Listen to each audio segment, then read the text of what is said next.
Well, we're back in Barcelona, Spain, and everything's rolling along nicely in the first series of the year.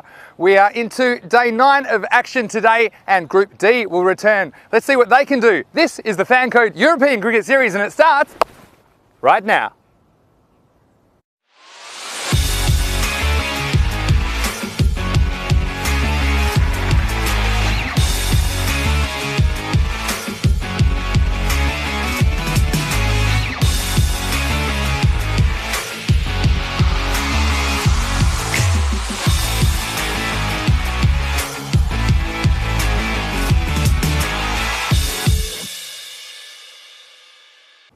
Good morning wherever you're watching around the world. It's Mr. Maximo here, Vinny Sandhu for the European Cricket Network, and welcome to another day of Fancode European Cricket Series action. It's day 9 today, and we're going to see Group D in action. The first match of the day, match 41, is going to see the Black Panthers, and they're taking on the Punjab Warriors, and their 2 captains are with the match referee. Tail is the goal,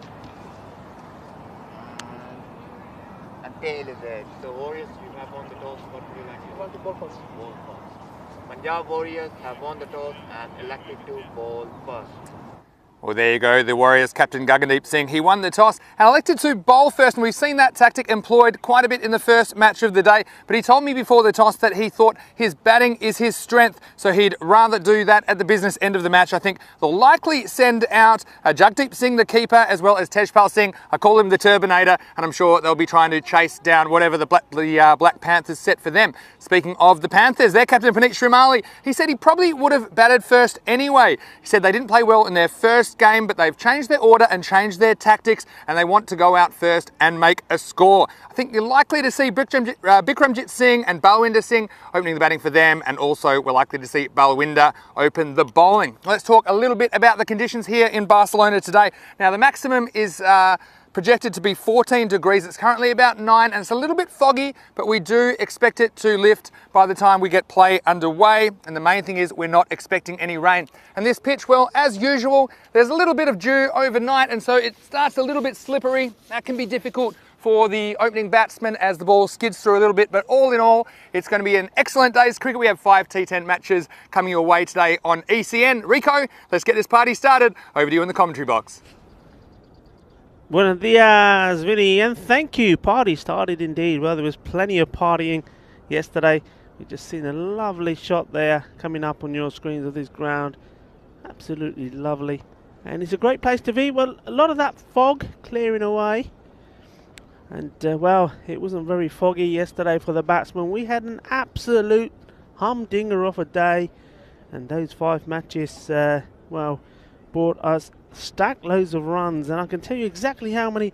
1,144 runs. But hey, listen, I tell you something, it wasn't all about the batsmen and scoring runs. We also had 51 wickets that fell, and you know what the amazing thing was? We had some new lovely stumps turn up yesterday, courtesy of our main partners, Fancode European Cricket here in Spain, Barcelona. Orange they were, and I tell you what, they were certainly being attracted to our bowlers because they were hit many times. So out of those 51 wickets, 28 were bowled. That was incredible. I don't think I've never been in a European Cricket Series where so many wickets had fallen. This match, we're just giving you the opportunity there on the fantasy dashboard to see the teams. Will be interesting. You saw the captain there, Puneet Srimalli, saying that he wants to have a bat. They've had a change.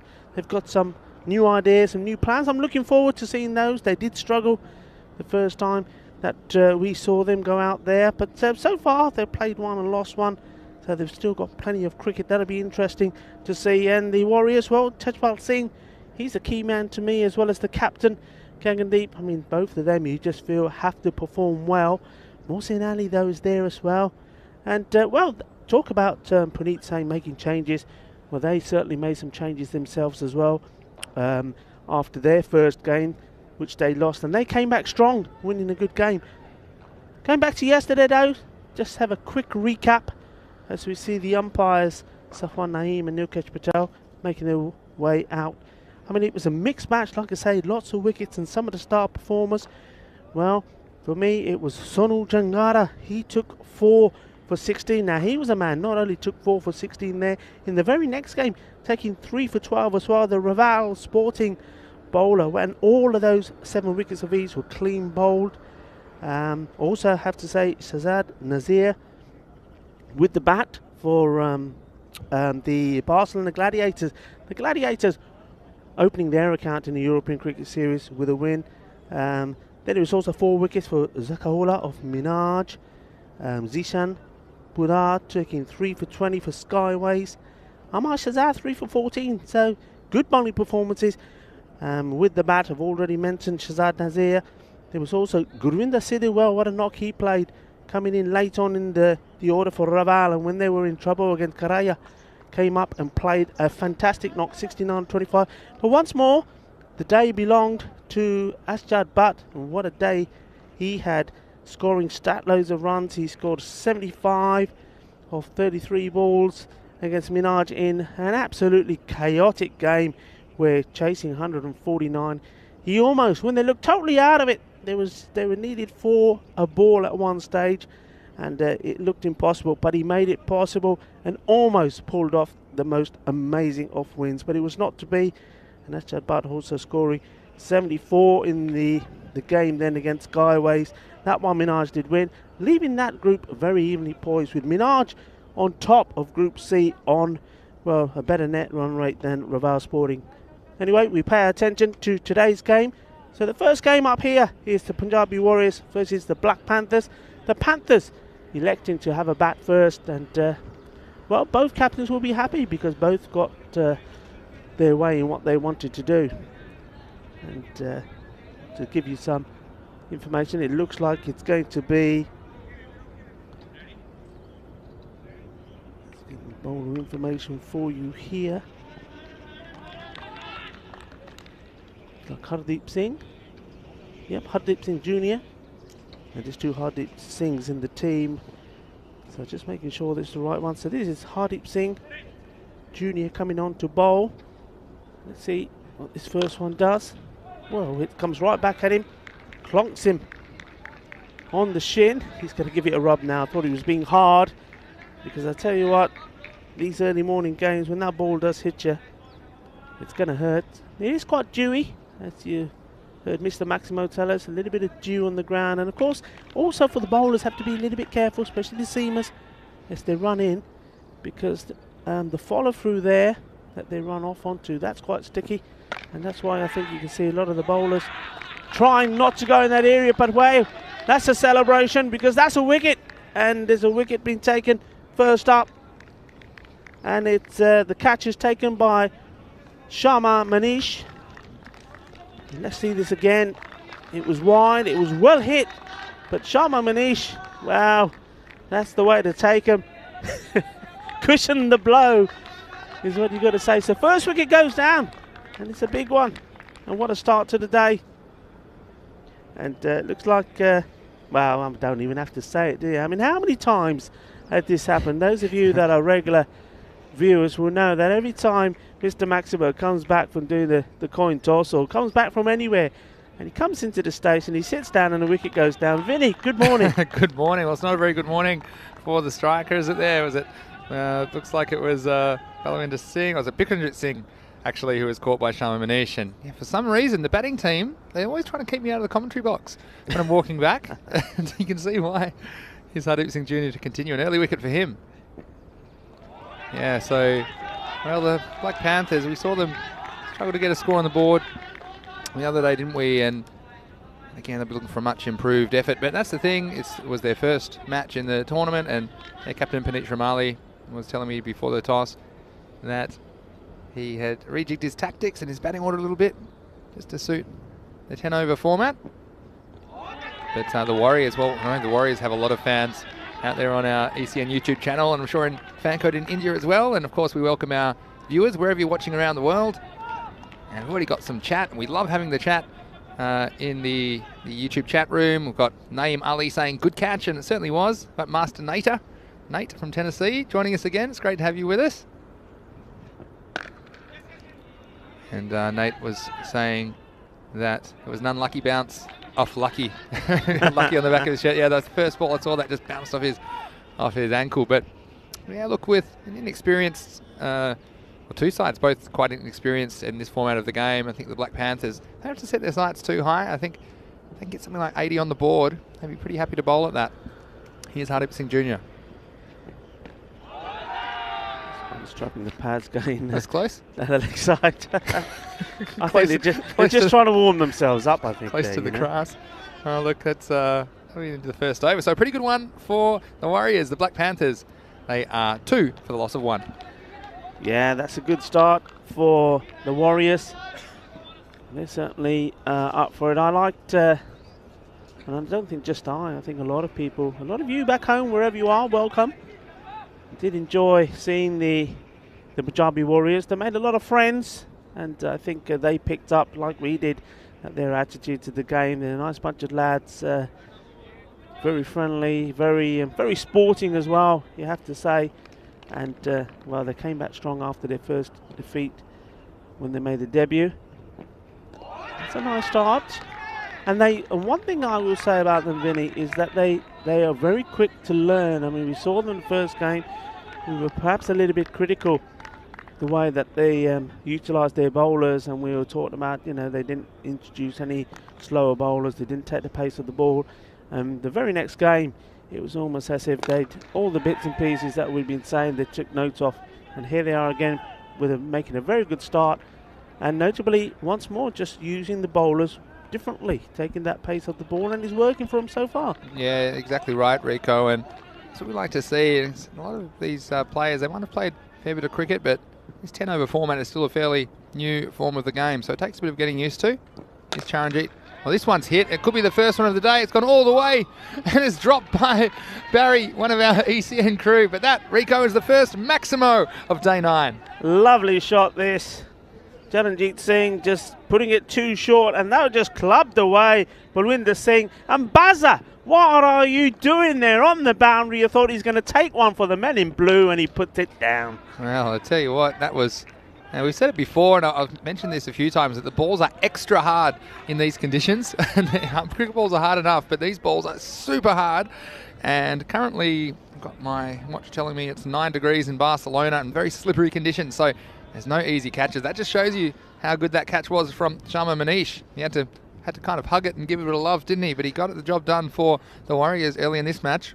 Amarjot, the batsman, played that out nicely. And at the moment, the Punjabi Warriors seem to be quite content to let the Panthers steal those singles on the offside. They have got 4 men there, but they're all on the ring. Nobody really inside. You've seen some teams, Skyway is good at that. They deploy 1 man inside, so they're not giving you that easy single. That's it. Didn't quite time it.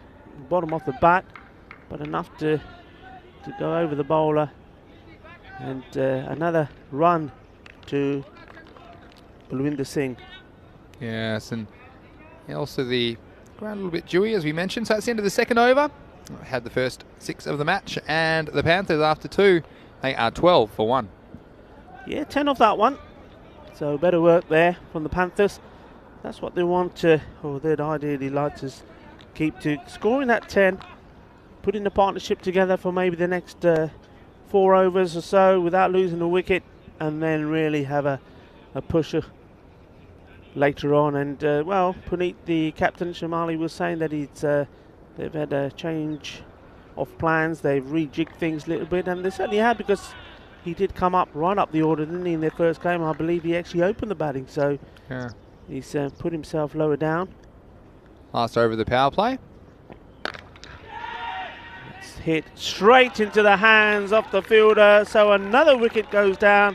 And well, that was looks like a comfortable catch, and it well, I was just saying, they're making a positive start, and what they didn't want to do is lose a wicket, but they have lost another one. We've just seen this again, just wasn't able to get it the middle of the bat onto it. He's played one nice shot, one right over the top for 6 runs, but couldn't follow it up this time, trying to hit over the ring, which we've seen is, well, it's a good tactic. It's one that a lot of teams deploy, especially in the power play. You've got to try and hit over the ring, but you've got to middle of the bat, middle of the ball as well. And in that occasion, didn't quite make good contact with his bat and the catch taken. Yeah, and you can't blame the batsman either. Had to go for some shots early, and just no timing there at all. And again, a very good catch. There's no easy catches. It was Rajvinder Singh at mid-wicket holding on to that one. So the new batsman is Amandeep Singh. Ooh, that's wow. gone, that's gone wild. So look, this is interesting also about cricket. The conditions can change. We've got slippery conditions at the moment, and again, that ball, as it runs across the grass here at the Montjuic Olympic Stadium, it picks up a bit of moisture, also makes it a bit harder for the batsman to hit. It gets a little bit heavier, also a bit more difficult to catch as well. So fascinating start to this day. Well bowled right up there, the batsman. All he's able to do is push that out on the offside. Once more single. Yeah, so you see often these cricket bats, we've seen a lot of them broken. In fact, it's Amanjot Singh, a non-striker, then looking at his bat and perhaps wants to get it changed, but to see if he's allowed to. But yeah, those early wickets for the Panthers. Well, they've obviously sent some big hitters up to the top of the order, but they've looked aggressive, but they've come and gone already, and now it's Amanjot Singh and Amandeep Singh who have the rescue job to do for the Panthers. They just need to try and keep that rate up and not be too defensive. Look, even if they lose wickets, I think it's important that they keep that scoring rate. Like I say, if they can get 70 or 80, they might be in the game here, because like I said, we've seen some low scoring matches in the first match of the day here. Slower ball, it should be a straightforward catch. It is indeed. Another one goes down. Well, clever bowling, and that's his third wicket. And it just goes to show that if you're thinking about the game, putting the ball in the right places, anything can happen. And the captain there taking the catch, Gagandeep Singh. So it's all about the Warriors at the moment. Yeah, absolutely. And what we've seen, 3 chances and 3 catches. I'm not counting the one that Barry dropped in the catering. No surprise to see him in the catering tent as well. He was straight over there, wasn't he? As if he hasn't had enough breakfast, Barry. But we saw the only catch going down was one of our crew. But the Warriors, they've had 3 chances and 3 catches taken. So, and all 3 of those wickets are off the bowling of Hardeep Singh Jr. He has 3 for 4 now with a ball to go in his spell. Oh, and well, captain coming in now, Puneet Shamali. He knows he's got a job to do here for the Panthers. That'll help. It may even go all the way. Tudor is chasing it, and yep, it has. So 4 runs, edgy 4 runs, but they all count. Valuable runs and badly needed runs at this stage. Yeah, still, but Hardeep Singh Jr., he'll be very happy with his efforts. He takes 3 for 8. And the Black Panthers at the end of the power play, well, there wasn't too much power in it. They are 18 for 3. Yeah, those 2 wickets in that over. And great bowling from Hardeep Singh Jr. We've had several bowlers now that have taken 3 wickets. 1 or 2 have taken the 4, and that's always, I mean, remember the maximum that a bowler can bowl is just 2 overs, so 12 balls. So take 3 wickets. That's outstanding work. And so again, Puneet leading this team. Black Panthers, of course, a new organisation, and it's great to have them out here in the Fancode European Cricket Series. I'm sure they'll improve with every match, and again, not easy conditions. They did want to bat first. He told me that before the toss, and he was hopeful he could put something competitive on the board. And look, we've seen 63 win a game already, batting first. So they've just got to tell themselves if they can get up to that kind of a mark or above. Here is the skipper for the Warriors, and he starts with a wide, and it'll be more than 1 wide, as it's going to run. Well, it's going to run all the way. And I'll tell you what, the Panthers, they'll take them however they can get them at the moment. That's 5 runs to them, and they race. I say race. They race along to 23 in the 4th over. Yeah, we've seen before though, haven't we, Vinny, when games are tight and teams are struggling, we've seen moments like that. All of a sudden 5 runs, and the next ball has disappeared for a boundary, and the runs have flowed. Batsmen have gained in confidence. So, well, is that freebie, those 5 runs, going to ignite a response here from the Panthers? You see here, sometimes the left-hander just throwing the bowler off his line a little bit. Gagandeep Singh has been one of the better players, if not the best player for the Warriors, because he can hold the bat as well. He was telling me it depends on the game situation where he'll bat. He could be batting as high as number 3 or perhaps down at 4 or 5, depending on how they're going in their chase.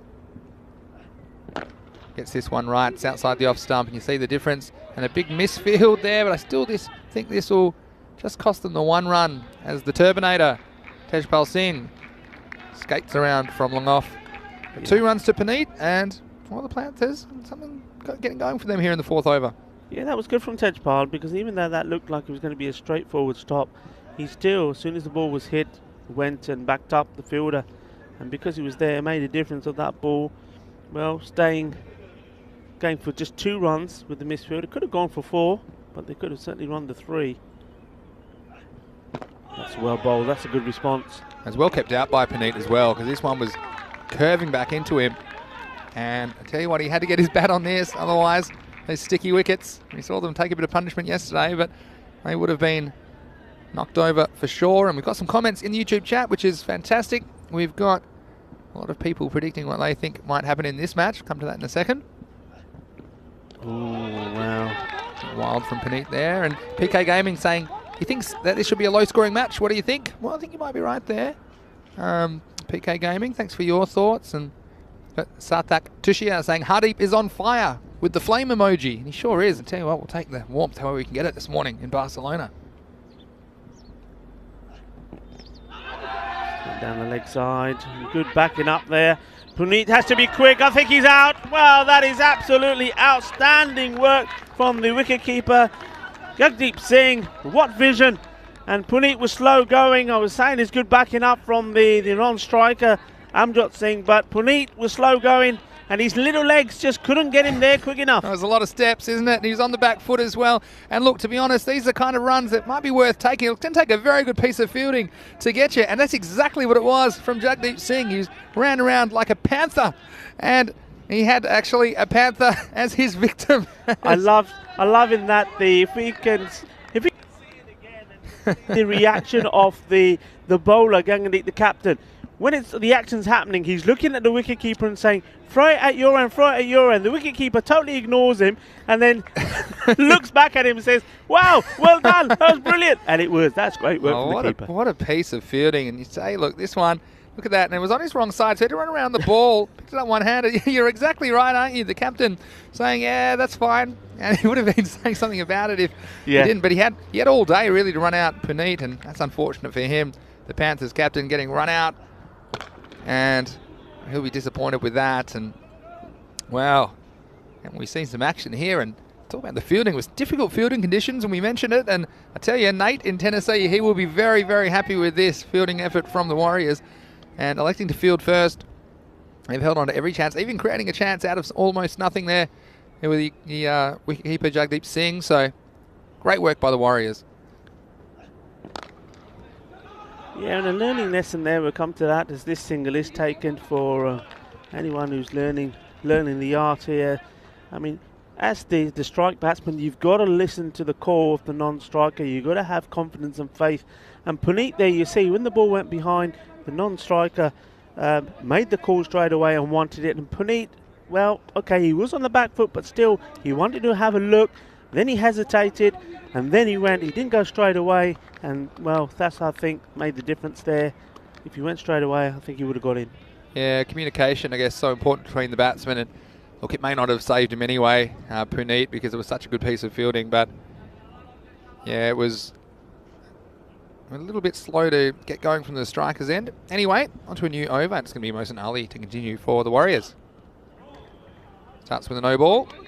And yeah, it's one of those things. And we mentioned the baseball comparison. In baseball, well, you do have to run anytime you hit the ball. And in cricket, you don't. So it adds this extra element to the game about communication between the two batsmen at the crease.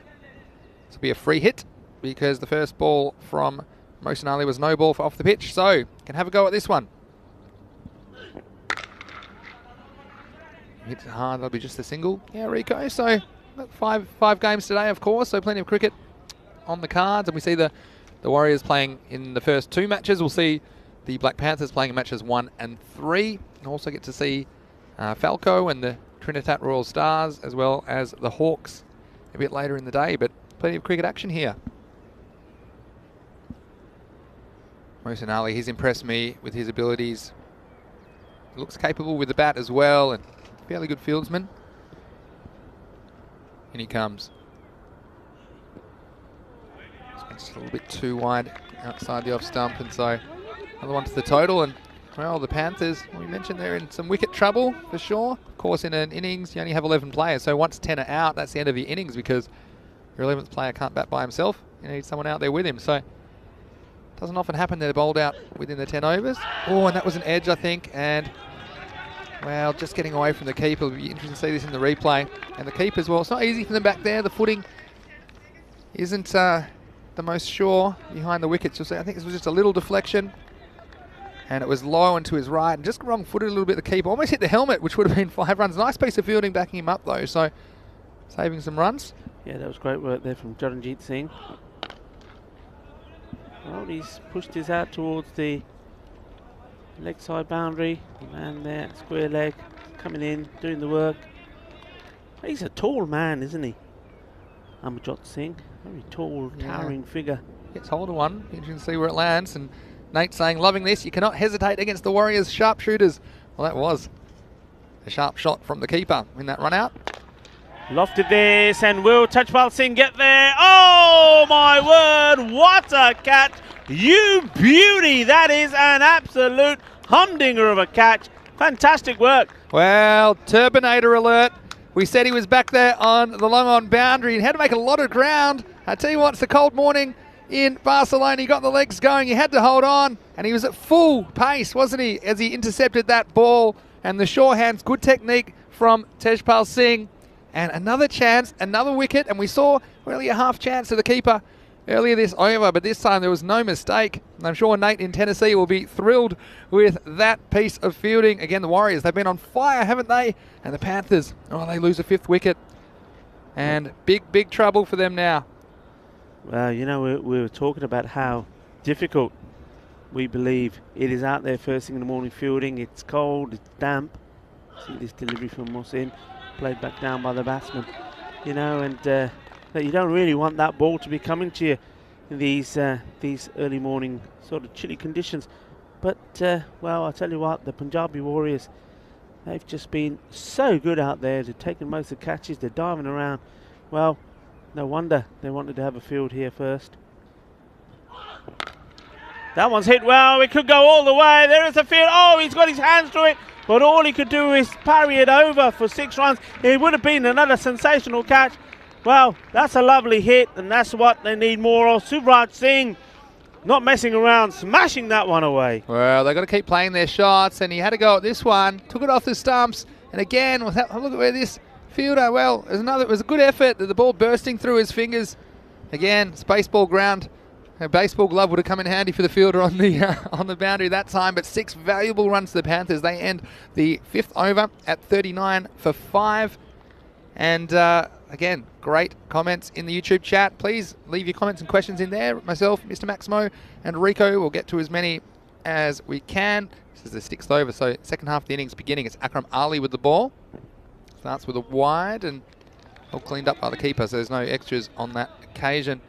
But we've got PK Gaming saying, wondering why perhaps European cricket teams not playing with Asian cricket teams. Well, travel at the moment, of course, is one of the reasons, but also this is a domestic competition in Spain, and it's great to bring you the action here on ECN. Let's have a look at Akram Ali again.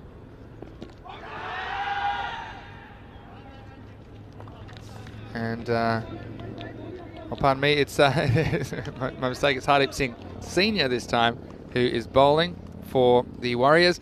And Nate saying, will the Turbinator get there? Of course he will. MVP. So again, the Turbinator, plenty of fans around the world. It's nicely played out to the offside. So at the end of 5 overs, just before the start of this, 40 for 5 wickets down. So really, I mean, we said that if they can, the Panthers get to in the 80s, that would be a good score in these conditions early on. And well, in terms of run rate, they're right on cue to get to the 80s, but it's those wickets that they've lost. Well, this might help. It was short, and the batsman, he got a gift, but didn't really make the most of it. That one just knocked away for a single, so not the contact he would have liked. And let's have a look at some more comments. I love these comments. Keep them coming in, guys. We appreciate them. Bhupinder saying this is a disastrous batting performance. Well, Rico, like you mentioned, the run rate's acceptable, but the wickets, perhaps not so much.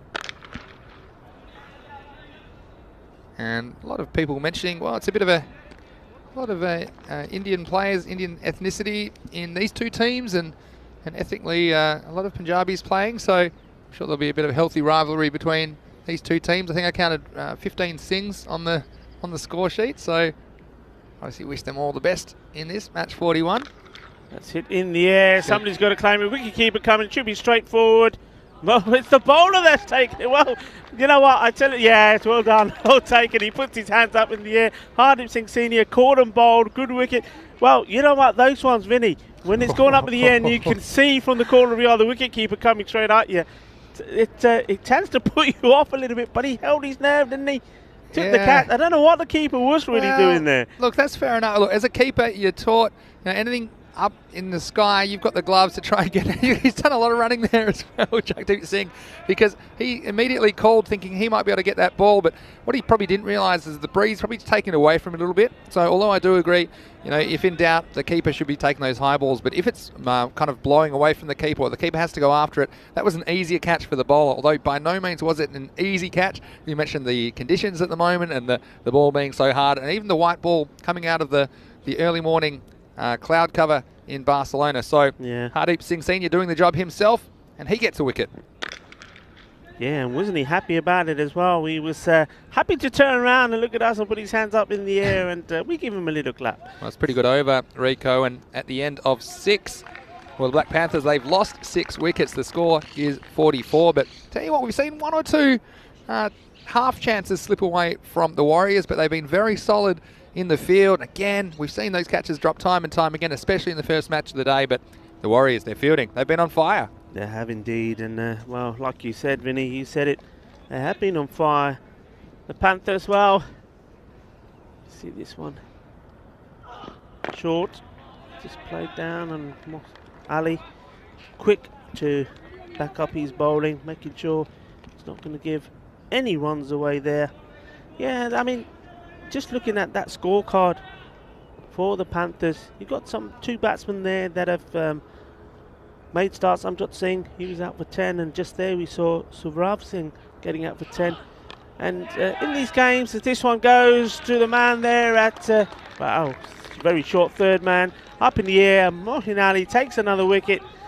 And they've just not made starts, have they? When you get going, when you see out the first few balls and you start to see the ball coming onto the bat a little bit sweeter, you've got to make it count. And that's one of your ice cream catches there. Anyway, ice cream cones. Ice cream cones. But they just haven't utilised that, and in the end, that's what's costing them here. Once 2 batsmen get in and start going, got to make a partnership and build an innings. Haven't been able to do it today, Panthers. No, they still have plenty of time left in the innings, to be honest. We're into the 7th over, but 3 full overs after this one. They fall to 44 for 7 in the 7th. Actually, that's a baseball term that I've borrowed, Rico, the ice cream cone, when it almost pops out of your glove in baseball, and we saw that one there. But look, I tell you what, we talked about the amount of bowl dismissals yesterday, but so far out of the 7 wickets, there have been 6 catches. So that is sensational work from the Warriors. Here comes Moheen Ali. And again, now they're kind of between a rock and a hard place, these bottom order batsmen for the Panthers. My 6 over check-in, well, now they've lost the 7th wicket. I think if they can scrape to something in the 60s, at least it gives them something to bowl at. Again, inexperienced Warriors batting lineup, although they do have a couple of players who can go big, but you get them and then you get in the middle order. It is possible, so they need to get something, I say 60 plus, might be competitive. But these batsmen, again, it's a tough one because they want to go the big shots, but they just don't want too many dot balls at this stage. I think minimum 1, and if you do get a bad ball, or obviously you might get a few wides and stuff as well to carry you into the 60s, and that's what I'd have my eye on at the moment, because if they get any less than that, it's going to be really, really tough. Banging it in short, isn't he? Moheen Ali. And so far, getting away with it. No batsman really being able to get under that and put it away. Massive gap out there on the square leg boundary. There's nobody there, in fact, at all. Well, actually, there is a player that it's very difficult to tell when he's standing there with that background. But yeah, there is a man. You can see it's still a little bit foggy here. It's foggy in my eyes, anyway. Down the legs, and well, it's a little bit of an experience there as well from the Panthers, like that one. We've talked about this several times yesterday, didn't we? Short ball is going down the leg side. It's clearly going to be a wide, and the batsman getting something onto it, and then in the end not getting any runs at all. You either put them away for a boundary or you leave them be. Yeah, and that's the end of an over. Only one run off that over, Rico, and a very good one from Mohsin Ali. So after 7 overs, the Panthers, they are 45 for 7. And yeah, you see the difference as well with the lower order batters not as accomplished and struggling to put those short balls away. I think if you have one of your top 2 or 3 or 4 batsmen in at this stage, and those ones are probably disappearing, but we did mention it's probably not the easiest conditions for batting if the bowling is good. And the bowling, the fielding has been top class from the Warriors. That's well hit. This fielder is there though, and it's lucky. Number 29 does the work. Wasn't very lucky when he was bowling. Took one early on, right on his ankle, first thing in the morning when it's cold. That would have stung a bit, but he's moving freely, moving well, does the job. Just a single.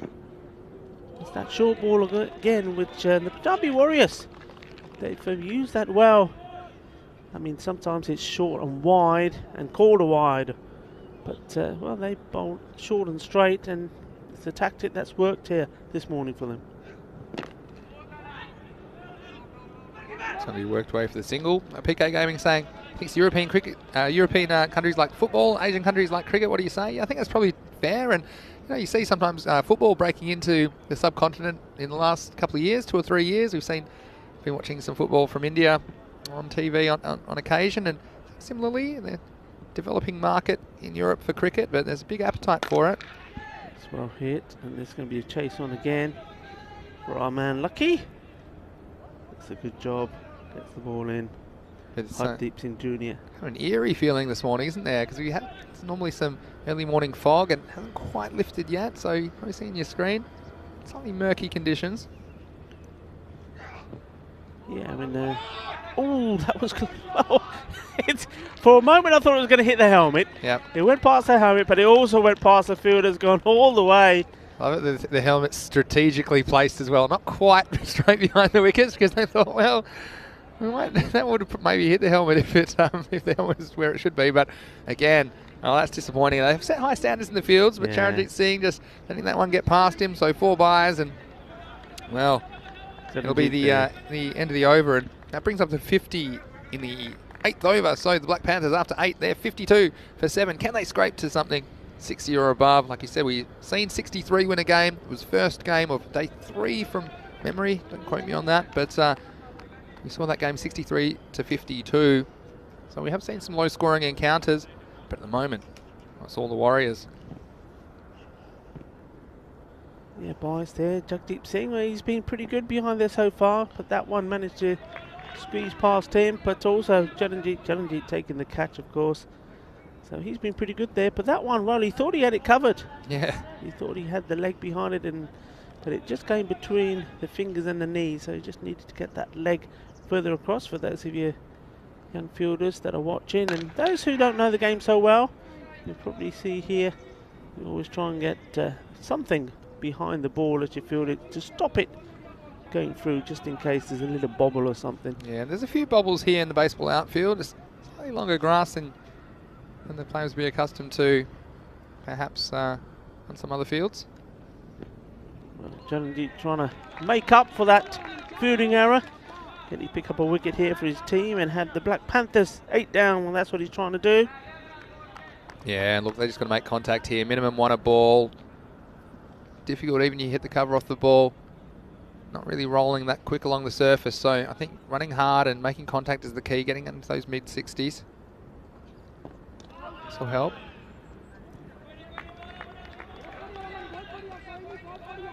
Hay poco frío aquí de primera hora en este campo de Olímpico en Montjuïc, Barcelona. Eso es de Fancode European Cricket Series Barcelona. Appeal, but going down the leg. It's dangerous. One of those that we see a few times yesterday. The ball ricocheting off the pads onto the stumps. We did, didn't we? And also half a catch for a caught behind, but I think this was all pad. Can only be caught out if it's off the bat. That one just flicking the back pad, going through to the keeper. And this will be worked away for a single. Just another, I like to throw in a couple of little rules if you're new to cricket. So in in cricket, even if you only hit it a little bit, you can be caught. So in baseball, for example, they have what's called a foul tip, which is when you swing, and we'd call it a nick. And if the catcher catches it, it's not necessarily out. Whereas in cricket, that would be out. So even the tiniest of nicks on the bat, the tiniest of tips, you will be out caught if it is caught by the wicketkeeper or another fieldsman. It's in the air. He's hit that well. I think he's going to go all the way. It's going to be a bully.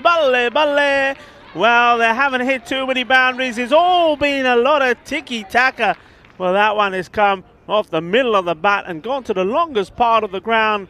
That's a very good shot. 6 runs. Yeah, don't worry about the tiki-taka.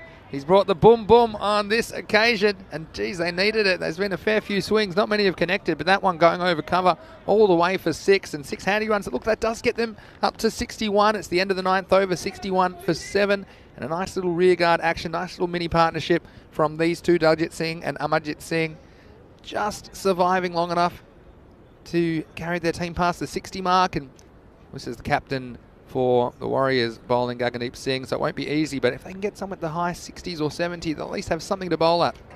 It's a good start from him. He's been guilty of bowling a few wides, but that one is right on the money. That's where he's got to bowl. That's where you want every one of these deliveries to be.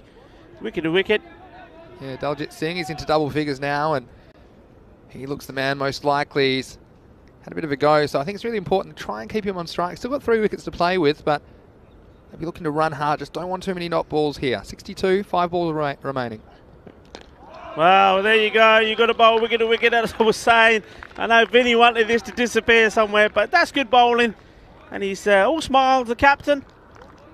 Good length, good ball, and he knows that at this stage you can't blame the batsman. They're going to have a swing of the bat. You see this again. Very good bowling. Well, it was you miss, I hit, and you can't blame the batsman. Running out of deliveries, had to have another go, and you saw him clear the boundary once, but he'll go for 10. Daljit Singh, end of a nice little knock from him. Better than run a ball. Nice comment here. Satak saying, you speak Hindi so well, Rico. Well, there you go. Nice little compliment for you. Shukriya. Yeah, shukriya. Thank you very much. I also think you speak Hindi well, just so you know. We've heard a little bit of your Spanish. We're still waiting to hear a little bit of your Hindi. Yeah, well, we'll get there. We'll get there. Chakka de fatte. Chakka de fatte. Aloo parathe khane hain? Khaiye? Garam garam. I was going to say si, but I've got too many languages in my head. Just say si, that'll do. Si. Anybody listening? That'll be lovely. Nate said the man will shut them down. That certainly appears to be the case. That's a nice little flick off the legs. Will they come back for 2? Yeah, I think they will. Well done. Well, they didn't in the end. They turned for it, but yeah, it was a nice little shot. This is Akram Ali now at the crease for the Black Panthers. So 63 with 3 balls to go, and we mentioned 63. It did win a game earlier in this series. Chipped in the air. This will be safe. Will they come back for 2? This time, yes, they will. Smart cricket here to go to the keeper's end. But still, they'll get back safely for 2, and that's what they need to do at this stage. So 2 valuable runs for Black Panthers. Yeah, I mean, आज तो ठंडी है ते सवेरे सवेरे मैं आलू परांठे दी गल कीती सी जे आलू परांठे आ जावे ना 2-3 आलू परांठे एक अपनी मसाला चाय बड़े खुश हो जाऊंगे ते. Isn't that right, Vinny? You said it, Rico. Oh, that's a nice stop. The Terminator. Yeah. And they are going. This could be dangerous. And yeah, that's great cricket again. Tejpal Singh. This time he looked up. You just saw there when he's got the ball. First of all, the stop was very, very well done. He got low, got his hand down to it, and then he had to look up, assessed which end to throw at, and he saw that the keeper, Gagandeep Singh, is in the right place, the throw right to his hands, and well, that's the way it's done. Made it look easy. Yeah, so still worth going for it, I think. And so they're 66 for 9 with a ball to go. So they have batted out their 10 overs at least, looks like. We should mention, yeah, it was the men in blue that defended 63 first up against the 11 Stars back in game 11 of this tournament. So it's higher score than that, and I think the Warriors might lose a couple of early ones. Could be a bit of a scramble in their dressing room. But anyway, here's the last ball of the innings. We hit away. They probably have to go for 2. Get your skates on, guys. They get 1 there. I think this should be a run out. The keeper was a long way, wasn't he? He was Well, he's think still that's, asking the question. He did actually did well there, take the Yeah. ball and then hit in the stumps, but the batsman ran well as well. Let's have a look at this one, because it's one of those ones that did hit the stumps, knock the bails off, but sometimes you've got to hit them harder so the umpire really notices. Look at this. You got the keeper. Oh, and it was one of those close ones. You wonder if the batsman was grounded behind the line, but regardless, 10 points for effort. So they'll get 2 runs there, and the Panthers, they will end up on 68 for 9 off their 10 overs. That means the target will be 69. And look, some of these targets are a bit south of what an average score is, but a couple of tight overs. It's going to start around 7 and over required. It can get up really quickly, but the story for me, Rico, in this match 41, the first match of day 9, is all about the fielding, and the Warriors, weren't they impressive? Barry, not so much, but the Warriors, well, they took almost every chance that came their way. They did. I mean, that was a top shot there from Bawunda Singh, and we thought, well, maybe he's going to be the man to hit some big shots, but it wasn't to be. You see him falling there to a delivery there from Lucky. And then in the end, like you said, they were very good. Great catching. This run out was superb. Very, very impressed with that. And I like the celebration. We need to find out, Vinny, why the wicketkeeper Jagdeep Singh has Pepsi on the back. There must be a story behind that. I'd be interested to know that. But this from Pepsi, great work. He's got a sponsorship deal. I don't know. He deserves one after that piece of fielding. Anyway, that was very nice. His wrong side. This one just getting past him again. A little bit slippery in the keeper's area. And that was one of the half chances that went down. The other one was tapped over the boundary, but again, not an easy chance. But this is the Turbinator. He came in full speed. Watch out, get out of my way. And nice hands by that man to hold on to the catch. And this was the other half chance I talked about that went down. But I tell you what, there weren't too many that went down for the Warriors. They were pretty ruthless in the field. Again, not easy conditions. Now this one, 100% I thought this was going to fall safely because it went so high in the sky. And I tell you what, it almost burned up on re-entry of the Earth's atmosphere. It was that high, but Hardeep Singh, well, he took that one very cleanly in the end, indeed. And then another chance, another catch. And again, that was one of the ice cream cones we talked about. And that was the end of Ajay Rawat. But ultimately, there were a few freebies along the way, but not too many. Charanjit Singh, he was filthy with himself. He got a chance with the ball to make up for it. And then disappeared out for a Maximo, but still, it wasn't too bad. There were only 7 runs off that over in the end. And, well, at the end, running out of resources, the Black Panthers, well, they made it up to a competitive score, I suppose. In fact, they end up on 67 off 10 overs. That's the confirmed score now from our officials. So the target will be 68 for the Warriors. You can see here, trying to get every run, weren't they, in the last over. And you've got to hand it to them. And again, look at the effort here, as that was Amarjit Singh who dived in. He slid in and was adjudged safe by the official. So there we go. You can see that a couple of batsmen getting to double figures. In fact, 3 batsmen all scoring 10.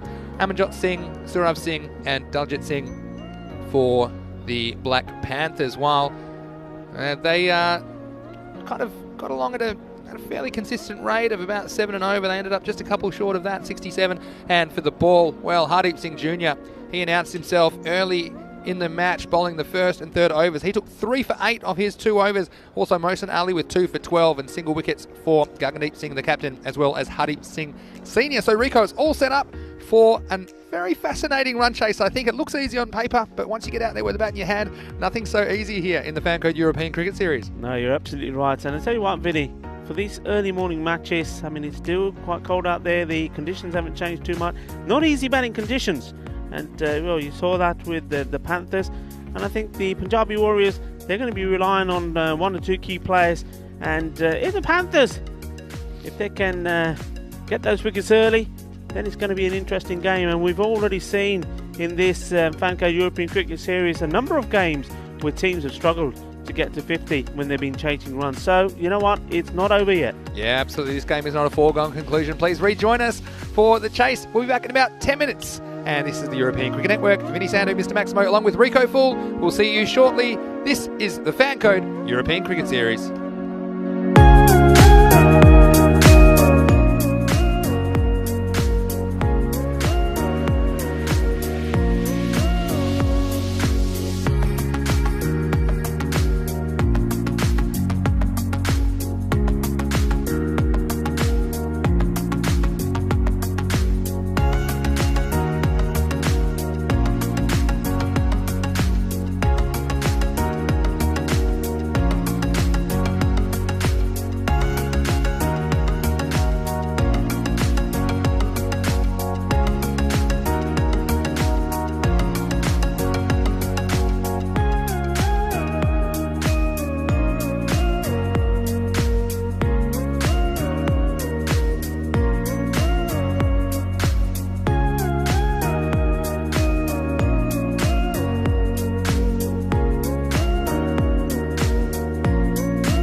Welcome back to a rather chilly morning here in Barcelona. Remember, we're some 185 metres up as well, so yeah, we're feeling it a little bit of dew, a little bit of fog.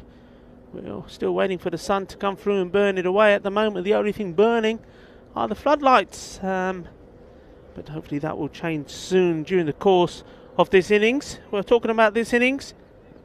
We saw the Black Panthers didn't quite roar today, but they poodled along to a score of 67, so a target 68 for the Punjabi Warriors.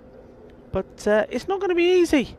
I don't think these conditions are more favourable for me, for perhaps the bowlers and the fielders. Strange saying that, because we say that as a fielder you don't really fancy yourself having to catch or deal with one of these Kookaburra balls coming at you when conditions are cold. But well, that's one thing that the Punjabi Warriors did do very well, and as a result of that they put themselves in a strong position. But the Panthers have to roar back, and they have to pounce on every opportunity that they get, and that's what they will be hoping to do here. The batsman on strike going to be Jagdeep Singh. They'll be hoping to make a good start, and bowler Balwinder Singh. He made a good start himself with the bat, but once he got to double figures, wasn't able to carry it on, and that's the story for the Panthers when they were batting. Three of their batsmen sort of got started, but didn't go on to make the big scores. And Hardeep Singh Jr., pick of the bowlers for the Warriors, taking 3 wickets for only just 8 runs. Anyway, we're off. Here comes the first ball. And it's been smashed away. It was a full toss. A nice gentle full toss. Smashes it away. Just having a look at the umpires. It wasn't high enough to be called a no ball. But well, that's a gift. And it's been punished by the batsman. And well, Jagdeep Singh scores a boundary of the first ball of the innings. Second ball is going to be called a wide, and it's going to be one of those which goes all the way to the boundary, so 5 wide. So well, basically that means 1 ball bowled and the score is 9. Well, not the start that you need when you haven't got a big total on the board. So the Warriors are off to a flyer.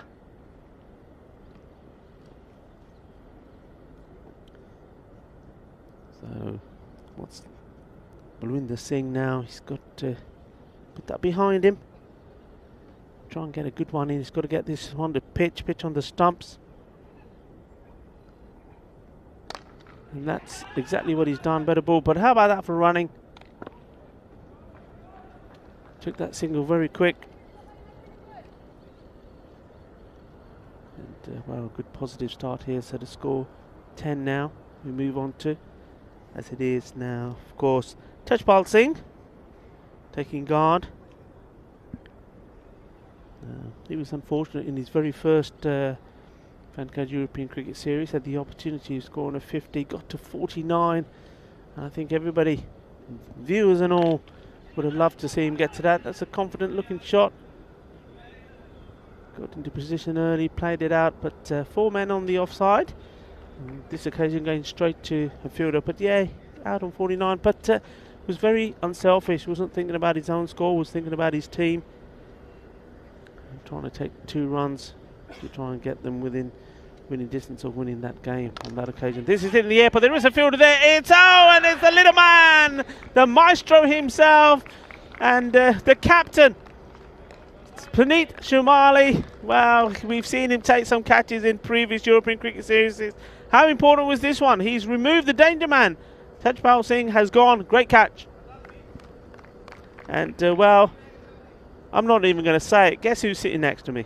Guess who's just walked in through the door? Wow, how is that from Puneet? Puneet, we were talking about his memorable catch back in the 2020 series, and it was my man, the Turbinator. Well, he's been out-turbaned, hasn't he, by Balwinder Singh, who's come on opening the bowling. And it was a very loose start I saw as I was walking around. Balwinder, was very loose with the full toss and then the 5 wides. But I tell you what, you'd almost take that if it means you get rid of the danger man. Tejpal Singh, the Turbinator, well, he hit it pretty well. And that was such a good catch. It was so low to the ground, and I suppose Puneet's pretty low to the ground as well, but still he came forward and took it cleanly. So the game on here, and the Panthers, well, if they can get 1 or 2 more, could be game on. And this target of 68 is going to play a lot bigger than it looks. Here's Balwinder Singh again. Ooh, wow, what a change round this is. He's really struggled the first few balls. And, well, he's got it right. And, of course, that wicket behind him now as well. Courtesy of great catch by Puneet Shamali. And all of a sudden, he's on the money. Bit of pressure now for the Warriors. The key man, the key batsman has gone back. Well, I see what they're trying to do there. And also, bring the scoops back to the commentary box, Rico. You're asking me why the Punjab Warriors keeper and opening batsman Jagdeep Singh has Pepsi on his back. And I'll give you the scoop after I tell you the score, that after 1 over, it's 10 for 1. Good over there from Balwinder after a shaky start. And I can tell you that the reason he's called Pepsi is because his brother, and Hardeep Singh Jr. is his brother, number 29, and their dad always, well, he started calling him Pepsi because in high school when he was coaching them, he was always drinking Pepsi all the time. So now that's his nickname, Jagdeep Singh, number 7. You see him there at the non-striker's end. That's why he has Pepsi on his back. I thought it might have been a multi-million-dollar lucrative sponsorship deal, but that's just his nickname. Yeah, I thought that too. And you know what? Somebody's telling tales because, well, I've got a different story for you. All right. We will come back to this. Let's go. Let's find out who's doing what here. I did not expect you to come back with a rebuttal to what I was asking about. Sajay Wright to bowl the second over for the Panthers. Pushed out. Single taken. He's off the mark, Hardeep Singh Senior. Yeah, go ahead then, Rico. Well, I asked the same question, and the story I was told is that the day as he was born, his father just so happened to be drinking Pepsi. So that because of that was the nickname that he was given. So we're going to have to go back to our sources and say, hey guys, come on, which is true? So who was your source? Maybe. Well, that's what they told me when I asked them in the innings break. Yeah, but that's. Well, maybe the viewers should vote for their favourite story. Yeah, which story you'd like? They could both be true, I guess. All I thought about that's a wide ball and it's been kicked away and they will take 2. All I thought, well, I'm glad. Just think, he could have been drinking something else. Yeah, it could have been, I guess. Could have been called whiskey or something like that. Vimto, you know Vimto? Yeah. Hello, Vimto. How are you doing? Anyway, but yeah, we'll get to the bottom of that. I'm sure everyone's glued to their screens, waiting to hear the next chapter of the Pepsi Gate. This is a dot ball, and Hardeep trying to attack that delivery. Master Nate in Tennessee saying, "Can I see the communications tower on the website homepage from where with this position?" Yes, I can. It's over my right shoulder. It's a nice little impressive piece of architecture, that, for a communications tower. Now, I was just thinking, I was coming back to the box, this score of 67 that the Panthers are trying to defend here, the key for me is extras. And you don't want to give away the 10, 15 extras, which are just going to take the pressure off the Warriors. And we've seen early the extras are piling up, so they need to do something about it if they're going to stay competitive, the Panthers. And you see another one down the leg side and to change something. And I think, yeah, you might see him going over the wicket now. And if you're new to cricket, the bowler, he nominates one side or the other to run and bowl the ball from. So has to notify the umpire and the batsman. That's the side that he'll be bowling from. So now he's switching sides, and of course it's completely up to the bowler which side he approaches from. It's firmly hit, but will be fielded on the 30-yard circle, so a single taken. A lot of chat also about the next game already. It'll be match 42 coming to you on ECN. It's not far away. Be starting in about an hour's time from now, so still a bit of time, but yeah, Punjab Warriors returning and they're taking on the Trinidad Royal Stars in the next game. Jagdeep giving that a big old swing. Pepsi himself and gets 4 runs. Nice shot from him. That's right, some next generation batting from Jagdeep Singh. Swinging this one across the line. Yes, he took a bit of a risk because it was straight, and we certainly have seen a lot of dismissals in that fashion, but able to get some bat on it, and with only 2 outfielders allowed in the power play, that one's going to skate away on this surface for 4 runs. Yeah, not looking like he wants to hang around, Pepsi. He's certainly playing his shots. Another one. Slightly slower. Oh, a misfield. They'll come back for 2. It's good running, though. We've seen so often the batsmen sometimes just jogging one, and I like that because they ran the first one hard, so if there was a misfield, they might be able to get back for a second. That's exactly what happened. Pepsi sliding in for 2, and that's the end of the second over. It's 22 for 1. Yeah, going along nicely. And I think Vinny made a very, very good call there. It's these extras that could make the difference in this game. It's going to be a tight game. The runs aren't going to be easy to get. Puneet Shamali, the captain, is now about to bowl this, the 3rd over. So the last in the power play. After this, of course, the field can be spread, and he comes. Slightly shorter run than he would normally be taking. Very good running there again. He has a shy. And, well, it's very good. I think he had to go for that run out there, I think, Vinny. I think the situation of the game, wickets are key. Yeah, it gives away a run, but like you say, it's probably worth it because they need to take wickets if they're going to keep the rate under control. So definitely worth it for me. And Puneet, well, we're already sort of take a great catch for the Panthers. Let's see if he can snare a wicket or 2. Very popular figure here in Barcelona, isn't he? And we enjoy that catch on the boundary. It's very, very good catch low down. If there is a low down catch, he's the man to go to. Here he is around the wicket. Just drifting down leg for me, but no, says the umpire. The umpire's quite happy. I thought maybe the angle was going to take that past the leg stump, but well, it's Nilkash Patel agreeing with the man next to me here. You think this was gone, did you? It's not the best angle. We'll see it straight on, but this looked out to me. If you look at it, it gets a long way across, and for me, well, I still think that's hit him on the back leg. Again, the height's not an issue. I'd like to see one straight on, but for me, that's not missing anything. It's hit him in front of middle stump, Rico. And even if it's hit him in front of middle leg, he's so far back. I just don't see this missing. And like traditional cricket theory, I suppose, is that it's difficult to get an LBW in that fashion from around the wicket angling in to the right-hander. But for me, there wasn't that much of a distance to go. You've said it there. You've said it there. You've got to look at where the bowler's bowling from. You're living in the past. You're living in the past, man. Anyway, what do we know? We've got to turn around and also say that the umpire is standing wicket to wicket dead straight. So, well, and they're very accomplished. They've been right most of the time. So we're going to have to go with the call. But I just thought it was perhaps missing leg. I don't think it was a bad call at all. I mean, it was one of those ones, maybe an umpire's call. That's Puneet. Getting accustomed to the ground again. But again, it's a big wicket for the Panthers. And I guess, you give the umpire a chance by missing the ball, don't you? Rico is often what I think as well. And look, I didn't mind that decision, but as you say, to me, it wasn't a terrible decision. Keeps the game interesting, that's for sure. Well, this one is going to go all the way. Was there a bit of bat on that? No. Wider signal straight away. So it's going to be 5 runs. And it goes back to what we were talking about at the beginning of this over, how the extras could be key. Well, when you're going to be given 5, well, that's 10 extra because we've seen 2 wides go all the way to the boundary there. Wicketkeeper there, no chance at all. And that's disappointing from the little man, Puneet Shamali, the captain, because he's just taken a wicket, probably put a little bit of pressure on.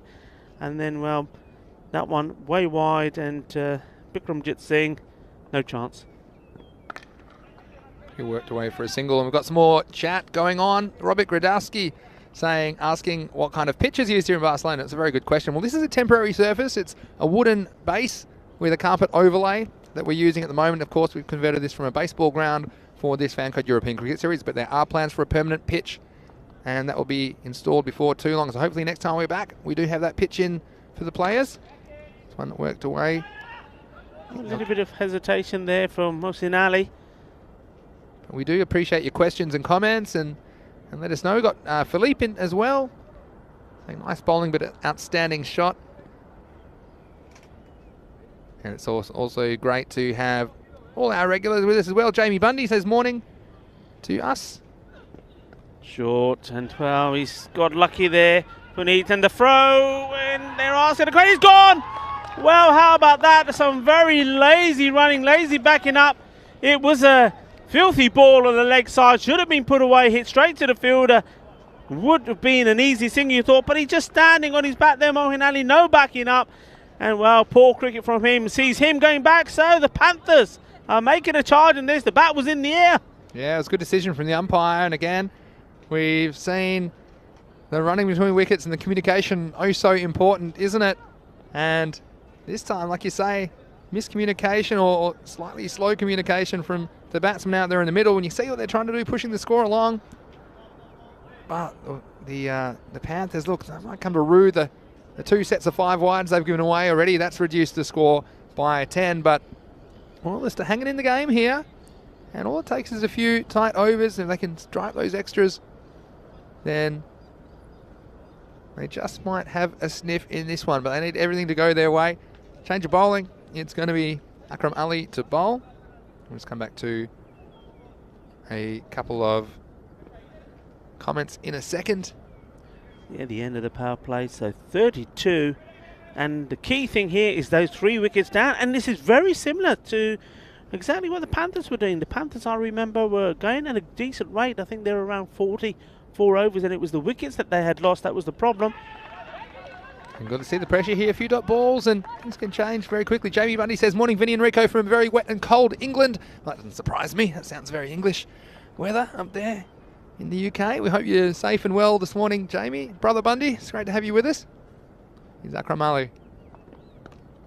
Well, he smashed that one away. No mistakes this time. They've had a few bad balls there on the leg side, which they haven't punished. They've managed to find fielders, including that run out there.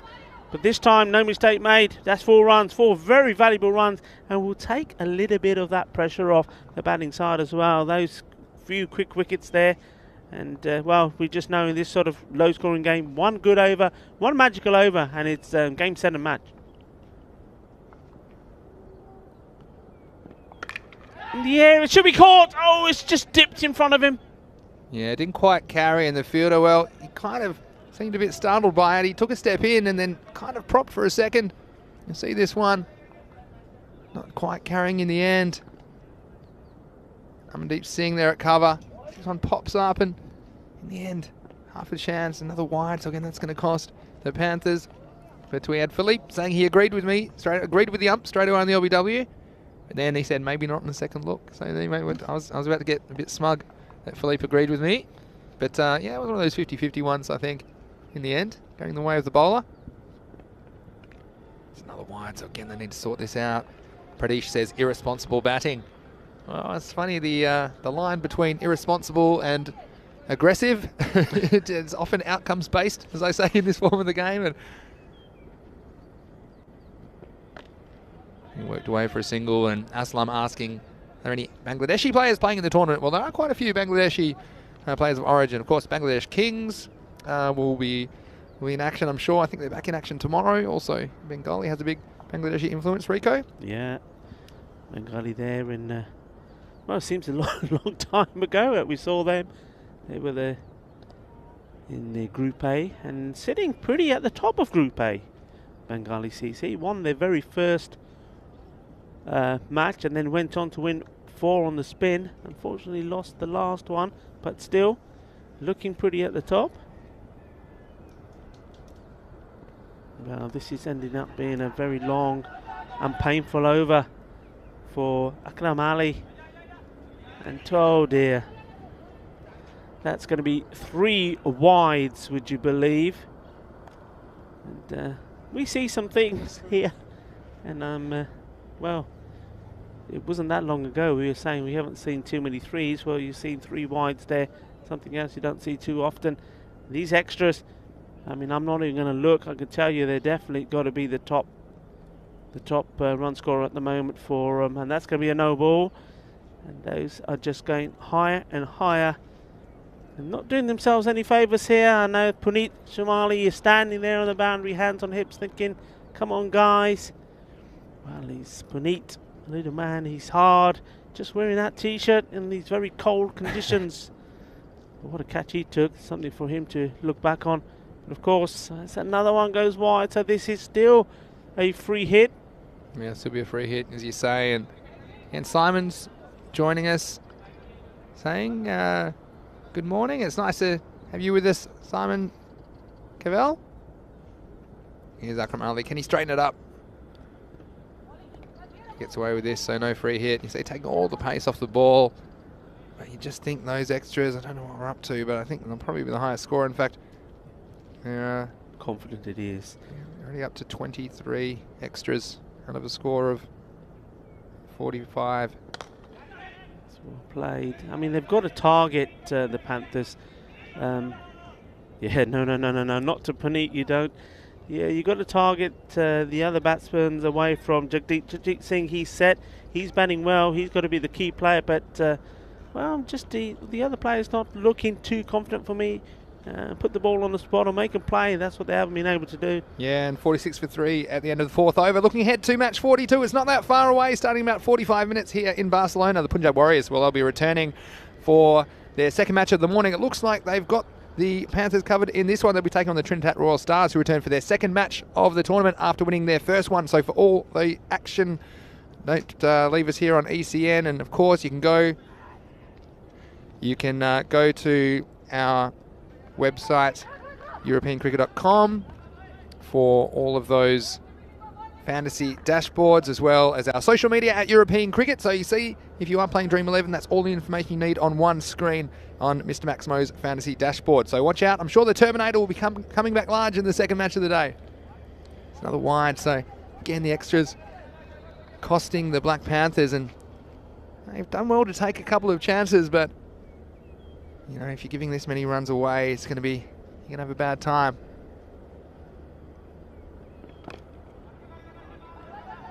A little fella, Pepsi. I'm a big fan of him already. We've seen him take a great run out, and look, he's busy out there, isn't he? And he's trying to move the score along, and he's already up to 17 not out, so he's doing okay for his team and anchoring this chase for the Warriors. Yeah, I mean, but he is key for them now at this stage. He and the extras, it has to be said, and well, did a little dance there in the middle of the two batsmen and decided they'd return back to where there were no runs. Yeah, I mean, he's playing really confidently. I think he's just getting, he's getting a bit frustrated, and I have a theory about this. We see this ball. Plays this one straight to the fielder. Sometimes when you're quite an accomplished batsman, you're feeling pretty good, and these wide balls, you're standing there and it's just wide after wide after wide. You're not able to play. So when you do get a ball, I think you're just trying to really make the most. I mean, that's what I'm talking about. You're trying to make the most out of what you're actually getting. So he's just got to take that away from his head. Think about, well, each one of these are runs. It may be frustrating, but you'd rather take the runs. Don't worry too much about himself playing too many shots. This one's hit out to Puneet. Take a single. Yeah, and good point you make there, Rico. I've got a question from Nate in the chat. He's asking, if it is wide and they run, is it 2 runs? And yeah, it's a fairly simple answer for you. You do get a 1-run penalty against you, or 1 run to the batting team for the wide that's bowled, but everything you can run after that physically will be an extra run to the total. So if it was a wide like this one, that'll just be the 1 run, and the ball obviously is going to be re-bowled. But any extras you run, they will count towards your score, so you perhaps can get 1 or 2 or even 3 in some circumstances you could run, but if it goes to the boundary, it will be 4 extra runs. So that's when we talk about 5 wides, that's what we're talking about. It was actually just a 1 wide ball, but then the 4 runs for the ball passing the boundary, and of course the ball will have to be re-bowled. So very good question from you, Nate. Keep them coming in if you're new to cricket. We love to answer them and hopefully break the game down in a simple fashion, so that you can follow it, because of course we've got people that are sometimes watching for the first time, Rico. We've got some people that are very experienced cricket watchers, and regardless of your level of knowledge of cricket, we really want you to enjoy the action here on ACN. This ball's down the ground, just a single. So yeah, all rolling along, and actually the Warriors, they quipped to me 5 overs is what they said. They said they reckon they can chase this down about 5 overs. I tell you what, they've almost faced the full 10 overs already, considering the amount of wides we've seen from the Black Panthers. As we see, that's Balwinder Singh. Well, he was good early, wasn't he? He bowled a couple of loose deliveries, but came up with a big wicket. But they just have given too many gifts to the Warriors here in match 41. Yeah, he was giving some advice to Puneet, and looked very serious as well, and probably telling Puneet, look, this is get a good over in here. You never know. Don't give up. Keep going. Well, you don't have to tell Puneet that. And the highlight's never far away with Puneet either, is it? He's a interesting character. We've seen him take some great outfield catches, and now he's got the ball in hand. Can he snare a wicket for the Panthers? And he does indeed. Chuck there, Fateh style. Over go the stumps. Well, whatever it was that was said to him by Balwinder Singh has certainly fired him up. That's another wicket. And, well, another one bites the dust. We've seen some wayward bowling from the Panthers, but this one was right on target from Puneet. Puneet Shamali, that one was angling in, and batsman again hitting across the lines, crashing into those sticky wickets, new fan code European Cricket Series wickets, and, well, he'd be very happy. And I said to Puneet, well, regardless of the game situation, don't forget the highlights only ever one ball away, and he certainly come up with a highlight there, Rico. Yeah, certainly did. And, you know, this is the important thing, and well, you know, we know it. They've taken so much pressure off the Warriors. I mean, but can you believe it? 30 of the runs on that board. So 30 of those 54 runs have come in extras. And you just get the feeling as he comes in and bowls this. Oh, again, that's what I'm talking about. 31. That's what I'm talking about, yeah.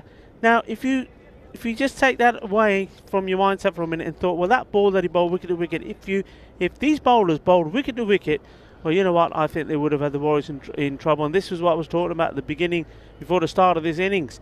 I was saying if they bowl a good line and make the batsmen work hard for their runs, it's not going to be easy. But when you're going to gift them 31 runs, yeah, you know, you just made it really, really difficult for yourself. Yeah, couldn't agree more, Rico. And he comes again, Puneet Shamali.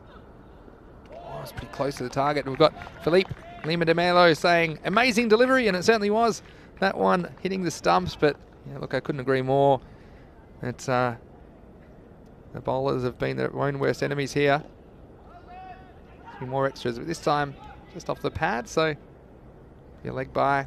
So leg byes, if you're new to cricket, we're doing a bit of rule chat this morning. They count towards the total, but they don't go on the individual batsman's score. So you do have to hit it with your bat if you want the runs to go to your name. As we see, the Warriors are within reaching distance of this target at the moment. There's some discussion between the players and the umpires at the moment. Just 13 runs away, this target of 68 here in match 41. And don't forget, it's only the first of 5 matches today in the Fancode European Cricket Series. And don't forget, not that far away, we've got the Trinidad Royal Stars returning to the stage, and they'll be taking part in match 42. That's the end of the over, and the Warriors are 56 for 4, and that match is not far away. Make sure you settle in for the day at ECN, because the fantasy dashboard there just letting you know that we will have that match for you beginning at 9:30 a.m. GMT, which is 10:30 in Central Europe, and it's 3 p.m. in India.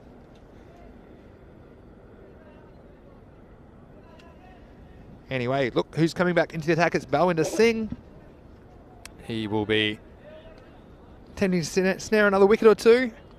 Probably playing for pride at the moment, Black Panthers, but like we said, they've learning every time they're going out there, and of course, this new form of the game, so exciting, requiring some different tactics and thinking.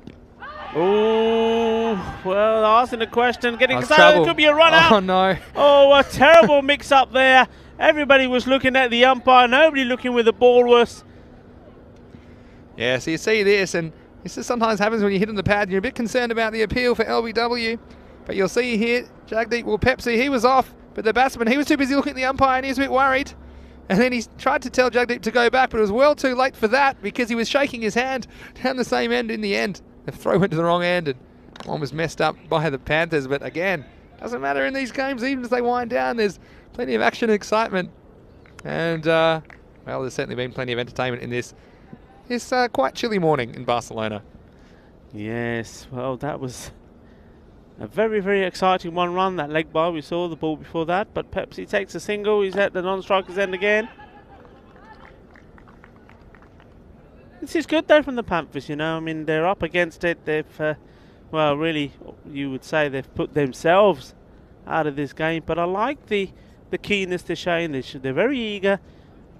They're in close, not making it easy. I think they understand that if they do target the new batsmen that are coming in here, so this is Umar Raza who's on strike. Jagdeep Singh, well, he's well set, batted well. He's on 19 of his 20 balls. So add that 19 to the extras and you're more or less at the score that they're on. So target the new batsman, try and get these wickets. That's hit very hard, but through the gap. Chase on for the fielder, but that's going to go all the way.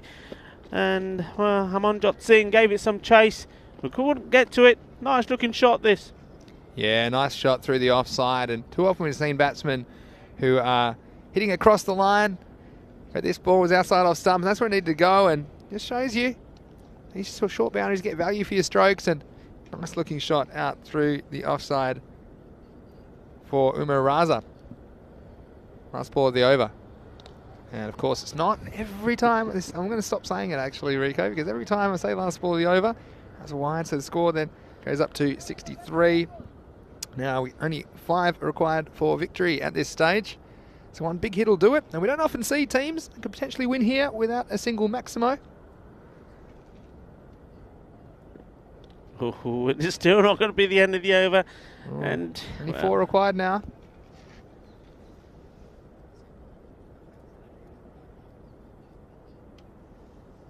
Still 4 required, so could we see a team win without a Maximo? I don't think I've seen that before, actually. It's always first happening here in the ECS. I tell you what, they're going to fish. Must have heard me. We're still not going to see it. This one's gone all the way out of the ground for a Maximo, and that's game, set, match. And the first match of the day, well, they're a very popular team on ECN. And the Punjab Warriors, they get the first blood here on day 9. yeah, that was a big hit. I was just saying, are we going to see the first win without the Maximo? Well, no, we weren't. And that was a good hit, a good way to end the game. And, well, in the end, Punjabi Warriors winning it quite comfortably.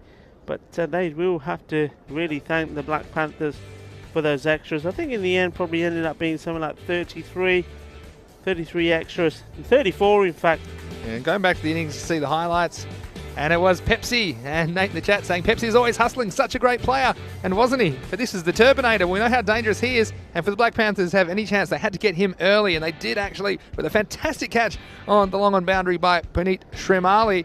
He came forward and held on to that half chance, and then the occasional boundary. But really, you have to say that the Panthers were their own worst enemy because too many balls were down the leg side and wide, but that was a nice piece of bowling. Puneet Shremali getting the LBW decision from the umpire. That one just hitting Hardeep on the back leg. And you see there was just too much of this. And 30 extras when you're defending a score of 67. It's going to be tough. But I did like the hustle of this man, Pepsi. You saw a run out, nice bit of fielding. So just showed you the Panthers. They had the occasional highlight.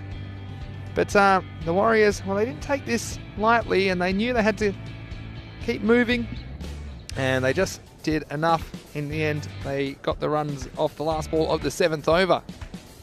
Yeah, and what a way it was to bring up those runs. There was an appeal there, but a terrible mix-up between the batsmen, and unfortunately the ball thrown at the wrong end. Could have been another ball watching again. You can't be doing that.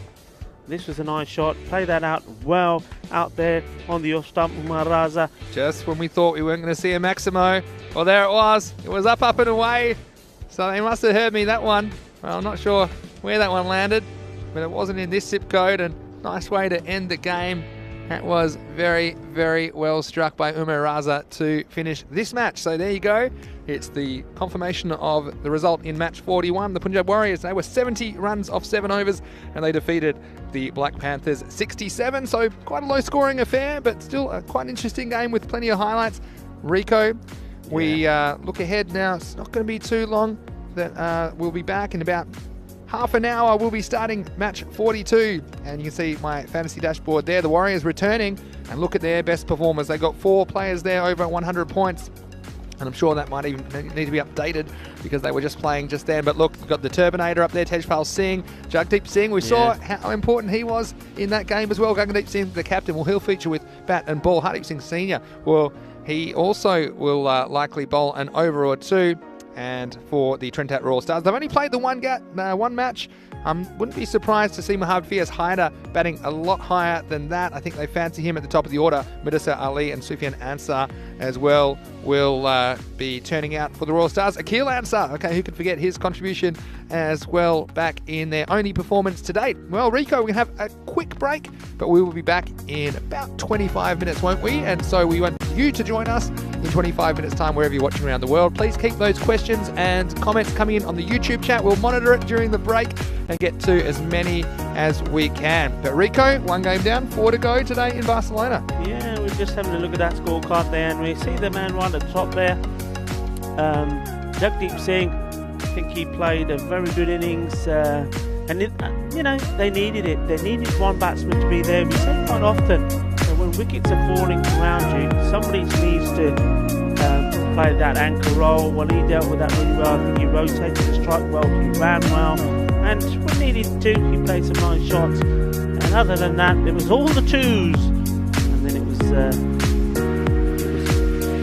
Raza playing some nice shots at the end. Bowling figures, well, unfortunately, nobody really did what they should have. There's only one man, of course, and that's a man who took the great catch to take the wicket of Tejpal Singh. Punit Shamali, the captain, led by example, but unfortunately, the other bowlers just a little bit wayward with the line. Maybe it was a little bit too cold and nippy for them, but they'll let themselves down a little bit there. They had a fight on their hands, and well, if they were able to follow the captain's example, it would have been interesting, but well, they didn't let the Warriors off the hook there. But a great, interesting game and a good one to come. Yes, and I think we're going to have a cracking contest coming around the corner in match 42. Well, they say the 42 is the meaning of life. Rico, we're going to see some great entertainment hopefully in match 42 here, so please rejoin us in about 25 minutes. This is the European Cricket Network and you are watching the Fan Code European Cricket Series.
Hello and welcome back to the Fan Code European Cricket Series. We've already seen one match today. It's time for the second of 5 matches. It's match 42 and the Punjab Warriors are returning, and this time they're taking on the Trinidad Royal Stars, who have come back for their second match of the series. Let's hand it over to the match referee.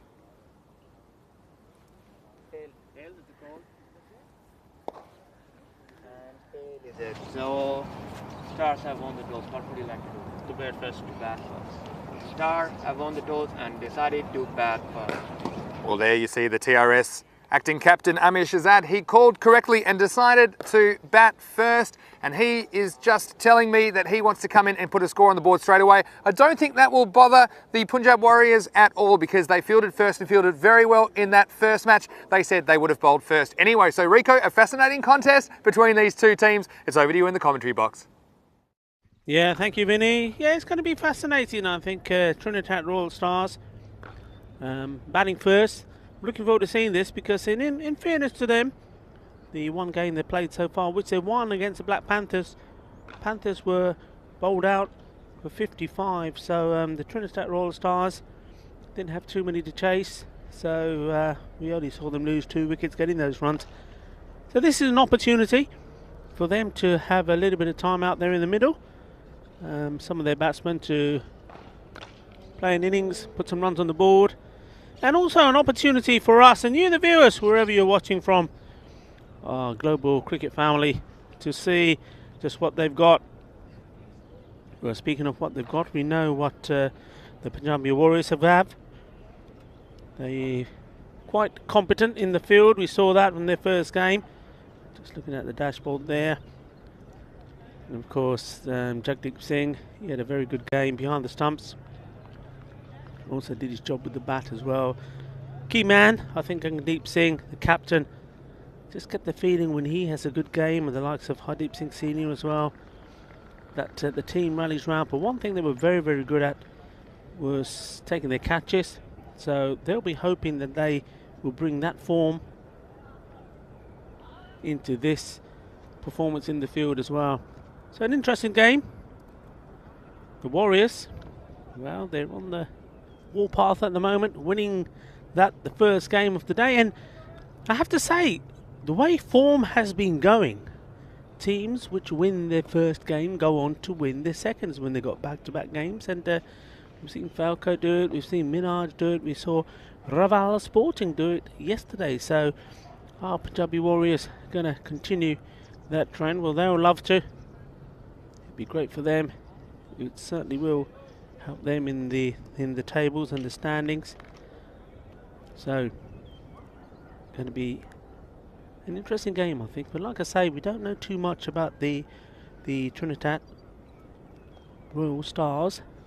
So, opportunity for them to show us what they've got with the bat. And we're just having a look at personnel for you, give you some names. So it's going to be the captain, no surprise. Gagandeep Singh is going to open the bowling. That's the umpires there, you see. Just checking that the scorers are ready and with them. Shuhudil Ahmed, Nukesh Patel, doing a fantastic job. Our man in black. And first over, getting ready to start, and it's going to be batsman on strike, Faiz Haider, and the non-striking batsman, Mudassar Ali.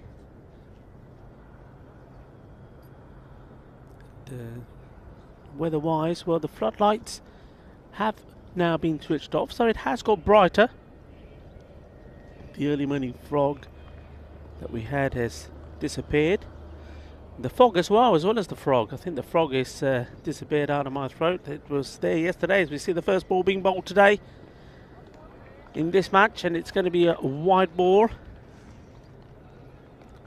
Yeah, it's not surprising that I had a croaky voice yesterday, because, well, that match there between Minaj and Karai, Karia, I should say, not Karai. Different versions of saying that. It's a bit like Pepsi's name. Different stories we get why it's called Pepsi. Well, we get different versions of how to say it's Karaya. I've been told Karaya now, not Karayan. But anyway, what a game that was. And what a knock from the captain first up, as we see this. Still yet to see a legal delivery, so certainly a day of extra so far today. Yeah, Adil, the captain, Adil Ahmed made a fantastic knock in Karaya's innings. 68 he made, and he thought he'd easily put the game out of doubt, scoring 149. This one's hit well, and well, haven't started as well as they did in the first game in the field. And Mohsin Ali didn't fancy getting anything behind that. Was hit hard, but in fairness, the fielder should have kept this just to the single. Didn't fancy it. It was at that awkward height, but he had to get down and, well, cushion the blow, to speak. Take one for his team. So, first runs off the bat. Thought about the single, yeah. So, like I say, Karayan, 149. And then, well, Minhaj never looked in it. They didn't get the best of starts, losing wickets. Always Ahmed, the big batsman at the top, going for a duck. And Asjad Butt, who was dropped first ball himself in that game. Wow, that's been whacked away. What a start this is. He's just hit one boundary out on the offside. And then now comes back with this one. Lovely shot all the way over. Timing was perfect. Just watch this, how quickly he picked it up. There you go. And that was what we saw from Asjad Butt in that game yesterday, after he was dropped first ball, and in the end went right to the wire and got to a point where they needed 2 to win. No, 2 to tie off the last ball. A boundary would have won it, and in the end, scrambling to try and get the 2s and run out. An incredible game, boundaries galore, and well, it left us all a little bit croaky, but recovered. Well, talking of recovering, the recovery needs to be made here from Gagandeep. Hasn't started very well. A few extras, a few boundaries.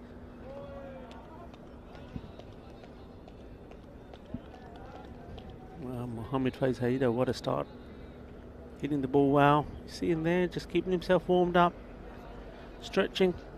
He looks to be composing himself and setting himself to score big runs here.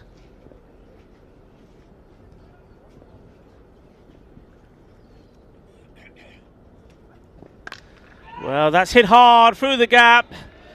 The captain shouts catch it, but he's the only one shouting catch it. The others are saying, no mate, we're going to have to fetch it. Forget about catching it. Score motors along. What a good shot that was. All about the power. So we come to the end of the over. 17 for no loss. And we'll quickly for Trinidad Royal Stars, introduce Vinny back into the score box. Because if we introduce him while there's any play happening, there's going to be a wicket. And Trinidad Royal Stars will not be happy. Vinny, get back in here quick. Well, that's the first time that I haven't seen a wicket fall all the way back to the commentary box. But yeah, thanks Rico. It's great to be here and all set for match 42. And pretty bright start by the Royal Stars, taking 17 off that first over. It's going to be Mohsin Ali to bowl the second over for the Warriors. We're hoping to change the early momentum of this match. And he comes.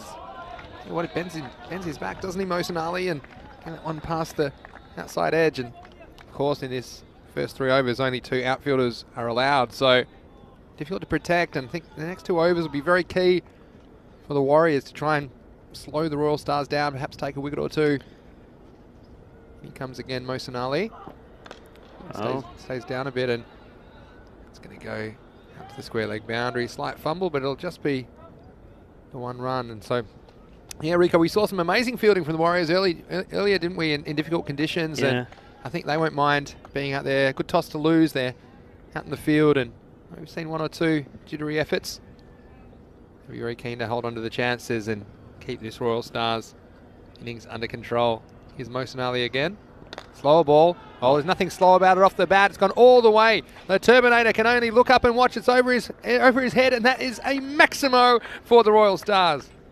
Well, he's certainly starting in very good style, is Mohammad Faiz Haida. He's finding the middle of his bat early this morning. Look at that, down on one knee, watches it goes, click, click, click, click, click, go the cameras. He's enjoying his moment and his time out there at the moment here. He's liking this from the Warriors. This is shorter and a bit of an appeal there. Of course, if it gets any of the gloves, that counts as part of the bat. But didn't make contact with anything, so that'll be a wide, and they desperately need a wicket. The Warriors. And some thoughts on the chat. Jamie Bundy saying he thinks that Trinidad will come into this one as favourites. If they post around 120, then it'll be a challenge for the Warriors, and I'd probably agree with that observation, Brother Bundy.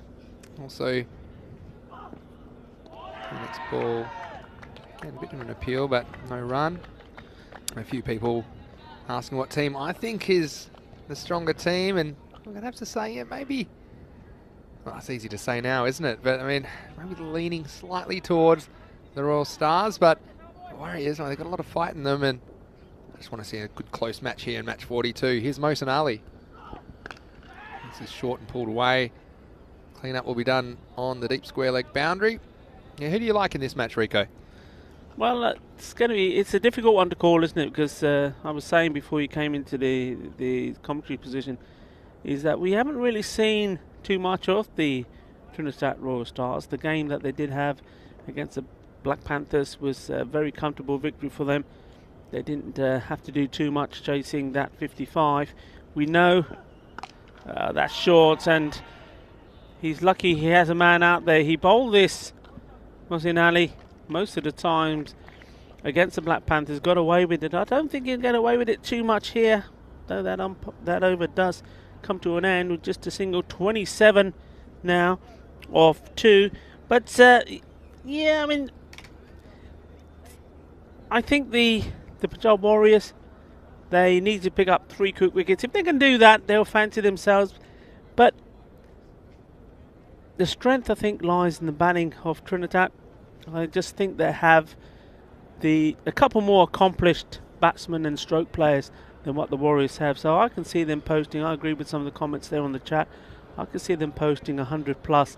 And, well, the Warriors, though I don't like to bet against them, I think they'll struggle to get 110 plus, really. They're relying on 1 or 2 batsmen, whereas Trinidad probably have just a little bit more strength. So, yeah, it would have to be Trinidad, but because you're going for Trinidad, I'm going to go for the Punjabi Warriors. I'm going to go for मैं अपने मुंडिया ਨੂੰ support करिए कि नहीं मेरे लिए परोंठे भी लेके आए हैं ਤਾਂ ਉਹਨਾਂ ਨੂੰ ਕਿੱਦਾਂ ਕਹਿ ਸਕਦੇ ਨਹੀਂ ਜਿੱਤੂਗੇ ਆਪਣੇ ਮੁੰਡੇ. Yeah, we're going to go for the Punjabi Warriors. Come on, boys. I'm fiercely neutral, Rico, and I've got a soft spot for the Warriors. I'm just slipping down the leg side, so good decision by the umpire. And this one is short. It's pulled away again. Well, that guy, he should get a pay rise. He's getting a lot of work out there on the deep square leg boundary early in this one. Yeah, we've got some more comments. This Nate in Tennessee saying, "Get Mr. Maxwell in the studio now. We need this turned around." Obviously during the first over when a couple of balls started disappearing. But yeah, it's fascinating, isn't it? It's, this contest, of course, Warriors already having game this morning, so they should be warmed up. It's well bowled, and well, it was well bowled, took the pace of it, but the placement and timing there, very much a man in form. He's placing the ball and timing it so well. What a lovely shot this was. Yeah, it's a nice shot, wasn't it? And you see the difficulty of protecting the outfield in the early overs, and again, after the 3 over mark, you'll be able to put some more men out on the boundary, but there's not much they could do about this one. All the way for 4. Let's see if Hardeep Singh can come back. This one's up, it's in the air. Again, nice bit of fielding that time. He rifles it back to the keeper. Pepsi. Jagdeep Singh cleaning up the work behind the stumps, but a nice bit of fielding there from Mohsin Ali. He's a strong man. And Rico, we're just seeing some momentum shifts in this game, and we've seen it before. We've seen some power plays. They've gone the batting team's way, but the bowling team coming back in the middle overs, that's what the Warriors will be hoping for. Hardeep Singh has a bit of a false start, and of course, it's great to be here in Spain. It won't be too long. It'll fly past, I'm sure. We'll be back 31st of May. European Cricket League in Spain. A bit more about that in a second. But first, here's Hardeep Singh Senior. Well, this one's up and it's over. And this one is going to be over everything, over the wall. It's a Maximo. And the Royal Stars, well, they're shining brightly early in this match. बड़ा अच्छा shot सीगा. Timing देखो, timing C perfect. Yeah. Gay Shakka ho gaya. Nicely played shot there, and he's looking in very, very good form indeed, is Haider here. I see the Warriors would sorely like to see the back of him. Facing up again now, this time swing and a miss, but not hitting the stick. So that's the end of the over after 3. The Royal Stars are 38 for no loss.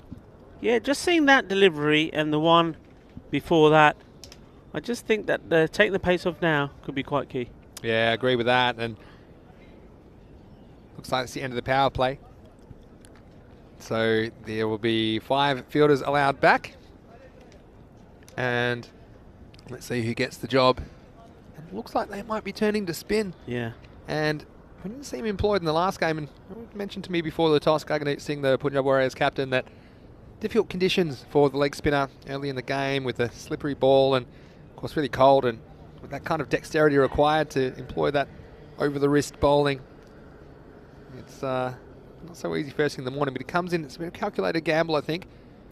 It's a good start. And he's bowled him straight away. And how about that? The Turbinator. Well, he's come in, had an immediate impact, and aren't they happy about it? Tejpal Singh as well behind the stumps. They celebrate at a safe distance. But you see the leg spinner was a calculated gamble from the Punjab Warriors captain, and he was right on target straight away. So, Mudassir Ali, well, he didn't want to have a look at Tejpal, and he'll just be looking himself in the mirror when he goes back to the pavilion. And an important wicket, a momentum-changing wicket for the Warriors. बल्ले बल्ले बल्ले बल्ले बल्ले यही गल होई मैं क्या स्पेस थोड़ा कट्टो spin ball आवे तापरा Munna Tejpal Singh, well bowled, right on the money. He struggled the other day with getting them in the right areas. Today the first ball just where it needs to be, and well, it's not the wicket they desperately needed, but Mudassir Ali does have to go, done with a good in there. And it just goes to show this is something which Punjabi Warriors have learnt as in the short time they've been in this European Cricket Series. Take the pace of the ball, change the bowling around, vary it around a little bit. They didn't do that in their very first game. They just stuck with the seamers, which they lost, but they came back strong with the variation, and it's working for them. And it's worked for them here today as well. Oh, this one's very close. It's going to be close. Balle, balle, balle. Wow, 2 in a row, the Turbinator. Well, we saw him struggle with the bat this morning, but would you believe it? He's taken 2 wickets off his first 2 balls. And Rico, after a big power play, and this is an easy decision for the umpire, pitching in line, straightening. The batsman, I think he knew he was in trouble.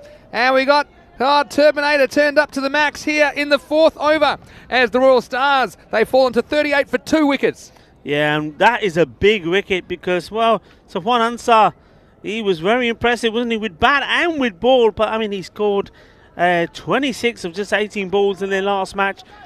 And to see him go very first ball, well, that's an amazing, amazing turnaround here. And a hat-trick here is on. Yeah, it could be on a hat-trick. And we've only seen one taken so far in Spain. And, well, the Turbinator, I was about to say, it all comes down. I think his good balls will be difficult to play, but the bad balls will be easy to put away at that pace. So he'd be high on confidence now. Well, pressure on Ali Raza, the new batsman. Ali Raza, what's he thinking at the moment? So on a hat-trick, the Turbinator, Tejpal Singh. Oh, and this was pretty well pitched as well, and some indecision in the end. They take a single, and that'll put Mohammad Fiaz Haider down the striker's end, and he struck the ball nicely, but again, that puts a bit more pressure on him. He's been hitting the ball well, but when wickets are falling at the other end, you wonder if they could grab him at this stage. The Warriors will really have their tails up. Here's Tejpal. Well, he hits this one across the line, and it's pretty well placed. In fact, it's going to split those 2 fielders out on the onside boundary, and 4 runs. Well, there might be wickets falling at the other end, but Haider, well, he just keeps on keeping on. He's a key man, isn't he? I mean, they've got 2 fielders out there who've been very busy, and up until now, they've patrolled that area well on the leg side and have been able to stop the boundaries, but not that one that was hit too well, split them. So this is the challenge. This is the big wicket. This is the matchup, I think, as well. I want to see. But again, next one he misses, and this is the thing with Tejpal. We saw him bowl some loose deliveries in his previous appearance 2 days ago, but he's been right on the money so far here in match 42. Important over for the Warriors. But Haider, he's the man who could take it all away again for the Royal Stars. If they grabbed him right now, the Warriors would be over the moon. In he comes, Tejpal Singh. This one's a Unusual Yorker. I seem almost jammed him on the second bounce. So again, we talked about the difficulty of bowling this style of bowling. And the end of a very, very good over for Tejpal Singh. There were 2 wickets, only 5 runs off that. So at the end of that over, it is the Punjab Warriors who have broken through. It's 44 for 2, 6 off the over. Yeah, what a change around. We were saying that when to take the pace of the ball, and it seemed to work. Yeah, sure did. And speaking of the European Cricket League, as I was a few moments ago, put it in your calendar, 31st of May to the 25th of June, and is the champion clubs from 15 different European nations, and you'll catch the action right here on ECN. So for more information, go to our website, europeancricket.com. But for now, Hardeep Singh to continue. And what's that? Pepsi's after you. Watch out. Pepsi, well, firing that ball in and hitting the end of the backside of Mohammad Fiaz Haider. But I think the Warriors will be very happy to see that man at the other end at the moment. He's got 36 out of the 45 runs for the Royal Stars. So Ali Raza on strike now. Might have caught a little bit of pad there, so it might not be a wide. To wait on the umpire. So leg by called. But yeah, it's been an interesting start, hasn't it, Rico? We've seen momentum shifts, even though it's a short game. We see the momentum swing back and forth, and the Warriors with a real opportunity, especially if they can pick up Haider at this stage. Yeah, and I think the key is you've got to try and keep the ball just outside that off stump. Try to get him cutting the ball. You bowl it onto his stumps, onto his legs. He's very strong in that area. This one, batsman having to wait for it and played away on the offside. So again, only a single, and if they can hold Haider to those singles and expose the other batsmen, the Warriors will fancy their chance of working their way back into this match. And we've seen on the chat lots of comments about how many runs the Stars might be looking to score, something in the range of 120, but they keep losing wickets. That's going to be quite difficult. So Ali Raza on strike now. Just a single, but wow, I'm sure at this stage you've got to bowl the Turbinator again in the 6th over, don't you, Rico, at this point? Yeah, you do. I mean, he's made things happen. And once he gets that, once he gets the flight right and in the right area, what an opportunity. He has to take those wickets. Here comes Hardeep Singh. It's perhaps on the pads, and again they'll scramble a single, but I have to say singles are a win for the Warriors at this stage. Pepsi, don't we love, he's very animated behind the stumps. Don't these Warriors love being out there? You can see why they've got so many fans around the world. We've got Nate in Tennessee asking why is the helmet on the ground behind the keeper. Well, that is probably if the keeper comes closer to the wickets, then he'll want the protection of the helmet. But if he's standing back, it's not as necessary. So the helmet, if it's not being worn by one of the fielders for protection, is generally kept in that position behind the wicketkeeper. Now, it's very rare that it happens, but if the ball does strike that helmet, it'll be 5 runs to the batting team. So I think we've seen it once so far in a week and a half in Barcelona, but that's why the fielder's not choosing to wear the helmet, and they want it out there just in case he needs it. Then that's generally where it lives, just behind the wicketkeeper. Right, here's Hardeep Singh. It's up in the air, and it's a chance, and it's taken. So the Warriors, well, they haven't dropped too many today, and Ali Raza, he has to go back to the pavilion. At the end of 5 overs, the Royal Stars are going to be 49 for 3. And Rico, another important wicket for the Warriors. It's not quite the danger man, but still, they'll be wanting to take wickets at the other end. That's exactly what happened there, and a nice catch. Yeah, that won't bother them too much. That was actually a good over. There's only 5 runs coming from it. The big man wasn't able to get hold of any. He managing to make more contact with his pad than the bat. And you're absolutely right, Vinny. You know, he's there. If they can keep him off strike and keep picking away at the other batsman, well, then they'll do their job. And like I say, if they can keep this score to, well, under the 100, they'll be more than happy going out there, giving it the chase. I think any more than that, then they're going to struggle. So this is a very important stage for them. Wickets have now fallen. I think perhaps most of the main recognised batsmen have been and gone, especially with that wicket there off Ali Raza. It's all about attacking the other batsmen now here, and they've got to be clever with their fielding as well to make that happen. So a nice catch by Rishabh at point, holding on. And there's no easy catches in these conditions, and of course these balls rock hard in the cool temperatures. Here's the Turbinator for his 2nd over. He starts with a play and a miss, and I tell you what, This man on strike. He's on 37 off 19 balls, or 20 balls now. Mohamed Fiaz Haider. He's the key to the innings for me, for the Royal Stars. This time he rocks on the back foot. It was a very, very hot chance on a cold morning for Hardeep Singh Sr. He did well to stop it in the air. This one hit really hard and flat. And we haven't seen too many catches go down for the Warriors, but he did well to get his hands behind it. Didn't stick. But again, only one run. And well, the Warriors, you can't fault their effort in the field. And the new batsman is Muhammad Ali Mir. He faces up for the first time now.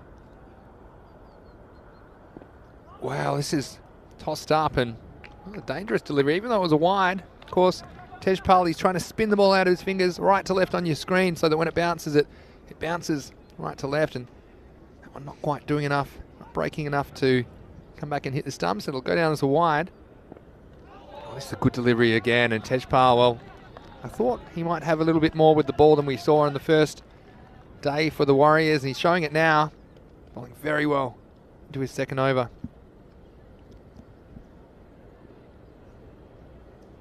Just wondering whether they need to just bring up the man on the leg side and not allow him to. Oh, that could be a no ball, could it? We'll just see what the. Did it bounce? Or did he hit it before it bounced the second time there? Just waiting on some clarification between the umpires, and yeah, it has been called no ball. It's a correct call, I think. If the ball bounces the second time before it reaches the batsman, and again, good umpiring, asking for the answer very quickly and getting it. And so this will be a free hit and a bit dangerous because look who's on strike. It's Haider. Well, he misses out, doesn't he? This was there to be hit, and he'll just get the single. So it might be one run to the Royal Stars, but I might feel like they missed out on 5 there because that could have gone for 6. And again, just a few things going the way of the Punjab Warriors since the end of the power play. Again, it won't quite break back enough. So another wide, and Tejpal, well, we mentioned this before that his good balls will be very dangerous. His bad balls should be easy to put away. So a calculated risk by the captain. This will be a no ball this time, so it'll be a free hit. And well, Tejpal, he's shown to be a wicket taker, but if he's going to be dishing up free hits, won't be taking too many more wickets. So they missed out on the last one. TRS, this will be a free hit. So a free hit, if you're not sure what we're talking about, following a no ball for off the pitch, or perhaps the ball overstepping, batsman cannot be out, caught or bowled, or any manner of dismissal which is credited to the bowler. And it's going to be a wide, so the wide will mean it's still a free hit. And well, it's he started very well, didn't he? I mean, his figures look very impressive. I mean, they still are pretty impressive, but all these extras are hurting him. And this time he does miss out. So again, last ball of the over, and the Royal Stars, I just hit a bit of a speed hump in the innings. And this one, well, it is a bit of a gift from Tejpal. I'll be disappointed with that. It's been hit and it's bounced inside the field of play, so that'll be 4 runs to the total. So still a good effort from Tejpal, picking up 2 wickets and changing the game for the Punjab Warriors at the end of 6 overs. The TRS, they are 61 for 3. Yeah, and he let himself down a little bit there, Tejpal. I mean, he's bowled well. The first over was brilliant, and he started this over pretty well. And then, of course, that no ball, the ball bouncing more than once on its way to the batsman, and after that just lost his line, sprayed some down the leg side. But you know what, we sometimes do say if you can bowl your 2 overs under 20, you've done well. Well, he has managed to achieve that, and for a spin bowl as well. Good effort from him. And well, it did show to me also, just by taking the ball off, how this man, the big hitting Haider, just lost his rhythm, and now the pace is back on. He's just going to do what he likes to do best, which is smash it. So that's right. Now we do know they have got other spinners in the team. We saw that the second time they came out to play. Now I'd like them to introduce those guys, because I just think putting the pace on here, especially to the big man, is just playing right into his game plan. Yeah, good observation, Rico. And we see Charanjit Singh bowling for the first time in this match. First ball just a single. Again, swing and a miss, and keeping low, and batsmen, especially new batsmen, not adjusting to the lack of bounce which you sometimes see on this pitch. And well, Mohamed Fiaz Haider has been starved with a strike, hasn't he, since the power play? And just this innings stifled. I want to keep him down the non-striker's end for as much of this remainder of this innings as possible. Well, this one will be dragged down just a single. But yeah, sorry, I was just going to do my Yeah, 6 go on. over check-in, Rico. They were 61 after 6 overs, so I think they'd be eyeing off 10 and over would give them 100, and I think they'd be more or less happy with 100 to 110, something in that region. And the Punjab Warriors, we've seen their batting, perhaps they don't have a lot of batting depth, and I think they'll be happy with a score in 3 figures. Yeah, but if this man stays in for the remainder of this innings, I can see it being more 130. I really think he's going to really push on. Guess we'll find out. He's on strike now. Hyder. Well, he goes up. The fielder's got a chance. Just backing off and not thinking he could get that on the full. Hardeep Singh Jr. that was down at long off. So again, they'll probably take that. A tough one to decide whether to go for the catch and risk the boundary, but it's a big wicket if they can get it. Yeah, It's one of those, isn't it, where you just think, well, is it worth the gamble? And when it's against one of the bigger players, it quite often is. You know, what I was going to say just there, when Mohamed Ali Mir is on strike, what I would like to see is that one of those fielders, one of those 3 on the leg side, coming into the ring and putting pressure on him and not allowing him to get the single, because at this stage of the game, you know what the thinking has to be. Thinking has to be to have Hayder again on strike. So put the squeeze on the other batsman. Don't let him do it. Well, okay, you risk the chance of your boundary here and there, but not as many as what Hayder is likely to get if he's on strike. Yeah, expert comments there from Rico Full, and I'd agree with you. Perhaps trying to put the squeeze on and to keep Mohamed Ali Mir up the striker's end and get him to feel some pressure could also create a wicket, and we see the bat getting changed, obviously. These hard balls doing a bit of damage to the bats in Spain, so he's been sorted out. And the key for me, Mohamed Fiaz Hyder on strike. He's on 41, has 41 of their 65 runs at this point. So last ball of this over from Charanjit Singh. Been a pretty good one so far, only 4 runs off it.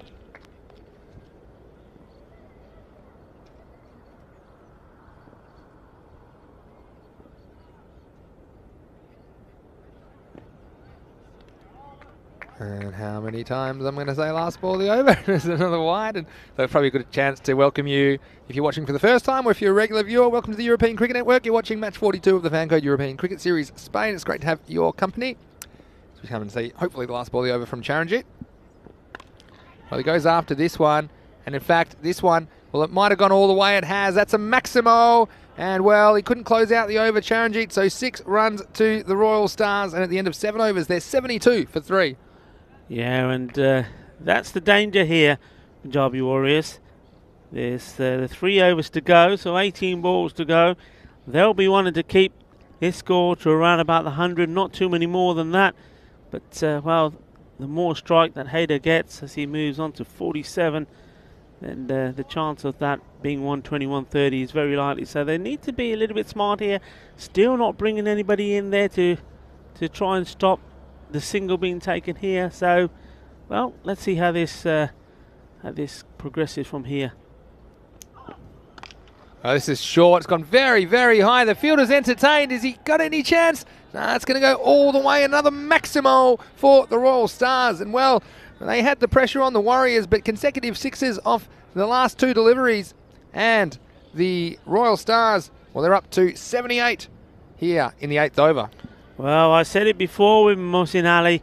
He likes to come in and bang it in short. Well, he got away with it against the Panthers. He's not going to get away with it today.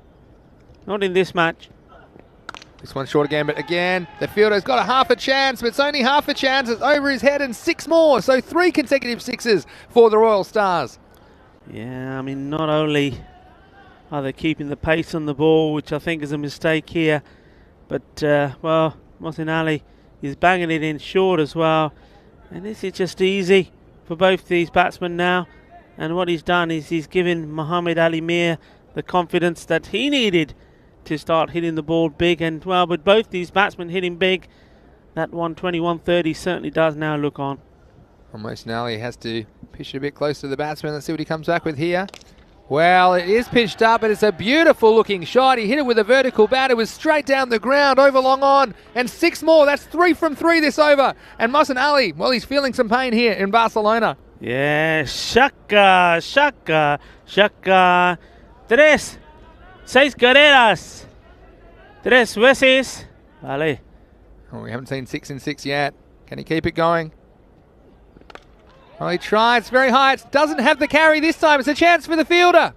And down it goes. So the Warriors, they miss out on that one. He was Charanjit Singh. Well, he's had some issues in the field so far. And to make it even worse, it's rolled into the rope. So you see this one. Well, it was very, very high out of the sky. It might have brought rain. Just not judging it correctly out of the clouds. And, well, let off, and that might come back to bite the Warriors. 5th ball of the over. Might be some respite. Wait for the umpire's call, and no call there. So a valuable dot, and you see the momentum, Rico. It does change so quickly in this game, doesn't it? They look to have Muhammad Ali Mir on toast, and he's just broken out with all these boundaries in the 8th over. Here comes Mohsen Ali again. Again, he bangs it in short, and this time it'll be just a single, and well, that'll bring Haider on strike, who's 47, but Mir has raced to 29, and we talked about, well, in fact, that'll be the last ball of the over, so 95 for 3, and that's one of your magical overs, Rico. There were 23 off it, and Charanjit, the previous over, had only conceded 5 off the first 5 balls, but since then, the last 7 balls have gone for 29 as the Royal Stars have bounced right back into this match.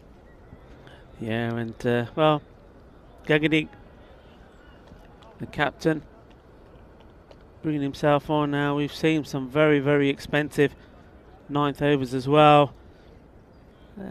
Well, maybe the captain here, as we see him coming in to bowl. This is well bowled. I think the captain's the man for the job here for me. Rico, he's been pretty solid, but also, like you say, he does have the kind of slightly pace on the ball, which these batsmen seem to enjoy, and it's important he gets this length exactly right. Attacking the stumps, and it's been starved with a strike, Haider, but he's on 47, pretty close to a half century. This will be a chance, going straight down the ground. Fielders trying hard, they're not going to catch it, so that's 4 runs.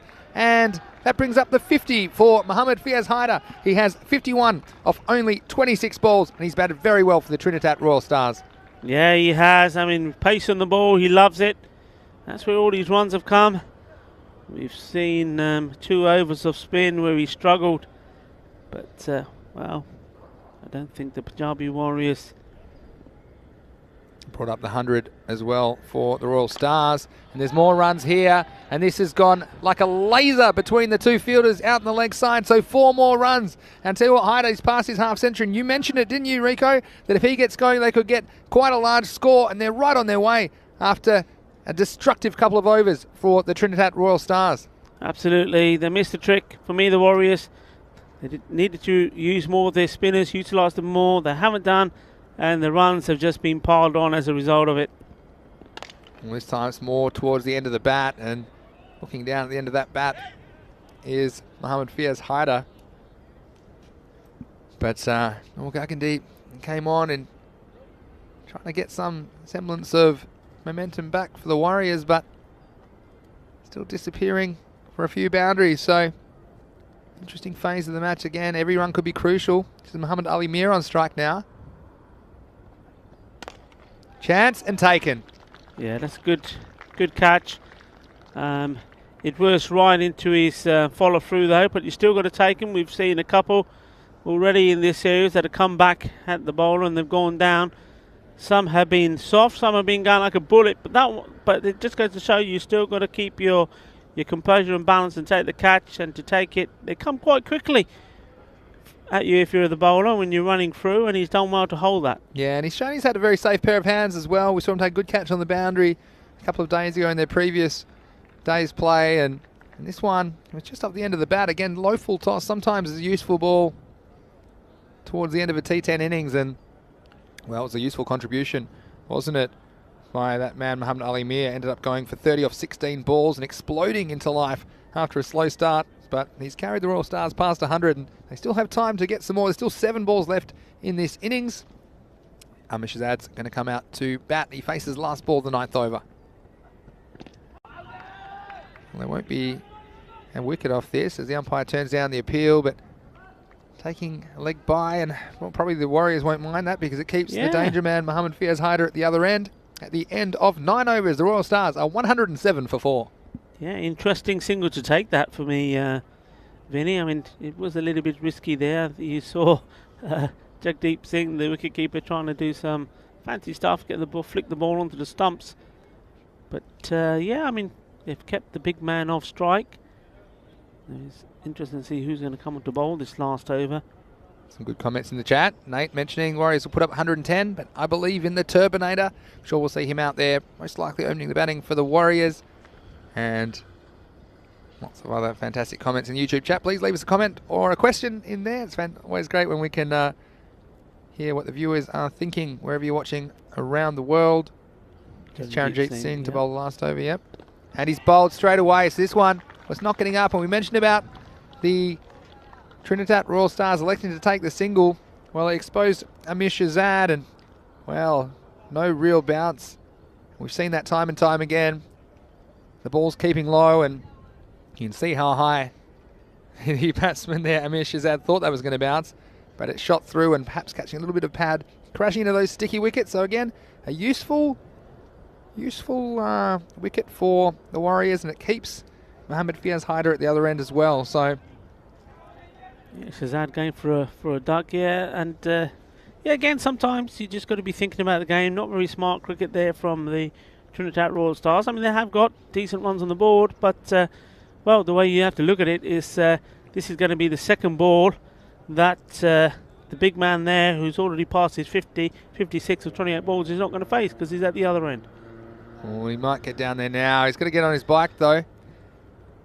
And one thing I was going to mention at the end of the over, and perhaps if you're watching cricket for the first time, the batsmen do change ends at the end of each over. So it's a throwback from traditional cricket where you generally bowl from the other end. Of course, that doesn't happen here in the ECS, but the batsmen do change ends at the end of every over, and that's why Mohammad Fiaz wasn't on strike, but he is now, and he's got a free hit to face. Oh, he threw everything at it. I get one. I'd like to see him try for 2 here, and there's a bit of a fumble, and they'll allow it. So Mohsin Ali, pretty good fielder with a strong arm, but not able to find the handle on that one. So again, the importance there, not only the extra run for the Royal Stars, but it keeps that man on strike, Mohammad Fiaz Haider, who is now on 58, and again, another bat. Tell you what, he might start a cricket bat shop down the road, Rico. I think they'd be doing a roaring trade, wouldn't they? Because, again, the conditions and playing in these cold conditions and the very hard balls, they become very hard in the weather conditions we're experiencing here in Spain. So the bats are paying the penalty, aren't they? They certainly are.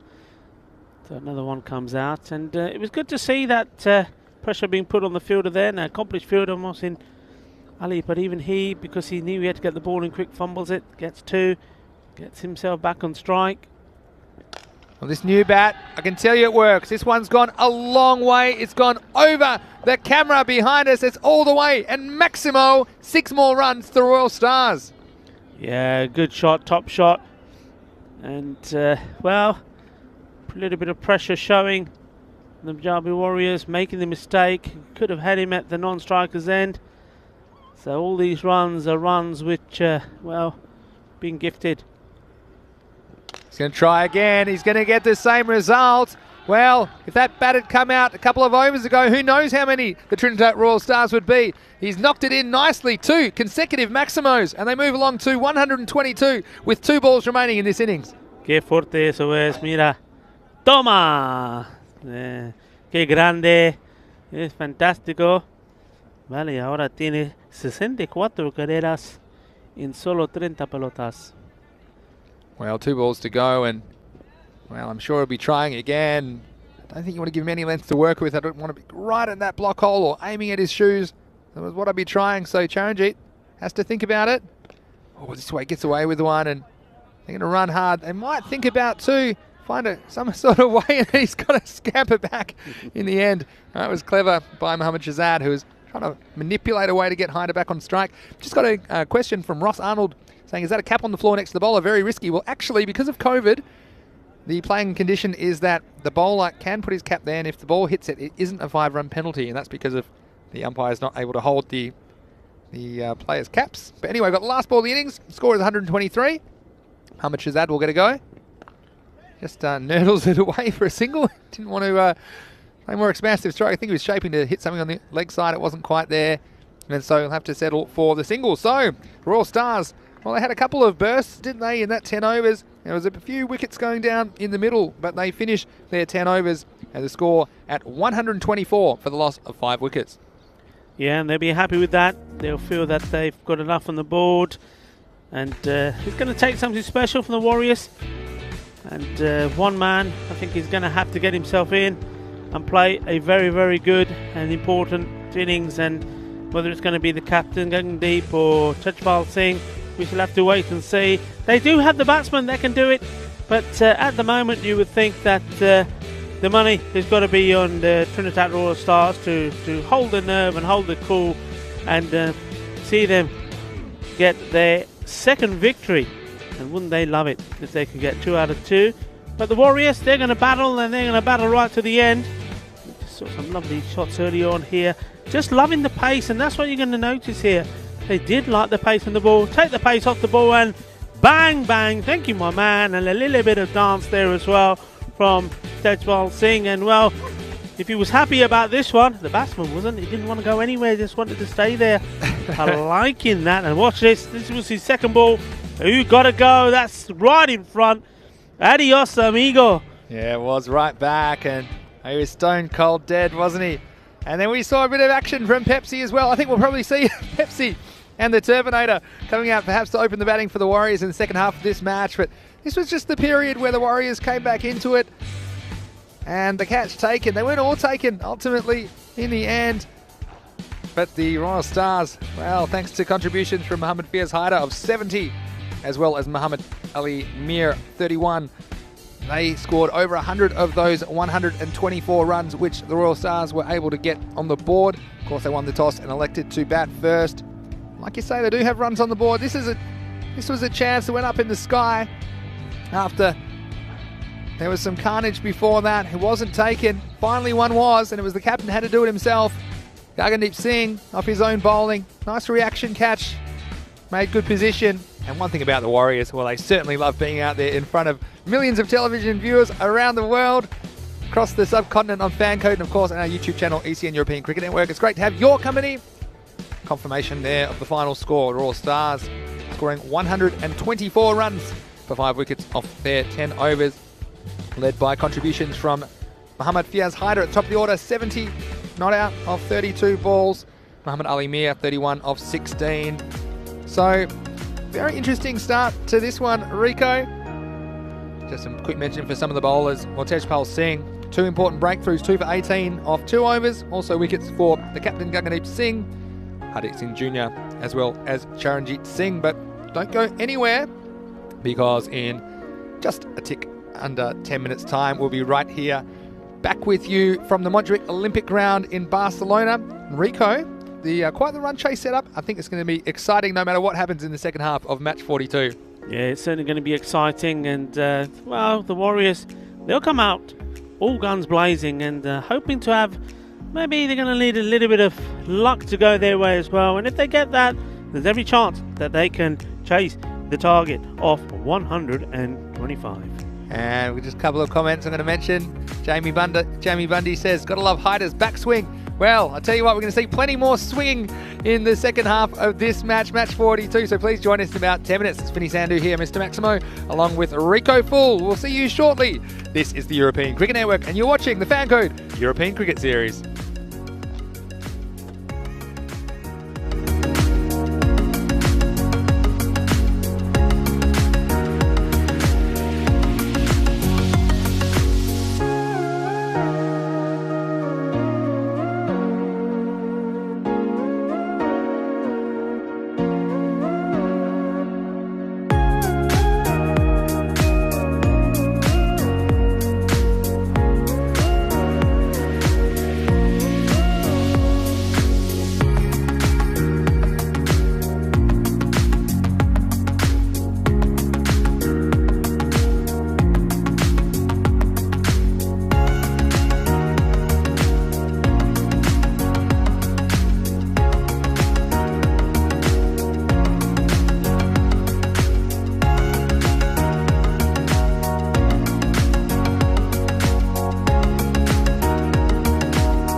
Buenos días. Bienvenido de España. Aquí en Barcelona, en el campo de Olímpico en Montjuïc. Ahora contra el partido de Punjabi Warriors y de Trinidad Royal Stars, ¿vale? Árbitros Shohril Ahmed y Nilkash Patel. Ahora está listo. Nilkash अपनी baby के ते pronte बहुत स्वाद से. Thank you very much to Nilkash Patel. Yeah, bought a couple of prontas for me and Vinny to tuck into, and they were absolutely delicious.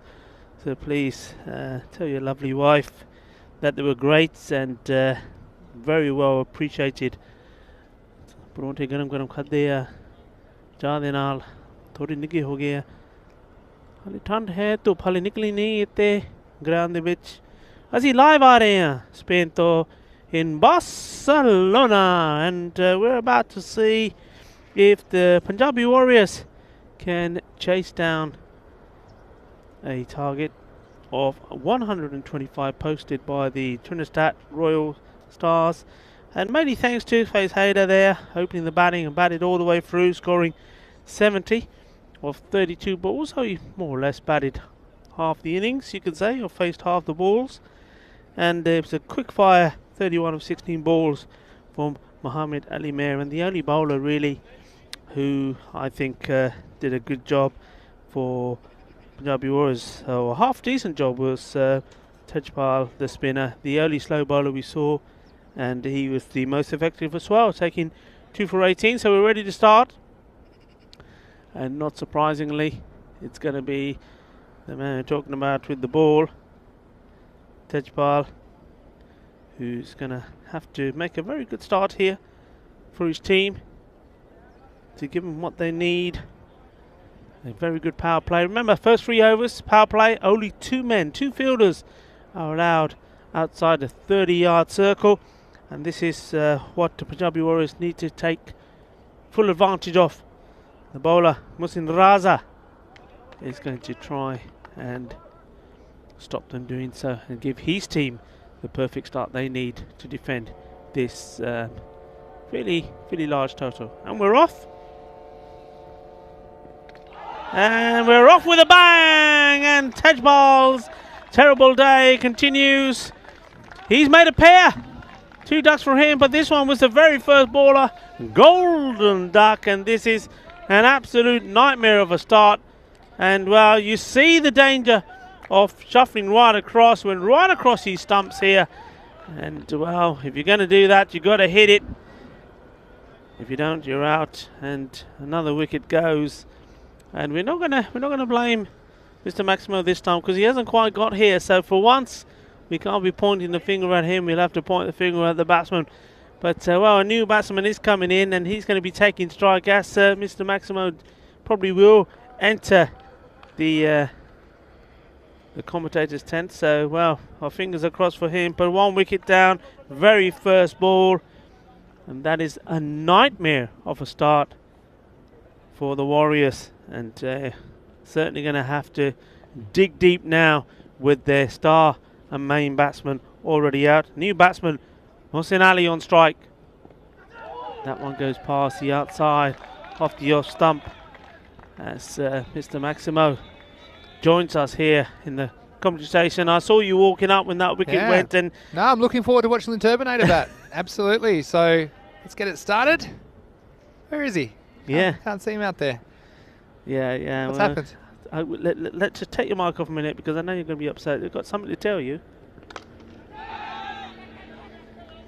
He's gone. Rico, what did you do with the Turbinator? Would you believe it? It went across the line. What have you done? What have you done to my boy? What have you done with the Turbinator? He was the key to the chase for me, and disappointing. Yeah, I did see the wicket, unfortunately, for him, but I'm sure still plenty of matches left. Hopefully, we see him get some more runs, but you're going a bit too early, and so easy to get carried away, isn't it? And requiring 125 for victory is a lot of runs, but we've seen it done before. This one's hit up high. The fielder's in the game. Oh, it was a nice effort from Mohamed FaZe Hayder. And just gets through him though in the end. So 4 runs, and look, the Warriors need about 12 and over, and they won't want to fall too far behind this rate or this game. Well, might smoke bomb on them and just disappear into the distance. So nice to see them attacking, and these batsmen, they've got it all to do, but they need to keep playing those aggressive shots. This one's worked away nicely.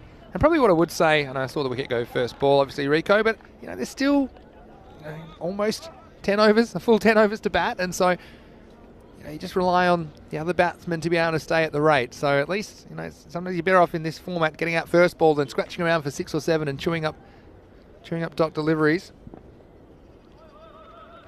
This one be called a wide, so It's not nice though, is that? I mean, Vinny, you can imagine, all these guys, as we said, they're family men, working men, and you can, say to your wife, well, I'm going to go and play some cricket, sorry, I can't do the, I can't put your photos up today, love, I've got to go to play cricket, and in the end, there's a bit of a shindig. Oh, another one goes down, so 2 in the over, and the sticky wickets, well, they're going to have repetitive stress trauma because, again, they've been knocked over, and it's Mohsin Raza who's come in again, wild swing across the line, so the Warriors, well, they're in some desperate trouble at the end of the first over. They've lost 2, 7 on the board. Yeah, well, a nightmare start. You were saying they've got the time to do it, but are they going to have the wicket in hand to do it? But again, go back to what I'm saying. So you make all these excuses why you can't do these jobs, and then in the end, okay, you're allowed to go play a game of cricket, and then when you come back home, say, so how did it go? Don't ask. How did it go? The hardest thing is explaining, especially if you're playing on TV. You have to explain to your wife why you're gone for 5 or 6 hours, and they see you only face 1 ball. Yeah. So it's not that easy. There's so much gardening and painting you could have done during that 6 hours. Anyway, it's going to be Sufyan Ansar to bowl the next over. And it starts with a wide, but look, the Warriors, they're just going to have to try and hang on. Mechanical Bulls bucking them at the moment, but they need to get somewhere above 20 after this over. Just stay on track in this chase, of course. Yeah, just over 12 and over required. So see what Ansar can deliver. And again, wild swing and a miss. And this is the thing, isn't it, Rico? We say there's no one square of the wicket back on the offside. There's no outfielders out there. And so we've seen the Warriors batsmen so far just taking the bait and trying to hit across the line. But more correct cricket strokes, I think, required at this point in the game. And this time it's exactly where it goes. It's going to go over the head of the men in the circle. It may pull up. They're going to come back and they're going to hustle. That's nice work. Gagandeep Singh, the captain, leading by example. And 2 runs to the Warriors. You see there, the ball's on the offside. Hit it on the offside. Simple. Yeah, I know you get a lot of people, or we get a lot of people asking about the game and some of the rules, etc. We'll see just this ball from Ansar. Was very almost a third as well, and the keeper almost eating it as well. Tough on the second bounce. Just before we come to what you're saying there, we've got Nate on the chat saying the Warriors have a deep roster. It's okay. Well, luckily he's still confident, but not as confident, to be honest. You were saying, Rico? Come to after this ball. Yeah, so you a lot of questions, but one thing about cricket, which is I think really, really hard and so unlike so many other games, that as a batsman you only get 1 chance.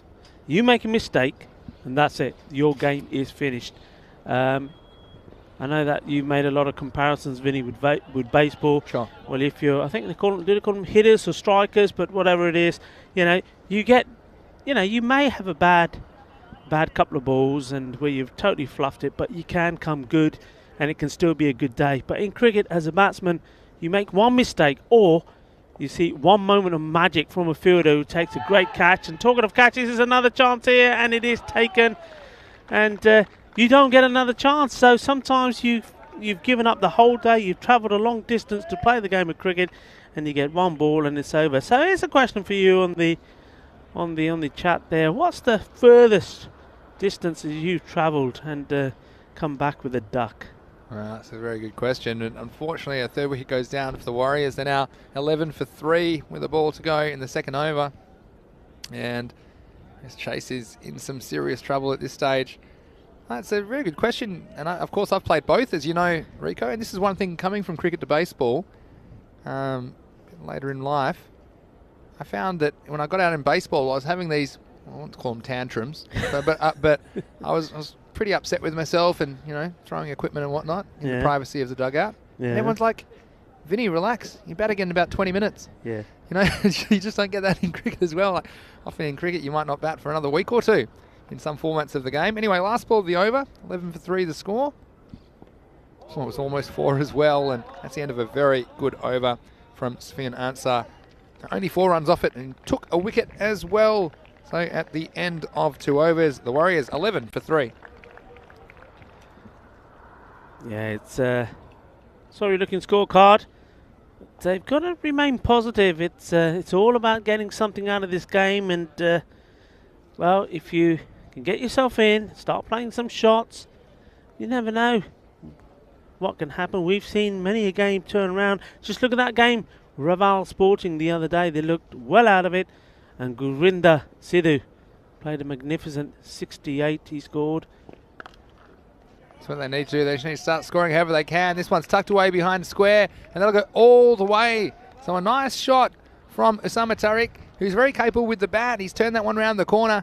And Quattro Carreras, 4 runs to the Warriors. Yeah, that's just a lovely played shot, just to help that along. And remember, we're still to see Pepsi come out there, so they have got batsmen still to come. So, going to be positive. Forget about what's happened so far. Think about what they've got to do now going ahead. Build a partnership together and leave yourself a few wickets in hand to try and go for the big push at the end. Well, they'll need more of that. This time, coat of paint. And that would have been another dismissal. But you got a few chats. Nate saying he's starting to worry a bit about the chase. And Jamie, Brother Bundy agreeing.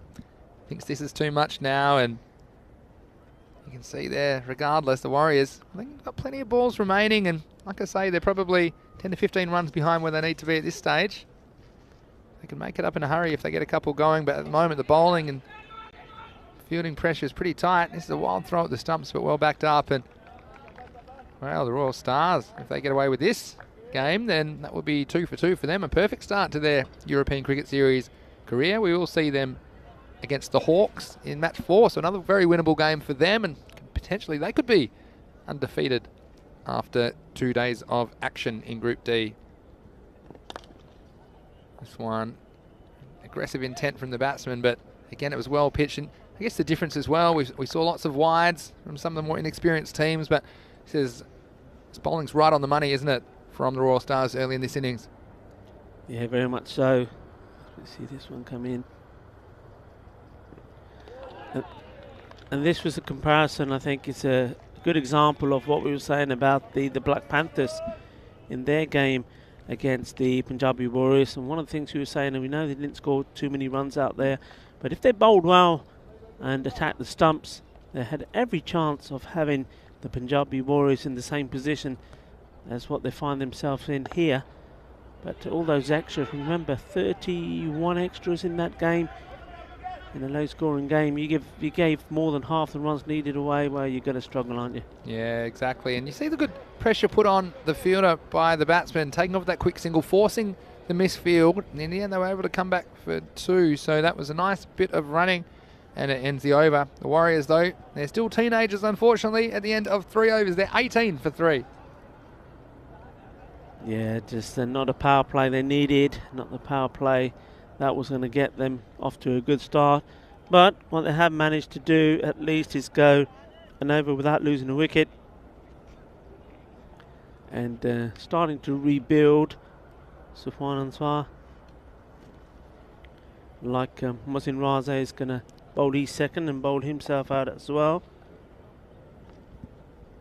Yeah, he bowled a good first over and he's come back to bowl out, has Sufyan Ansar. And of course, give a guy a wrap. First one down the leg side, but there haven't been too many wides, and we saw the Panthers, and that's something we'll see them shortly in the next match. Something they need to sort out, because those freebies, it's just rule number 1, isn't it? You've got to make the opposition work for their runs, and don't want to give any of them away. Here's Ansar again. Well, nice looking shot, but not quite out of the middle of the bat, so they'll get a run. And yeah, keep those questions coming in and comments. And Master Nate saying Warriors need Pepsi's intensity. It feels a bit too late. I thought we might see Pepsi in the Terminator, which is one of my favourite shows. Opening the batting. This next one's cracked away. And again, fielder not quite gathering it clean. He might have been on for a run out. Yeah, Pepsi in the Terminator. It was like the shortest running series ever.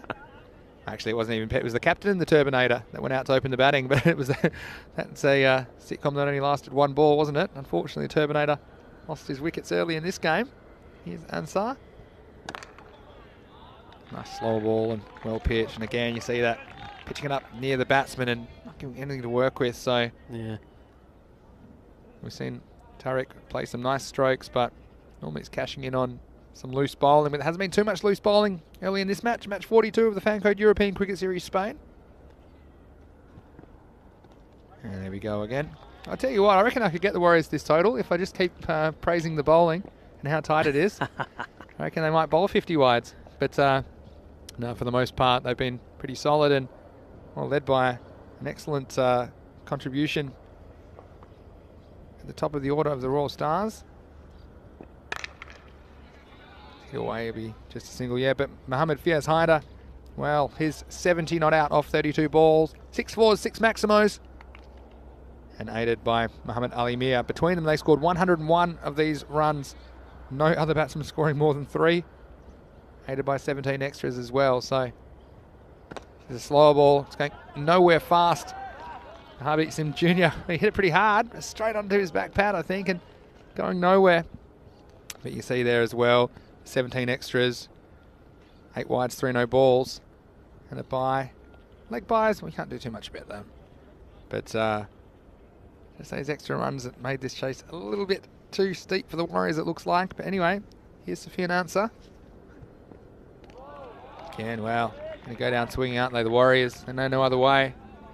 Yeah, very good variation there from Ansar, trying different things. You saw in that over 2 slower balls, the quicker one, the one outside the off stump, and he just keeping the batsman guessing. Yes, and just a reminder to you guys, the European Cricket Championship, it was announced last week. We're right here on ECN, starting on the 13th of September, going through to the 8th of October. So over 4 weeks, we'll see 15 nations competing in a T10 format right here on ECN. And for all the details, go to europeancricket.com. That's an exciting innovation, and it's the first time that tournament has been held right here on the European Cricket Network, coming to you in September 2021. So lots of great cricket action coming your way. New over begins, and it begins with a wicket. And Akil Ansar comes into the attack with his leg spinners, and much like the Terminator, Tejpal Singh, he begins with a wicket and hitting the stumps. Another one goes down for the Warriors. Yeah, it's unfortunate this. I mean, just starting to build a partnership. Usman Tariq, he's played some nice shots outside the off stump. He's not been able to split that field. They're always finding a fielder. And then there on that one, trying to work this one round to the leg side. And I think, well, just totally deceived, I think, by that ball there. It came to him probably a little bit slower than he expected, and finds his stumps in a horrible mess. So another wicket down in a real muddle now are the Warriors. Well, it was a perfect start for Akil, but this one isn't so perfect. In fact, it has been dispatched to the boundary. So a nice start for Umar Raza, who's come out in a very difficult situation indeed, but still 6 overs left in this chase, and they wanted to get as many runs as they can and see if they can get a run. We saw in the Royal Stars innings how the game can change very quickly with a flurry of boundaries, and there's one handy boundary for the Punjab Warriors. This is out this time though. I've just got word from Mark Lovell in the ECN office that the Day 10 preview is now out on the website. That's great work from the boys in the media office there. And another wicket goes down. So 2 in the over. Akil Ansar coming in, and he's had the answer as he's hit the stumps twice. And the Warriors, well, they're in some desperate trouble now. You can't blame them for going for their shots, but again, when the spinner gets it right, the batsmen haven't really had much to do about it, and this one, well, over go the stumps again. Yes, and isn't the bowler happy? Akil Ansar took a wicket the very first ball. Seeing the next one smashed away to the boundary, but he has the last laugh. Sumaraza, his very short innings comes to an end, and the Warriors, they're falling over here very easily. Well, there's still 2 balls remaining in the over. There's been no run. So, yeah, make sure you get to the website, EuropeanCricket.com. A lot of people asking which team's favourite and want more information about the players. Well, the match preview at EuropeanCricket.com, that is your one-stop shop for all the information you need to know to keep up to date in the ECS. This is well pitched again. It's a nice shot by the batsman round the corner, but also good work by the fielder to skate around the boundary and cut that one off. So that's the end of the 5th over at the halfway point of the innings. The Warriors are 28 for 5. Yeah, Jagdeep Singh coming in. Now he certainly showed signs of good ability, good technique, played some nice shots. I mean, looking at what this rate is just under the 20 runs required an over, and like you say, we've only just got to the halfway stage, 28 for 5, so there's a lot to do. Understatement over the century. Look who's in. It's Pepsi facing up. Jagdeep Singh. I tell you what, this one could run away for some freebies. It's going to go all the way. So starts with a loose delivery. Mohammad Ali Mir. It'll be 5 runs total and have to be re-bowled. Told you this is the rule change I hate as a wicket keeper, because it used to be that they would be scored as 5 no balls. But now it's considered 4 byes. Poor keeper didn't have much of a chance as that one. He needed one of those fishing nets and he still wouldn't have been able to reach it. But anyway, this will make this a free hit. So let's see if Pepsi can shake up the bottle and open something here. Here he is facing up to Mohammad Ali Mir. He tries and, well, might get 2 here. Watch him hustle. Well, he's sent back by his partner. Yeah, good choice there. And then the keeper in the end didn't take it clean, but if he had, he would have been in trouble. Yeah, I don't know. Pepsi's call if he thought he could make it. But, yeah, the free hit just going for the single. So here's Mohammad Ali Mir again. It's going to be a wide again, and this time Pepsi very quick to get down the other end. I tell you what, the throw would have been out as well, but it would have been a good piece of fielding from the keeper. As the shy came in, that was from downtown, but couldn't find the target. And so that'll be 2 runs for the batting team. And Jagdeep is on strike. He shuffles down the wicket.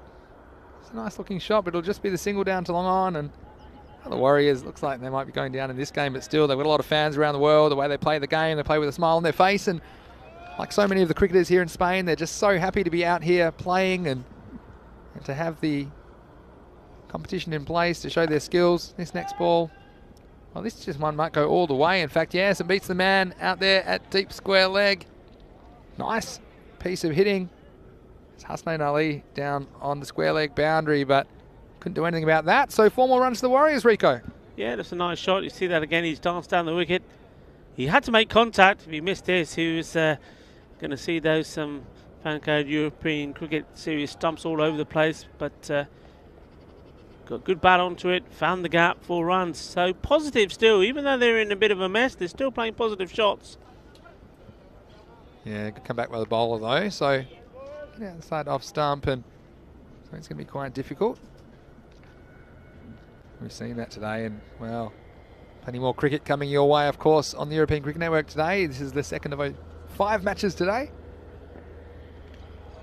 A little bit too wide. Mohammad Ali Mir has been flirting with that offside wide line and loses the battle this time. But yeah, we've got Falco back in action. Of course, they're undefeated at this stage, and we're coming back. They're playing matches 3 and 5. We'll see the Hawks again. Enjoyed watching the Hawks as well. Has a good contest with them. Well, it's up in the air. The fielder's under it, and he's going to take it. So a nice bit of catching from the man there for the Royal Stars. That went up, and there were 2 fielders that were under it in the end. And Tariq Mahmood, well, he took control in the end and took it easily. And nice piece of fielding, Rico. We've seen some good catching this morning. That was a good catch. They're never easy when you're well, they're going over your shoulder and you're running backwards trying to keep your eye on the ball. It was still a fair distance away from him, so I had to stretch and reach out. Held it well.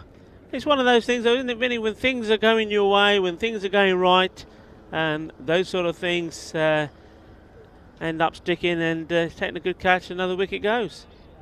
And wide, very next ball. The batsman did cross while that ball was in the air, so it'll be Pepsi himself, Jagdeep Singh on strike. He is joined out there by Hardeep Singh Senior.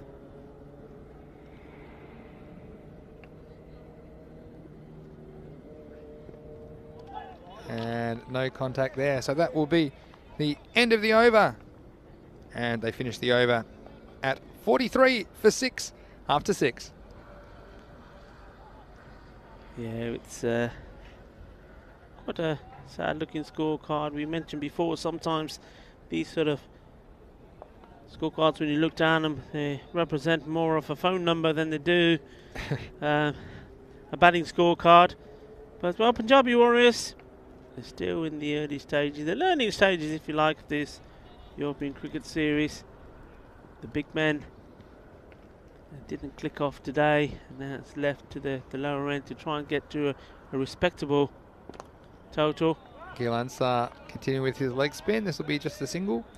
And we had a good question in the break. I was going to mention it earlier in the innings, but Nate was asking about the batting order. Is it set like in baseball, or can the batsman can it be changed? And truth is that the captain of the batting team can send whichever batsman out he likes in whatever order, and doesn't have to inform the umpires or anything about that. They can send out any batsman, of course, as long as they're not out, to replace a batsman that's dismissed.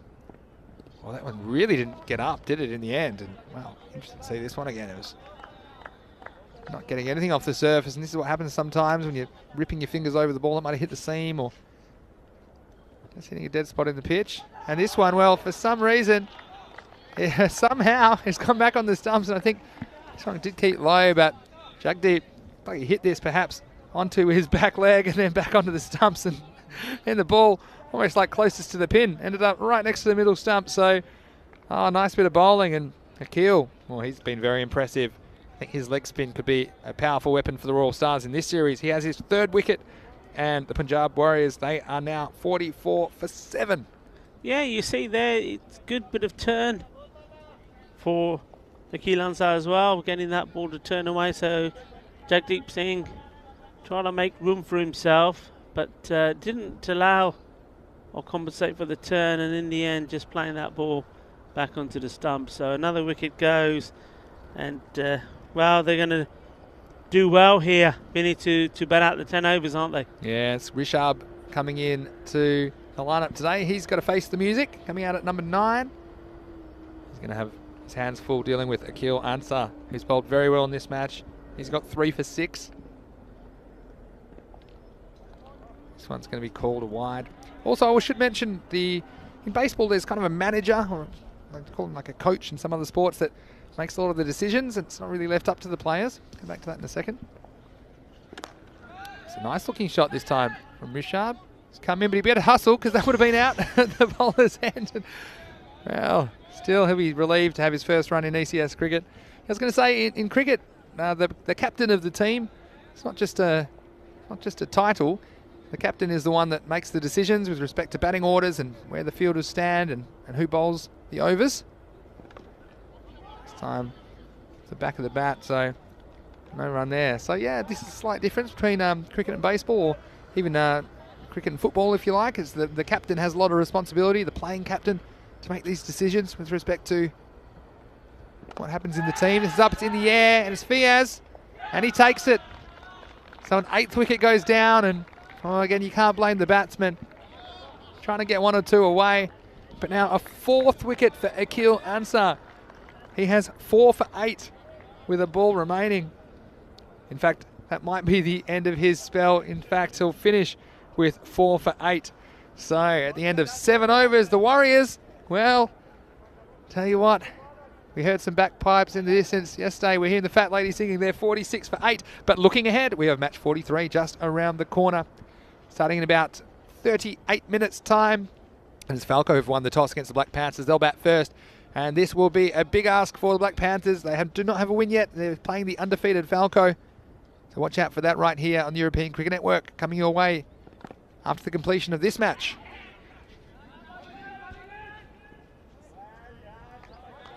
Three overs remain. So again, another run and they stagger towards the 50 mark. 52 is the lowest score we've seen so far. Hopefully they can get past that, the Warriors. So Amir Shahzad, who's come on to bowl, and it's a wild throw, but backed up. And the Royal Stars having a bit of a giggle about that one, and no one wanted to be backing that one. It was Tariq Mahmood. Well, he's been good in the field so far, taking a good catch a moment ago and then backing that throw up. So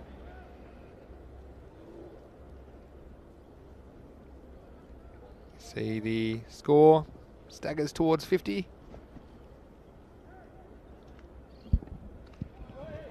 Nice bit of keeping that time. Ali Raza behind the stumps. Again, not very easy for the keepers in these conditions either. Very cold, very hard ball.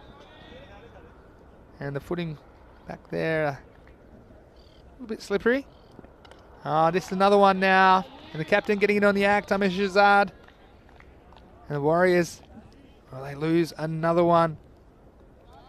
Yeah, Charanjit going. It's, well, relatively easy, isn't it, for Trinidad Royal Stars here. They're just finding if they keep persistent and patient and bowl at the stumps, they're going to get wickets here. So the 9th one going down. And I said before the game that Trinidad, because they had quite an easy victory, their very first game, where they were only chasing a very low score posted by the Black Panthers of 55, doing it with just 2 wickets down quite comfortably, that we never really saw them as a unit. We never got a chance to see all of the batting, all of the bowling. We've had a chance to see that here today, and well, they certainly look a very accomplished team, a tight unit, and they're not going to be easy to beat, Vinny. No, exactly. My thoughts exactly, Rico. And Nate saying the Warriors will regroup, come back strong. Well, it's great you're still watching, Nate. Thought you might have gone back to bed. I could have excused you to do that. And let's see if we can get past the lowest score so far, which is 52 so far in the series. Chance here. It's a nice looking shot. Is that going to go all the way? Fielder's got some work to do. In the end, it'll be just a single. So still, nice shot, Rajvinder Singh. Nice shot for a number 11, wasn't it? He's going to take a single and he will retain the strike. And the Warriors, well, after 8 overs, they're 49 for 9. Yeah, it's having a competition here, I think, with Puneet in terms of size. Yeah, it's pretty close, isn't it, between those two? And like I say, it'd be great if the Warriors just get 5 more runs, however they can, because I don't want to have the Warriors having the lowest score. Just looking ahead, of course, to match 43 coming your way here on ECN about 35 minutes time. All the information you need there. If you are playing the fantasy games or playing Dream 11, it's all right there for you on the dashboard. You can also find them at European Cricket on social media.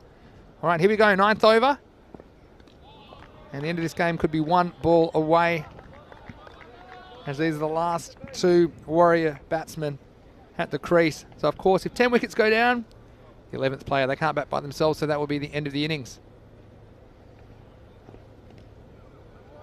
That's called a wide, and that brings up the 50. So I'm happy to see them get to 50, Rico. Yeah. Couple of more runs. Come on, boys. You can do it. Couple of more runs. Mudassar Ali bowling now the 9th over for the Royal Stars.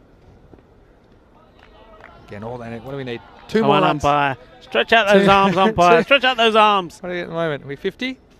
Yeah, we're on 50. All right, we need 3 runs. This is a real game. This is a real game. 3 more runs. Come on, guys. Pressure situation. You don't want, that's a record you don't want. Lowest score of the series. This one, well, I wouldn't say that was very close to being hit, but luckily it was far away from the wickets.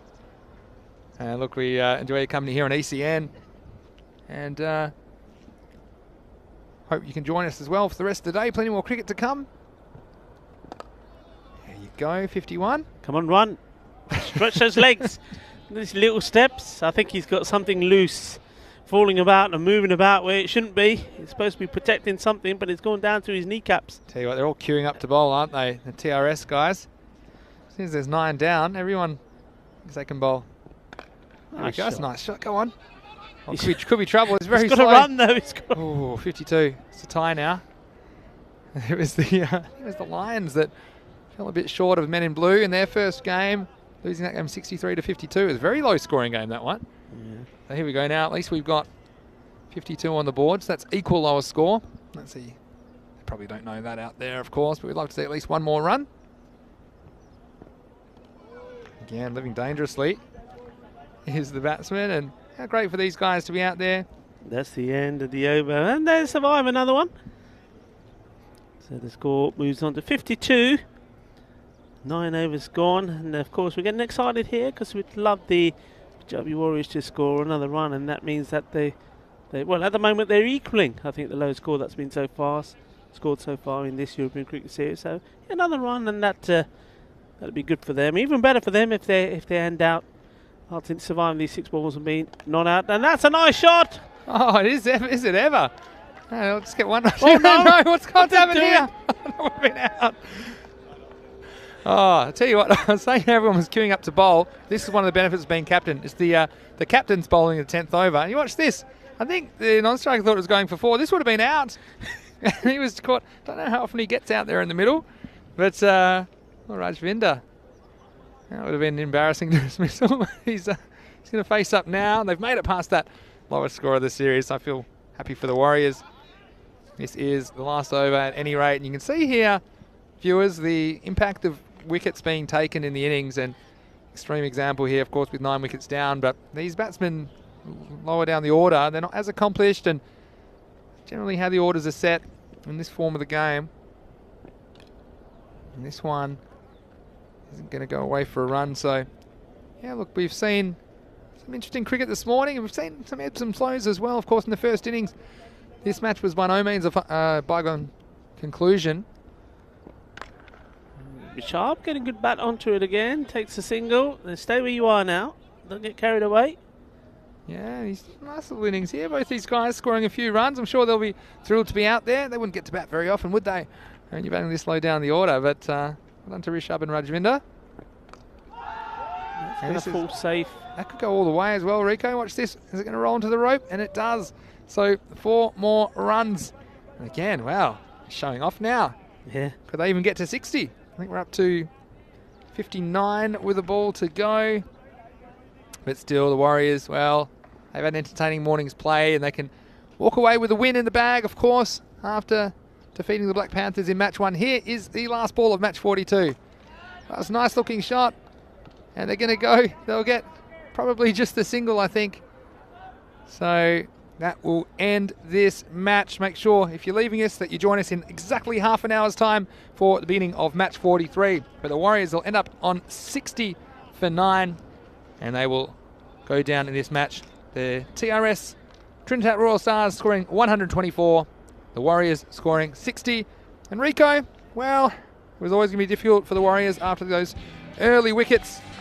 And unfortunately, a lot of hopes were pinned on the Turbinator, but he went early and very, very early here in the chase in match 42.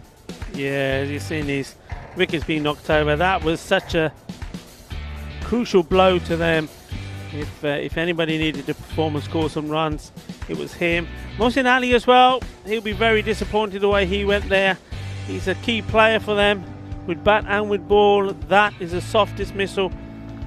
And well, after that, the captain taking on a couple of the short balls, trying to get the run rate back up again inside that power play. He fouled, he went for 7. And after that, like we say, it was very much a scorecard that resembled a phone number. In fact, the highest score and the only score apart from Hardeep Singh Jr. that went to double figures. Hardeep Singh Jr. on 10. The highest score was 16, and that was extras. And that tells you the story of this Punjabi Warriors innings. But you know what? They'll be back for sure. And back with a bang. One thing we do know that the Warriors do is that they do come back strong. They learn from the mistake. This was a good catch. This was well taken. Yeah. He had to make up a bit of ground, reaching up for it. That was unfortunate there. Pepsi. Pepsi was in the muddle. We needed to see a little bit of Pepsi Max, really, but we didn't get any Pepsi Max. We just got a Pepsi flat. That was a very flat Pepsi. He went out. He saw a nice shot here and he thought, well, is he going to clear the man? Didn't Hayder. What a good game he had today. In the end, we talked about how many wickets there were yesterday. Balls hitting the stumps. When it's the same thing here today. Wickets going down. And then that was nice to see a little flurry there at the end between Charanjit and Ribesh. And 4 runs there. A welcome boundary, a nice looking boundary. Got them to 60 runs. So good effort from them, but not good enough. So well done to the Trinidad All-Stars. And here, the next game, going to be interesting. Falco, they've won 2 out of 2, look very strong against the Black Panthers, who've really yet to set their mark on the European Cricket Series. Yeah, but they're learning every game, aren't they? And it's going to be a stern test, of course, against Falco, who'll have their sights set on topping this group and heading through to the next stage. There are 2 undefeated teams left in Group D, Falco and the Trinidad Royal Stars now. And you can see that Adil Sawa and Ijaz Ahmed, they're listed to open the batting for Falco. Raman Ullah and Awais Khan also there. Mohammad Yassin, well, I wouldn't be surprised to see him actually at number 3. He's listed at number 5 in that graphic you see there. But Black Panthers, well, we've enjoyed Puneet, of course, from Mali, who chipped in with the ball and also took a very good catch. Balwinder Singh, well, he's probably their most accomplished player with the bat, and he's likely to open the bowling as well. So for all those fantasy dashboards, make sure you go to our social media at European Cricket. Make sure you follow us if you're watching on the YouTube ECN European Cricket Network. It's important that you subscribe to our channel and like the video, of course, because we have plenty more great content to bring you as well. There's always highlights videos and man of the match videos as well on our YouTube channel. So an endless galaxy of entertainment of the cricket variety here on ECN. So Rico, we're going to take a little bit of a break. Just confirmation there of the result of match 42. It was the Trinidad Royal Stars batting first. They made 124. The Warriors replied with 60. And like you say, well, that is his phone number, isn't it? Looks like a British phone number, 071 774 31518. And extras, the top score with 16. But the Warriors, well, we know they needed a good start. They weren't able to do it. And, well, anyone really could have had a bowl in the end. It was the captain chipping in towards the end of the innings. But the star was Akil Ansar with his leg spin. 4 for 8 off 2 overs. 2 wickets for Mohsin Raza and singles for Sufyan Ansar, Muhammad Ali Mir, and the captain, as I mentioned, Amir Shahzad. So, well, we're going to have a little cup of tea, and we hope you make yourself a little drink, but don't go too far away, because in only 20 minutes we'll be rejoining you to bring you into match 43. Of course, 5 matches a day, every day here, Monday to Friday, for 5 weeks in Barcelona. We are in the Thursday of week 2. Plenty more cricket round the corner. 124 matches in this first Fancode European Cricket Series of the year. So this is Mr. Maximo, Vinny Sandhu, along with Rico Full. We'll see you shortly in about 20 minutes. Join us again then on the European Cricket Network.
and welcome back to the Fan Code European Cricket Series. It's Mr. Maximo here, Vinny Sandhu for the European Cricket Network, and we're almost ready for the toss for match 43. It's the third match of 5 today. We're going to see Falco. Well, they're unbeaten. They're returning to the action here in the third match of the day, and they are playing the Black Panthers, who of course we saw in the first match. So let's hand it over to the match referee.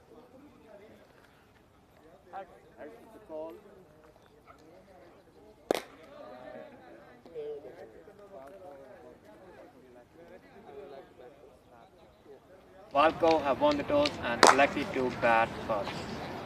And you see there the Falco captain, Reman Rajput, winning the toss, having no hesitation in batting first. I'm sure that he'll be looking to put a big total on the board against the Black Panthers. Adil Sawa and Ijaz Ahmed are listed to open the batting for them. And they've also got a strong number 3 in Mohammad Yassin. So I'm sure that that's a great toss to win for Falco and the Black Panthers. Well, they've struggled so far, especially with the bat.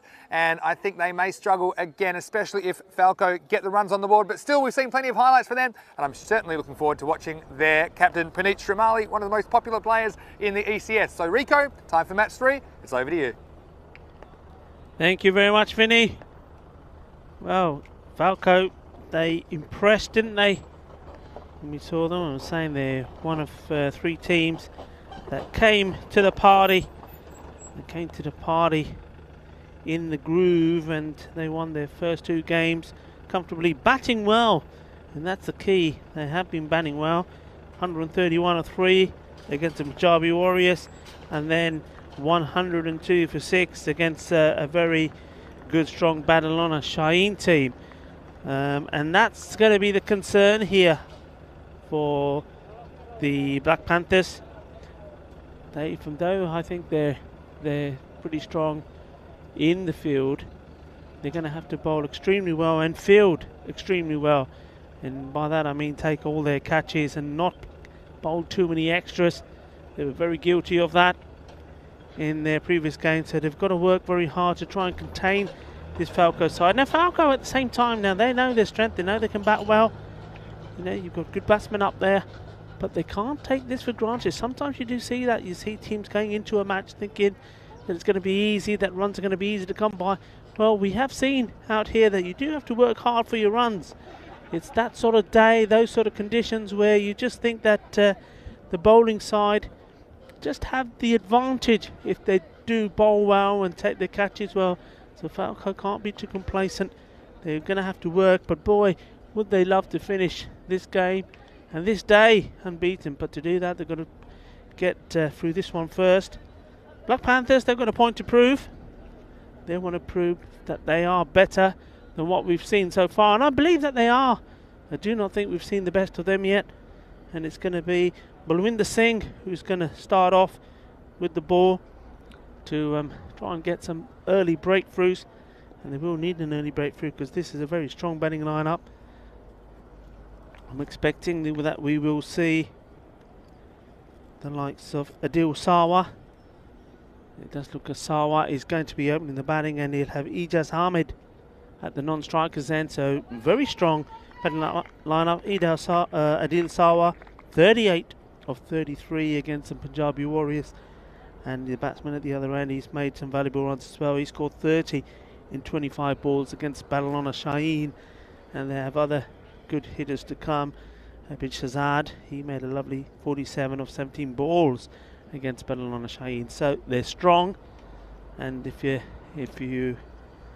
you're not strong and tight in the field, and if you give them too many freebies, they are a team that can punish you. So this is going to be hard work here for the Black Panthers. They've got to have it on the money right from the start. So we're off. Balwinder Singh with the first ball. Good start from him. Batsman pushed through for a single.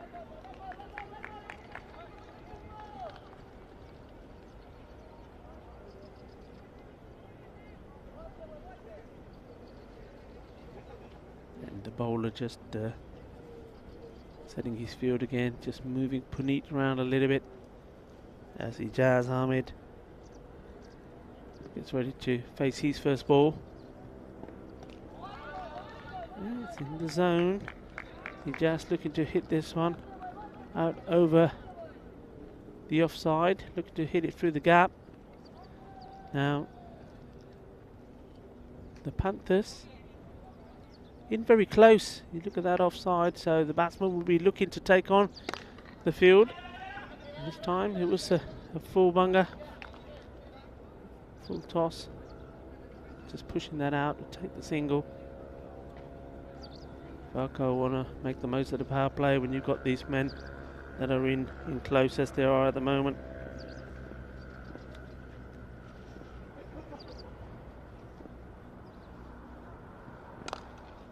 Once more along the ground, Shadow Wade, good call from the batsman. A clean pick up from the fielder. So Bhuvinder Singh bowling well here, making the batsman play every ball. And they're asking the question, and the umpire unmoved, maybe just going down the leg side. We'll see this again here in the replay. Yeah, not a long way, but I think the ball, the natural angle of it was going to continue along that path and miss the leg stump, but worth a shout.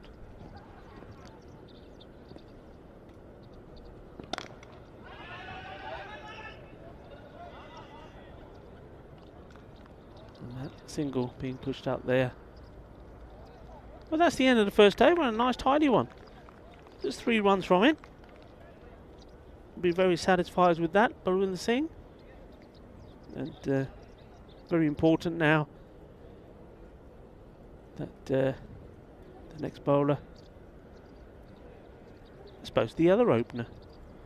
I know we're bowling just from the one end, but the first 2 bowlers are the opening bowlers, and it's going to be the captain himself, Puneet. Doesn't waste no time as he comes in. Bowled nice and full on the off stump.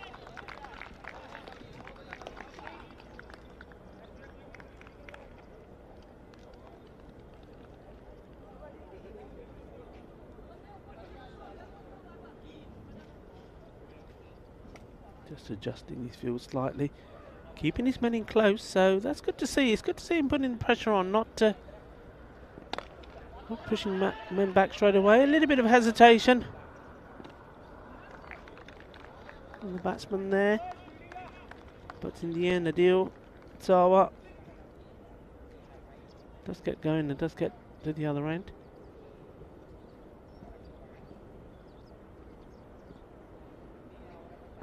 And there's the wicket, and that's the benefit and the rewards, if you like, for bowling wicket to wicket, and he gets another one. And Puneet, the captain, बहुत अच्छी ball है, हाँ जी बहुत अच्छी ball से की wicket ले ली, knocks the stumps over, and Ijaz now looks very disappointed with himself as he walks off. Has a look at Adil Sawa, and Sawa just puts his head down and says, "Don't look at me, buddy. Just carry on walking." So, well done to the Black Panthers there and their captain. This is a good start from them, and that's what happens when you bowl tight. We've had a good first over from Bhuvinder Singh. Only 3 runs from it. There was a chance of an LBW maybe, but the umpire deciding correctly so, I believe, that the ball was going down the leg. And here, the second over, no change, just bowling wicket to wicket, and Puneet, he gets his reward. Clean bowling, he does, and well, so far they have learnt from their mistakes. I know it's very early on, but it's nice and tidy. And Falco being made to work hard for their runs here at the moment, so new batsman off the mark straight away.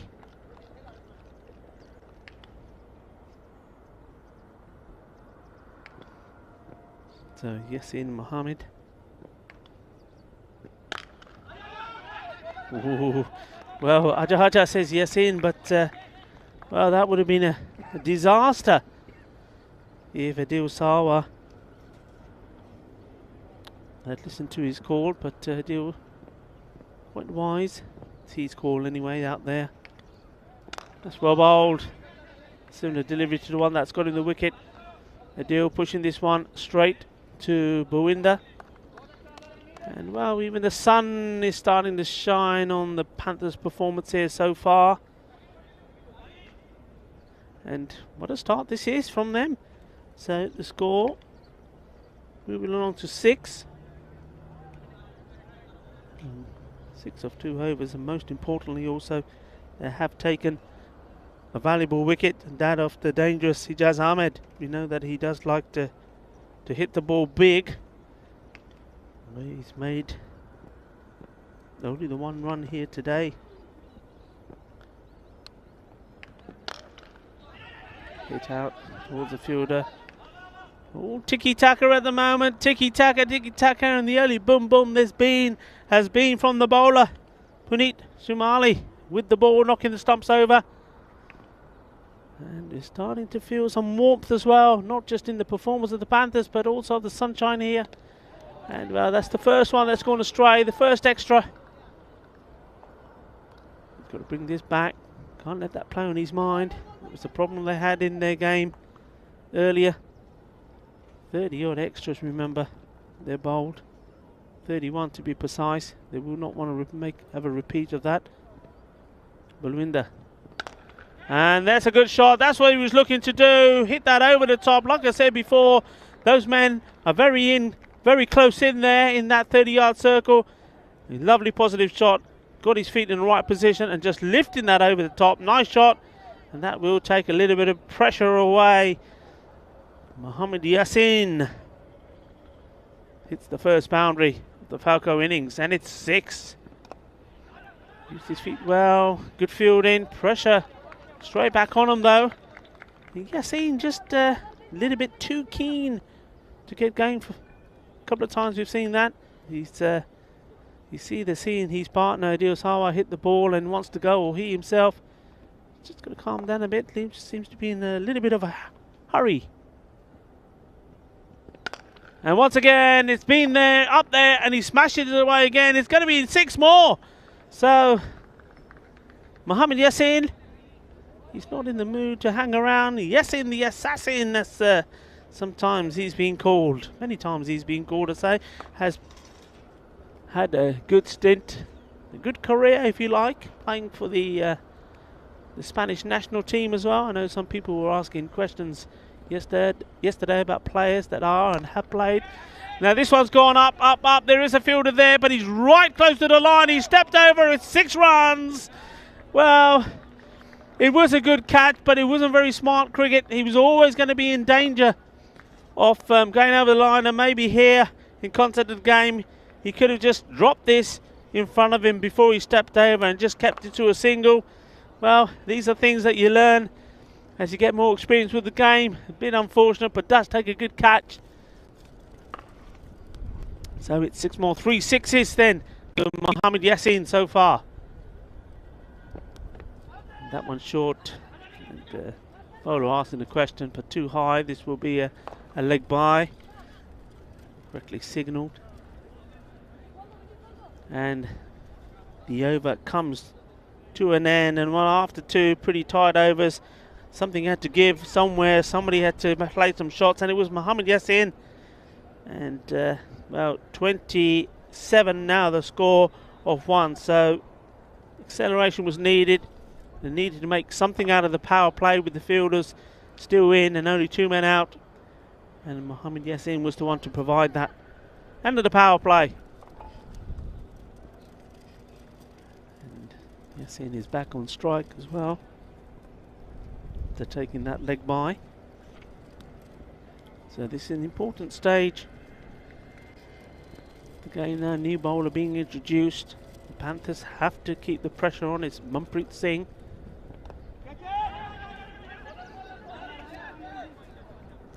Well, it just goes to show though also, that's a good indication of what sometimes can happen that goes against you when you come out the power play. In the power play, you had men in close, and you had men who would have been there to take that catch of that total miss-hit and mistimed shot from Yasin.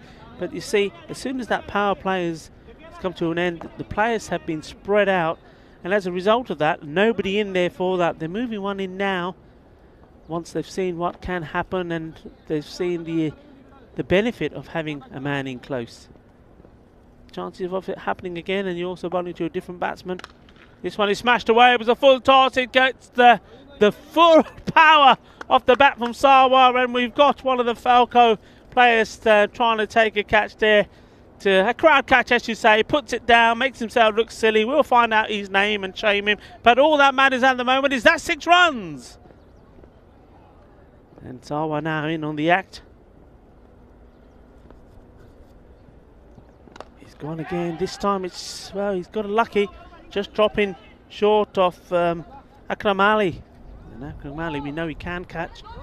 Fortunately, in this game, the one he caught, he couldn't keep himself inside the field of play. Took a catch, and when he did look back down, he saw that his foot was over the line. So the catch didn't count. Single taken. Yassin, oh, he's drew that away. Fielder giving it chase. Stops it with his feet. Chose his feet rather than his hands. Got down one. A good throw as well, and that would have been close.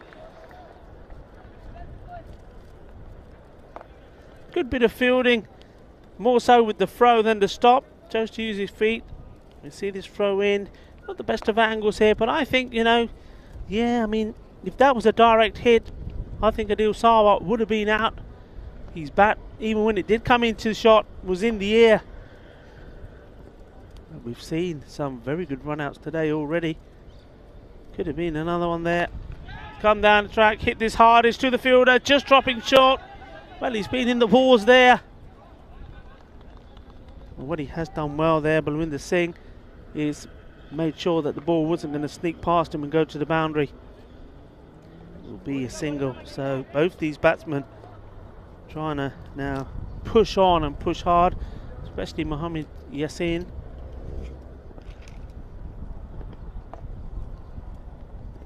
Sarwar hitting over the top and making it look easy. Balle, balle, balle. 6 carreras más. Qué fuerte está, hombre. 6 más. Y de fin de esta over. Entonces ahora fui 4. Y hay 43 por 1. 43 for 1. Big 6. The end of the over there. This is a good recovery from Falco. The first over going just for 3. The second one, the wicket from Puneet. 6 for 1. And sometimes we do say that when you've got a team in the rocks, as we see this one come in now. Slower ball, but absolutely smashed. There's a fielder there. Well, if he took that, it would have been a fantastic catch. But I think in the end, not that it goes down, it's probably... No, he hasn't dropped over the rope, just before the rope, so it's been signalled as 4 runs. We'll see this again. Well, that was hit really hard. It was a full toss.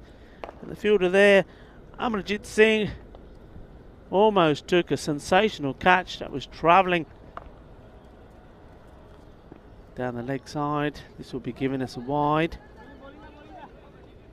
Oh, Mohammad Yassin is racing along. We've seen him come in and play a couple of blistering shots and then getting out.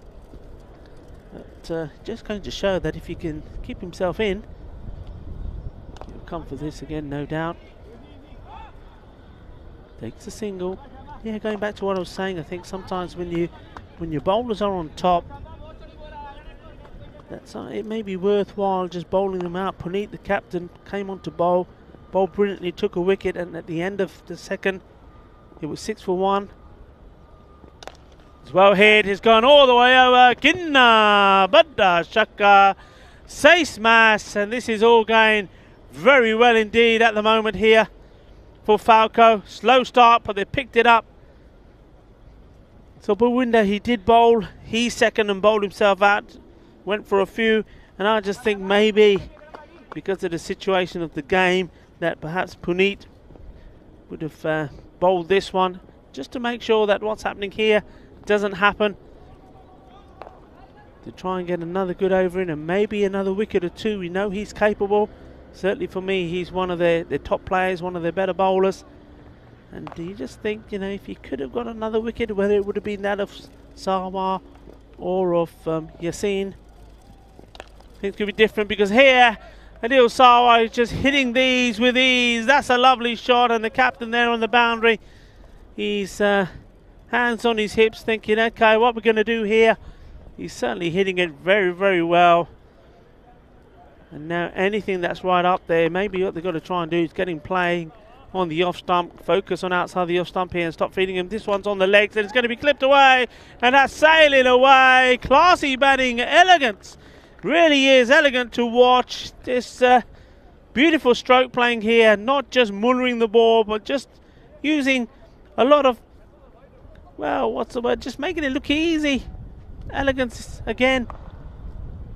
And well, what's the reply going to be here? The bowler, Akram Ali, the unfortunate fielder, took the catch, and then seeing that he had actually stepped over the line, couldn't really do much about it, to be honest. It wasn't a mistake, it was just the way the ball was travelling. And that one's flicked away. It's going to be 4 more. It's raining boundaries here at the moment in this Olympic ground in Mount Dewey, and it's all coming from the bats of either Mohammad Yassin or Adil Sawa.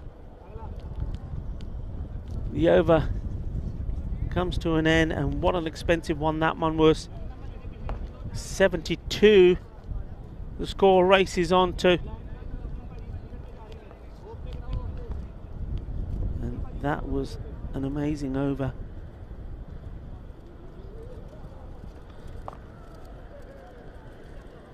And Manpreet Singh coming on to bowl to see if he can stop the flow. Well, unfortunately there's a law in the game that says if you bowl it very wide that the batsman can't reach it, you have to bowl it again. It's a wide, so you can't hide the ball. Hiding it won't do, because you've got to bowl it again. That's just flicked away. Oh, the fielder almost makes a mess up, but Falco quite content to take the single, not push for the second. So another single to Mohammad Yassin.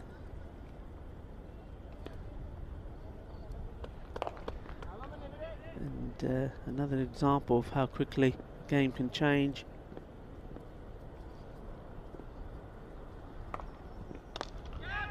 It's a chance here. He's got to take this one. It's so important, and he does take it. Very, very important. And the man who's been in the action there, Balwinder Singh, he's made some good stops there already. Bowled a very good first over as well. Has taken the catch, so Sawa has to go. And you see here, I mean, nothing fancy from the bowler. The only difference was the ball outside the off stump, making Sawa play in a different part of the ground, not able to play those elegant little glances and time shots over the leg side boundary, having to do something different, putting it in the air. And well, then you need the fielders to come into play and do what they're there to do, which is to take the catch. The catch is taken, so the dangerous man Sawa has gone. So the second wicket down. Adil Sawa going for 36 off 15 balls.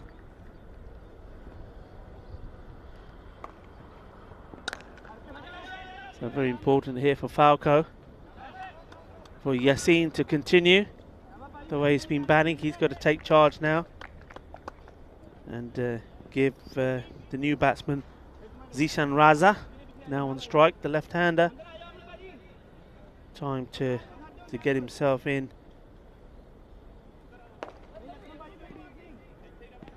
So the bowler having to adjust his line here now, and likewise the field. You see the field is chopping and changing,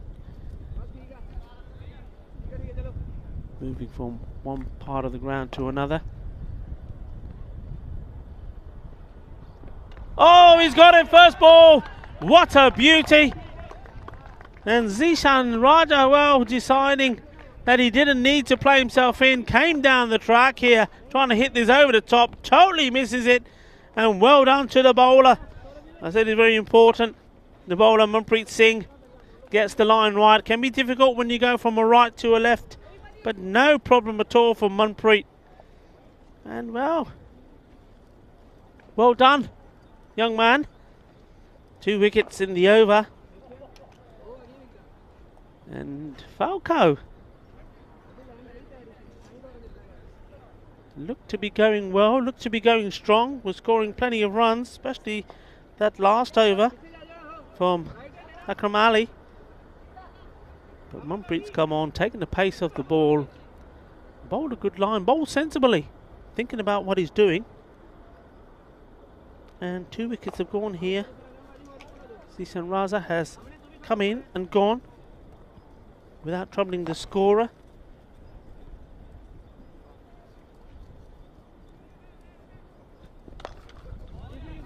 This one hit out. Puneet Shumali, the captain, does the fielding.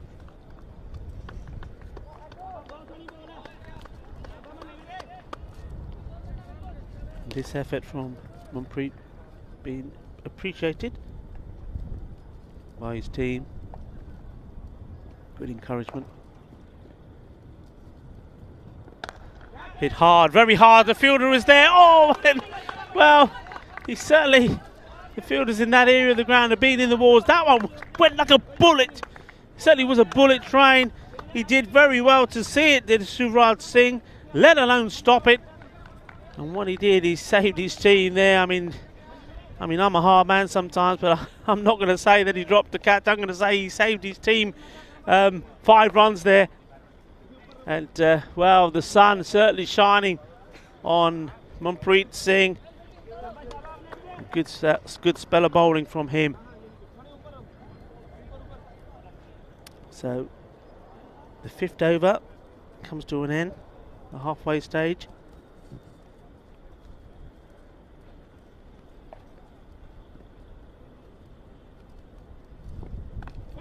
69 the score. Oh, is it going to be a mix up there? Well, certainly would have given. Oh yeah, well, Mohammad Yassin struggling with his running here. Manjot Singh.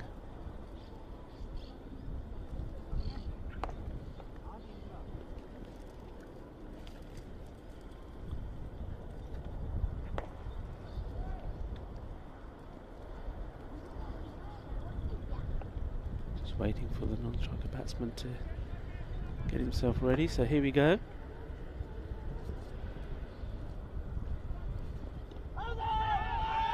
Down the leg side. Big gap there. If the batsman can work it round to that area of the field.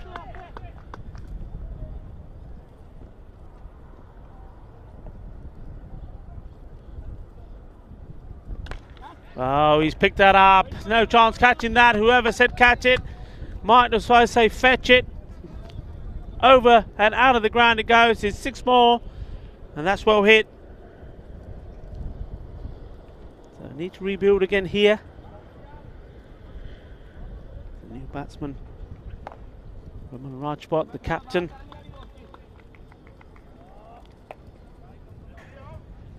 He knows that he needs to spend a bit of time out here with Mohammad Yassin.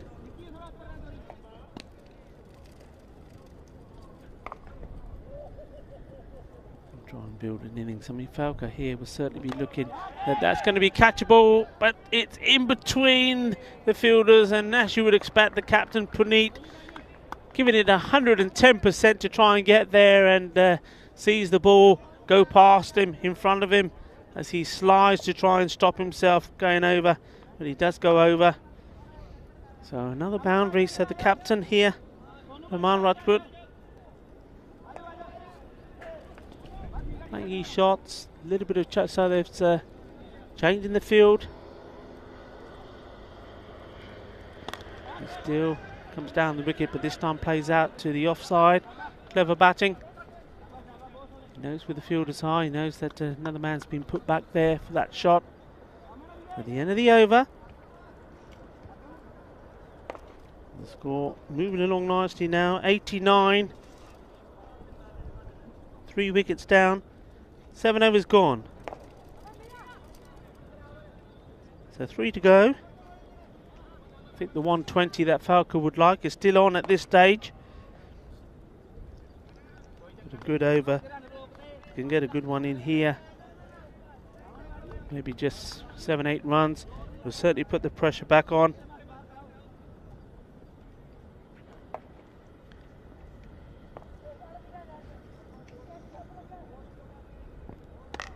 Oh, that was a bit wide, probably would have been a wide.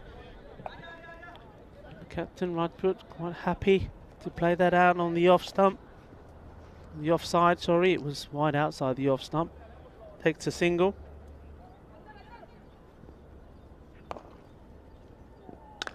Hit hard, Mohamed Yassin. You just see now with that field spread out and in the right place, and the bowlers bowling a good line outside the off stump. There's only certain areas that the batsman, without taking real risk, can hit the ball, and if you've got the fielders there, makes it difficult. But this one, a little bit too short, and it's been sent over the top again. So the captain, well, he's in the groove, he's in the mood to party. Roman Rajput, nice shot from him. 6 more. El capitán de Falco. Ahora tengo 18 carreras.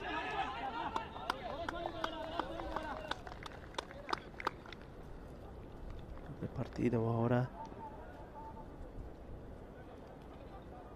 95.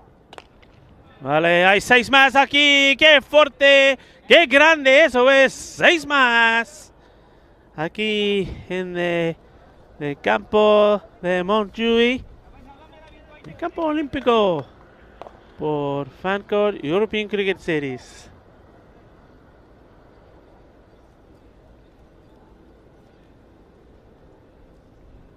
And that's a full toss, and it's, well, he sliced it in the air. I'm just wondering what the umpires are going to call that. No, it's going to be a normal delivery, no ball. And in the air, a very soft delivery, slower ball. It was a full toss from Amandeep. Just watch this. And that was dipping, so good call from the umpires. And the straightforward catch taken. So the partnership has been broken, and broken at a key point because, well, certainly playing his shots, the captain, Roman Rajput. Probably trying to play one too many. It would be disappointing when he looks back at that. It was a full toss. Maybe played it a little bit too early. Did he lose it? Well, possibly. All he managed to do is put it straight up there in the air for a nice easy catch to be taken by third man. So another new batsman comes in.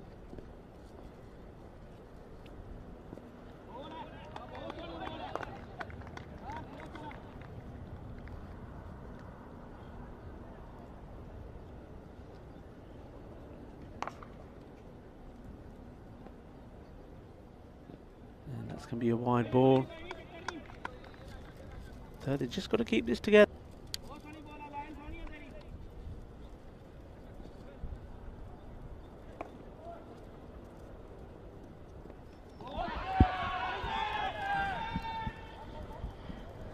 Appealing, but didn't touch anything. It's another wide.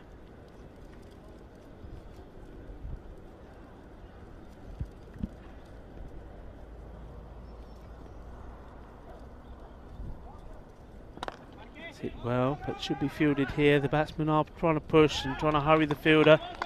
Fielder does well, gets down. Yuvraj Singh once more. Made an absolute stunning stop earlier. So we're into this, the 9th over, 106 now the score.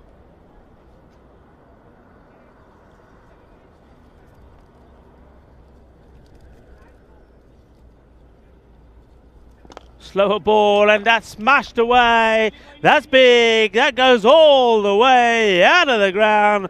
Manos arriba, árbitro. Manos arriba, porque cuando hay manos arriba así, es 6 carreras. And well, new balls, please. That one's been smashed high and out the ground. So we are now in the areas where Falco would like to be in terms of runs, getting close to that 120.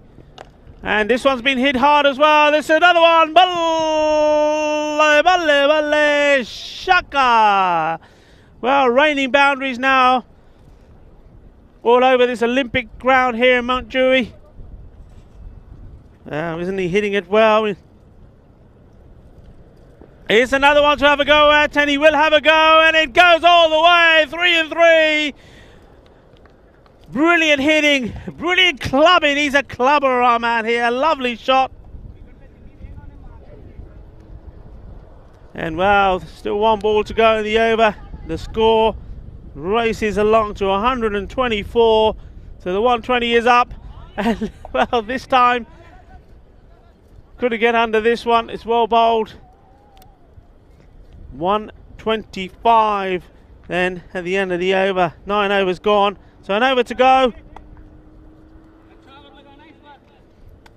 And Falco.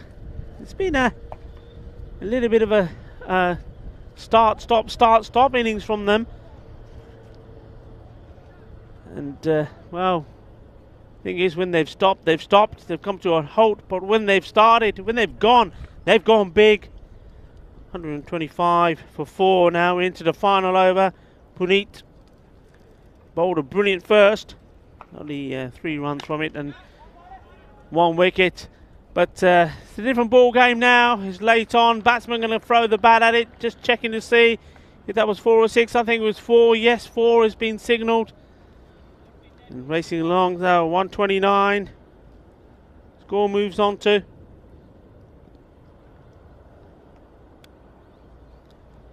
Can the captain get a good one in here? That's well bowled. It's being dug out. It's a single.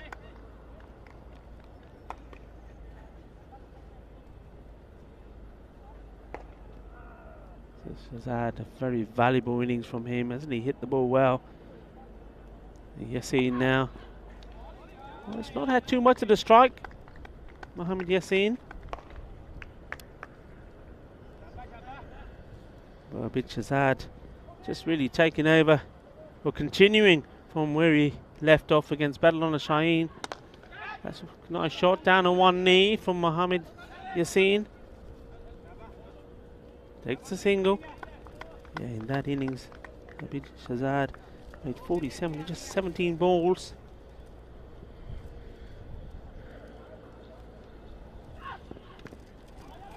Landed that one in a little bit short. Oh, it's gone under the fielder there. He made a bridge, right under the bridge, and keeps on going all the way to the boundary. 4 runs, 4 more valuable runs.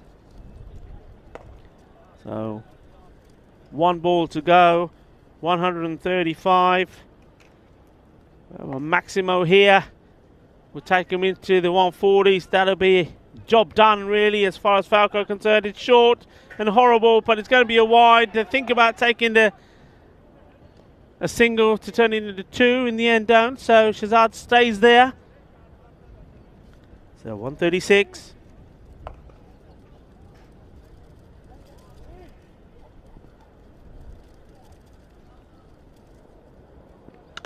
And there we go. Chakade Patte out of the ground. 6 carreras más. And well, they needed a big one to get into the 140s, and that's exactly what he's delivered. So the score move 142 has been scored, 4 wickets down. And well, you see Mr. Maximo, believe it or not, he doesn't always wear the fancy suits. So nice big shot that was to end the innings. An innings which was, there we go, there he is, doing his fielding. What about that? That was more baseball than cricket, that throw, I think. You'll have to give him a little bit of coaching, don't you think? But yeah, just goes to show that that it is still a little bit nippy here, even though the sun is out. So Mr. Maximo is still wearing his thick jacket.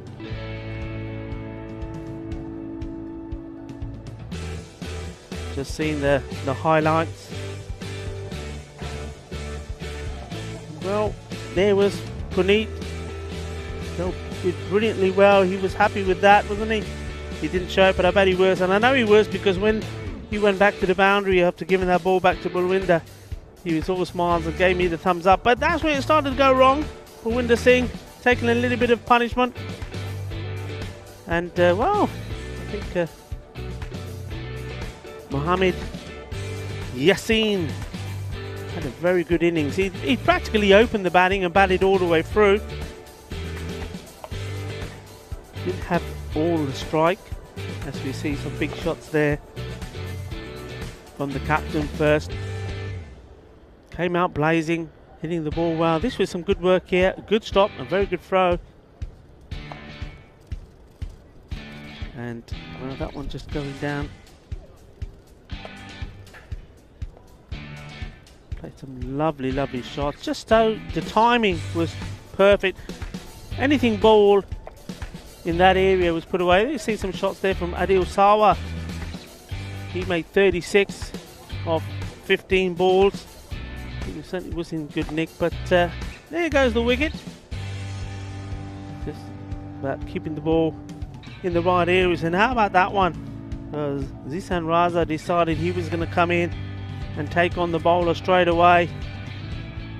And, well, all that happened was that he ended up seeing his wickets knocked over. Manpreet Singh bowled very well.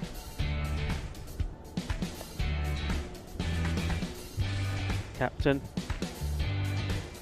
versus captain there. Puneet trying to stop Raman Rajput scoring another boundary. Couldn't, but in the end they did get him. Got him with a full toss. He would be disappointed with the way he got out. But then came this man, Abid Shahzad. We know all about his hitting abilities. He's shown us once already in this Fancode European Cricket Series how strong he is. Well, if he gets the ball in his zone, he certainly puts it away, and he put another one away there, sailing way over our head of the commentary station, and Mr. Maximo himself doing a little bit of fielding. So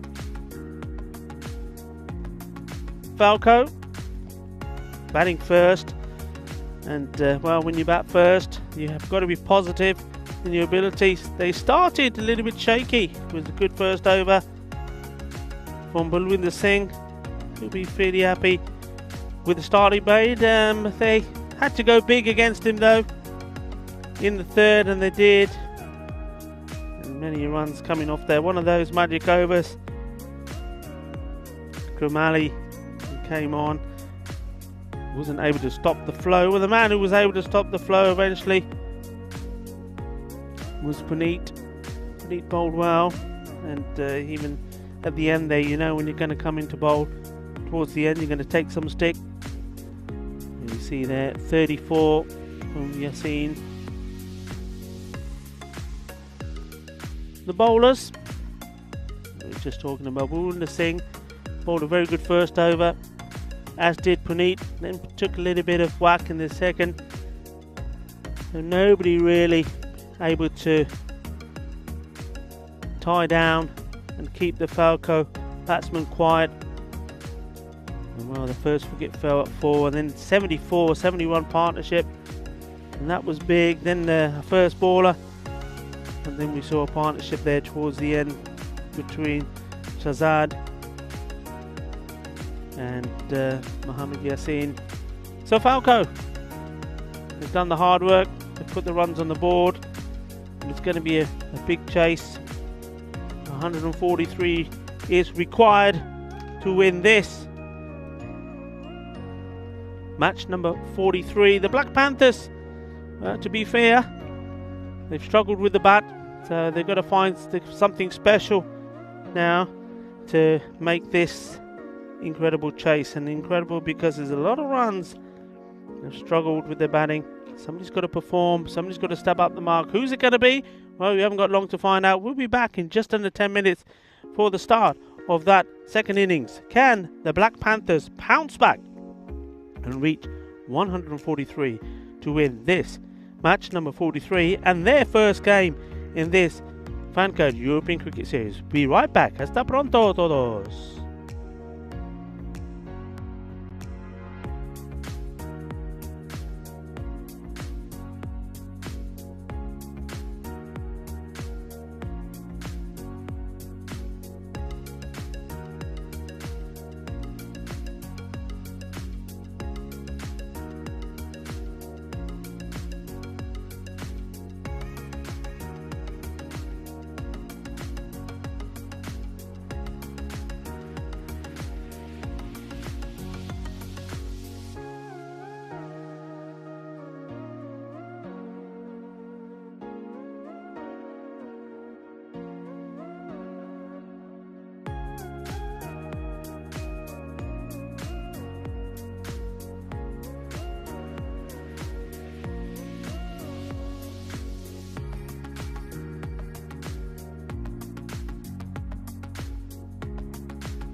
Hello and welcome back to the Fan Code Europe.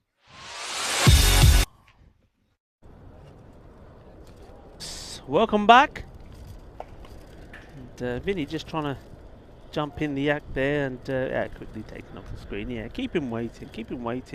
Anyway, just to let you know, as you can see there, the umpires Safwan Naheem and Nisar Ahmed are back out there. So Falco started today at the top of the group, 2 from 2. And they've been joined there temporarily by Trinidad Royal Stars. They've also now won 2 from 2. So both teams on 4 points. Falco, if they can defend this total they've posted, 142, so target 143. Defend that, and there you go, top with 6 points. But, well, how long for? And this is the other thing here. We talk about net run rate. They've got to win and win well because the Trinidad Royal Stars are playing the Hawks next game. And if they can win that one, they will be on level points with Falco. But the team on top will all be down to net run rate. So it's very important that when you do play, that and you win well. And if you look like you're not going to win, then you lose bad. Or you don't lose bad, you lose good. So that net run rate is always trying to be favourable for you, just in case 2 teams do end up top of a table but on the same number of points. We are ready to start. Balwinder Singh to face the first ball. And that first ball is going to be bowled by Shiraz Mahmood. In fact, Shiraz Mohammed, apologies, Shiraz Mohammed starts with the dot. And just to recap, 142 was the score. And Adil Sawa started well. He scored 14 of 17 before he skied a full toss in the air to be caught. He was very disappointed with himself. And then 2 men not out. Mohammed Yassin, I think he batted very well. As we see this one played out. The offside chase is on. It should be 2 runs. So Balwinder Singh off the mark with 2. And then Abid Shahzad, he made once again a quick fire, 34 of just 8 deliveries. And the bowler, the man who bowled I think very well for the Panthers, was Manpreet Singh. Anyway, now the Panthers have to do the job with the bat. But that one's just loosely played out to the offside. So Rico Full coming to you now from the sunny Mount Dewey Olympic Stadium, and joined here by my fellow commentator Vinny Sandhu. Thanks, Rico. It's nice to be back in the box, and we saw some big hitting in that innings, didn't we, from Falco? They all count. So you're going to swing hard, that's what they say, and that's the reason why that's gone all the way. Edge of the bat, but to the boundary. So Balwinder Singh finding the boundary ropes here. I don't think the bowler will be too happy about that. Shiraz Mohammed. Well, 14 and over required, and well, they need a large slice of luck, the Panthers, if they're going to get anywhere near this target set for them by Falco. But we do want to see them out there, and it's great to see Balwinder and Puneet out there opening the innings for the Panthers. Hopefully they can get off to a good start. Well bowled, isn't it, Ed? It's different. Yeah, the difference, isn't it? The bowling, I think, of the better teams and more fancy teams. Just asking more questions of the batsmen, not giving them too much rubbish to whack away. In the air, fielder coming in, but it's always going to drop short, so does the right thing. Just make sure, keeps his eye on it, doesn't let it go past him. That's the end of the over. And it's going to be 7 off the first. Yeah, so half what they needed, really. But just reminded everyone, if you're watching on our YouTube channel, please send us a message or a comment. And we'll get to as many of those as we can. Of course, we love answering them in the commentary box here in Barcelona. Vinny Sandhu here with Rico. It's great to have your company wherever you're watching around the world. And of course, this is the 3rd of 5 matches today. We do have a little bit of toss news for the 4th match. I might come to it in a second. We see new bowler. It's going to be Kawhi Javed Falco.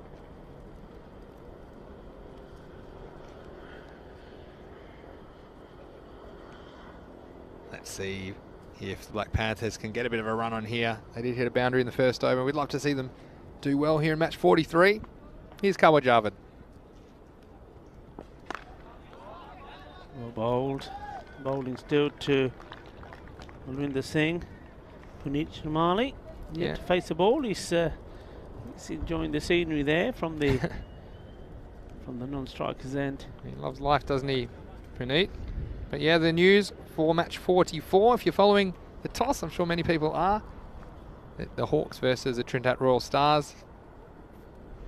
Give you the result after this ball from Javid.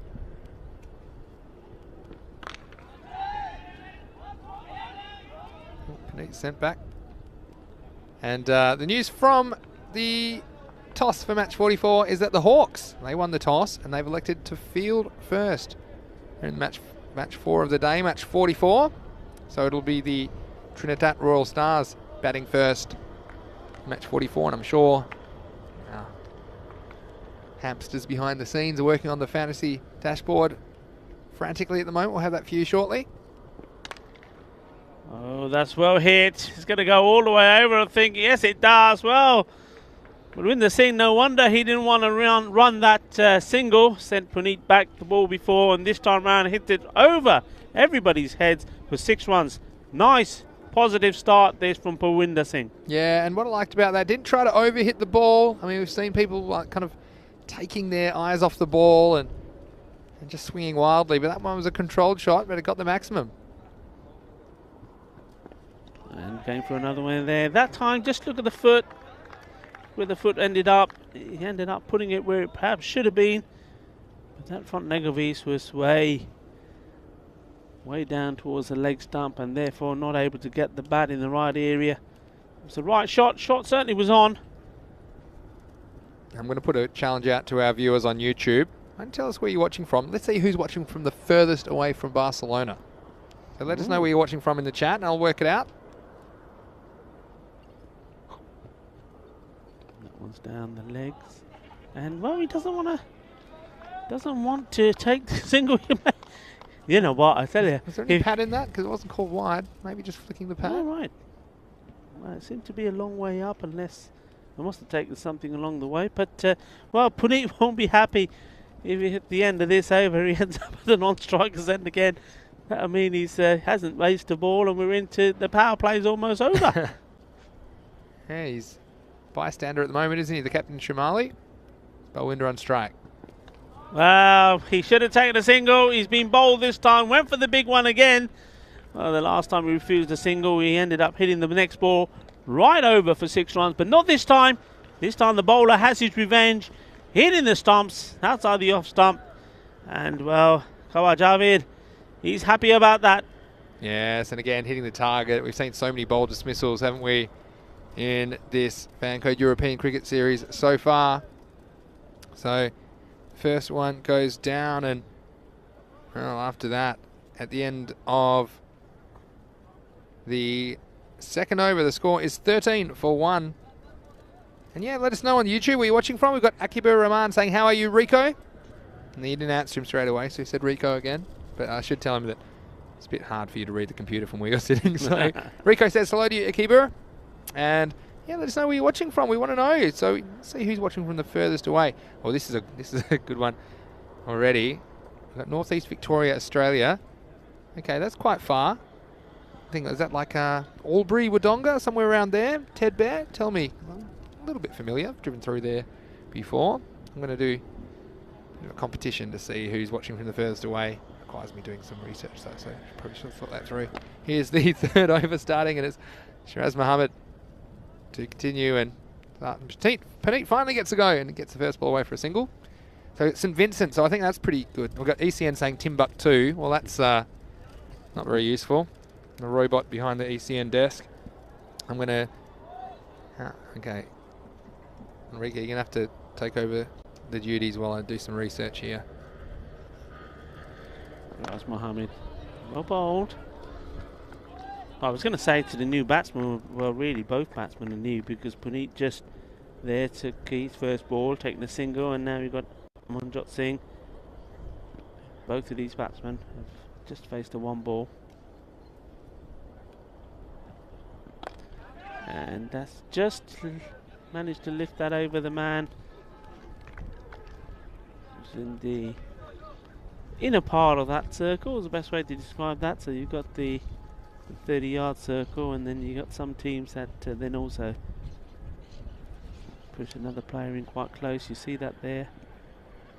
It's like the captain, Raman Rajput, on the leg side in close, and they've got the same on the offside. Puneet went straight through him like a hot knife through butter, as we used to say when I was a kid. We've got some interesting ones already. We've got from here to Bangladesh is 8,141 kilometres, and who was it? It was Akib Rahman watching from Bangladesh. Well, hello. I took Dhaka, didn't know where you were exactly, but gives you an idea. Just over 8,000 kilometres from Barcelona. Well, Mar. Whew. And well, you asked him to have a go, and he did have a go. Yeah, Albury Wodonga. See, I know my geography. Driven through that. It's about 11 or 12 hour drive from Sydney to Melbourne. I did it a couple of years ago. Nice straight road all the way through there, pretty much. The shortest drive ever. Next ball, it's going to be a wide outside the off stump. Well, and so to Albury Wodonga on the Victoria-New South Wales border, 16,911 kilometres. And Brisbane, who's watching from Brisbane? Azim Zafar's watching from Brisbane, 16,937, so slightly more. Now, I'm interested about this one, St Vincent the Grenadines. Yeah, that's nicely played, and it's been stopped. They do come back for two. Now, I like to be helpful, so just want to help our viewers watching. Oh, the batsmen weren't watching that, otherwise there's another one there. Yeah, sometimes it can be confusing to know which batsman is which, so it's just to make this very easy for you. Amanjot Singh is the one with the blue pads, and Puneet Chamali is the one with the black pads. Okay, that'll make it easier for our viewers. That's very useful. Thanks, Rico. Never mind about that one is twice the size as the other batsman. We'll just ignore that. But yeah, yes, he is a tall figure, Amanjot Singh. Yeah, well, he is, and yeah, it's probably makes it even more obvious. Puneet is not he's not slam dunking too many basketballs, is he? But he's a lovely guy, Puneet, and we've seen a couple of nice catches from him and some good bowling at times. So it's great that he's out here. Of course, the new team, the Black Panthers, he is leading. Previously playing for Fateh and Men in Blue. Previously in the ECS. Umpire almost getting his arm blown off as he tried to stop the bowler coming in. So yep, St Vincent, the Grenadines, just tick under 7,000 kilometres from here. So who's winning at the moment? At the moment it's Brisbane. At the moment, Azim Zafar. If we get to New Zealand, I think anyone watching from New Zealand, I reckon that might be slightly further. But it's great that you can tune in from anywhere around the world, of course. 19 for one.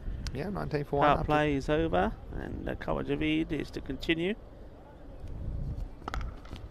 And Puneet hit that like a bullet. It's going to go through and go for 4 runs. What a lovely shot.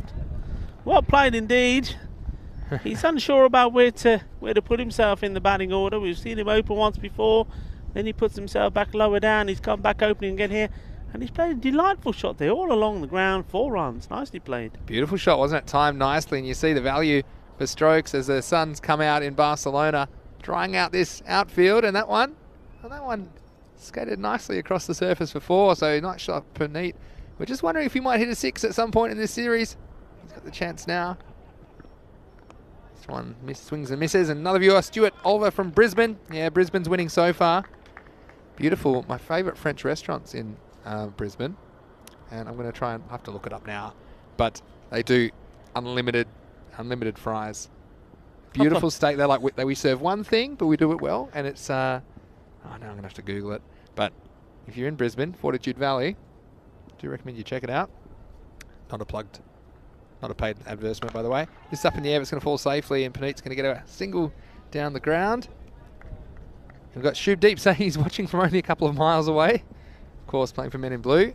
Hope you're recovering from your little mishap as you took the stumps out Jonty Rhodes style. What a highlight that was. Yeah, by the way, Shubdeep, you're going to get the invoice. As you know, we have got new stumps now because you destroyed the other set of stumps we had, and you wrestled them down to the ground, didn't you? Anyway, yeah, I hope you recovered well. I know you had have a little bit of medical care after that wrestling match. There you go, I found it already. Next time I'm in Brisbane, and it hasn't been that easy to travel within Australia last year, you know, because of the restrictions even within Australia. Lay Bubbles Steakhouse in Fortitude Valley. Highly recommend it. $35. I thought you said this was your best French restaurant. Yeah, no, well, Lay Bubbles, L-E-S, Lay Bubbles. Okay. Well, I mean, it's still Okay. French. That's French a fries, Steakhouse. unlimited chips, unlimited fries. Yeah, you had me. Maybe would they deliver to you? Yeah, try a takeout service. No, you go there, so you get unlimited refills. Don't get me started, Rico. That's nicely played. Well, yesterday we were talking about curries and vindaloos, and now we're moved on to steaks and fries. Something about the Black Panthers. When they get in, it always turns to food chat. Tell us where you are around the world. Even tell us your favourite dish as well. Bangladeshi food. I mean, there's subtleties of the subcontinental dishes, but I do like trying food. And there's not too much I don't like, to be honest. Here's Khawaja again. Oh, he's hit it. He's going for it. Is he going to make it? And oh, he's fallen just a couple of yards short. And Puneet Shamali was going for the big one.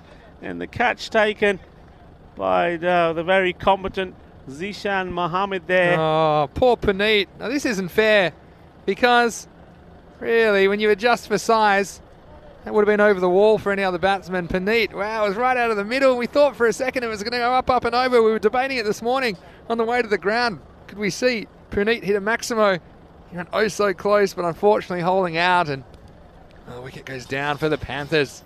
I think to be fair to Puneet, and he's not, he's got there's a couple of other short players in this team. Maybe once he gets it over the 30-yard line, that we should be thinking about giving him a 6. What do you think? I think it's fair. Well, let's just turn our attention quickly to the European Cricket League, which is coming on ECN starting the 31st of May for 4 weeks. It's the Champions League of European Cricket, champion clubs from 15 European nations, as well as the returning champions, VOC Rotterdam, who won the title in 2019. So make sure, put that in your diary, set yourself a reminder, 31st of May. I'm sure you'll be with us before then, of course, on the European Cricket Network, but we had over 140 million viewers. Did you know that, the last series in 2019? It was something, though, and it was something. It was an exhibition of cricket. 25 for 2, 4 gone. And the man who took the catch is in the action straight away, banging this one in short. Zishan Mohammed, and probably not the pitch that you're going to get the most out of bowling it short. We saw that with Mohsin Ali, and he got away with it in his first game against these guys, against the Panthers, but well, it didn't work against Trinidad Royal Stars. There we go. And the short ball again outside the off stump. Yeah, so the Panthers, against all invaluable experience for them, and don't go anywhere. Of course, we've got 5 matches every day here on ECN, and get some close finishes. I think next match will be a pretty good one between the Royal Stars and the Hawks. The Hawks will be very keen to break their string of losses in the competition. Got a couple of players that are capable as well. We worked away for a single. But yeah, European Cricket League, yeah, we mentioned it just earlier this over 140 million viewers around the world back in 2019, and unearthing talent from around Europe. So the ECS, well, it's fantastic. It's great that we get to play so much cricket within countries, but it's one chance, the ECL, for clubs to play against the best clubs from other countries within Europe. So again, everything's up a notch. Intensity, excitement. So we look forward to that from the 31st of May. Zishan Mohammed just sticking to that line. A little bit short outside the off stump, making it difficult for the batsman this time is Amanjot Singh. Yeah, and we've seen the batsmen struggle with that kind of delivery, and I think you get any bat on that past the keeper, it's probably running away for 4. So you got a bowler putting some pace on the ball. Sometimes you need to try and use that pace against him, I suppose, and that's probably what I'd be trying if he went that one outside off stump. You see, he gave himself a little bit of room there. Just guiding it down. to point. Yeah, so to remind of the final 2 games for the day. Got the Hawks playing in games 4 and 5 today. So interesting to see how they go, of course. Said they're on a bit of a losing run, so they'll be keen to get a win on the board, I'm sure. Well, banged this one even shorter, and it was struck back down the ground. Fielded there by Abid Shahzad. He's done a good job for his team again here today. Certainly hits the ball so cleanly and so well. 34 of 18. Yeah, so we've got the Hawks playing the Trinidad Royal Stars, like I mentioned, in the next game. Then we've got Falco, who will return in match 5 to take on the Hawks. So Falco, they've been impressed with their effort this morning, but this afternoon, I should say now, but they'll be wanting to remain unbeaten. And Trinidad Royal Stars, well, they've been pretty impressive so far. And they're the 2 remaining unbeaten teams in this group, Group D. That's the end of the over. So at the end of 5, Black Panthers there, 30 for 2. Yeah, 30 for 2. Sticking along. I mean, the rate now well into the 20s. So if they are to challenge to get to that target of 143, something special and very special needs to happen in the next 2 overs. We talk about magical overs. Well, they need special overs, loads of runs. So shout out, Zach's watching from Kashmir. Well, thanks for joining us, Zach, and hope you're enjoying the action today. Looks like Awaz Khan coming to the attack. Yeah, I was impressed with his bowling in the 2 games that Falco had played and won before this one. Young bowler, so you know me, I always like to see young juniors in action. And he's got a good run up. Bowls a good line. Bowl's got a nice slow ball as well, Awaz Khan. It's well pitched as well, testing the batsman. Could be trouble if he hits, and he doesn't. There could be an overthrow. Again, good alertness by Saurav Singh to come back for a second run. Yeah, difficult throw that for the keeper, wasn't it? I mean, it's not a lot he could do with that. It's a difficult throw anyway, but also with this raised edge of the pitch, it adds another dimension of danger, if you like, to for the wicket keeper. As that throw comes in, it really could go anywhere, and the fielder needs to look after their keeper as well. I know they're trying to hit the stumps, but they can throw it on the full, and it's going to be a lot easier.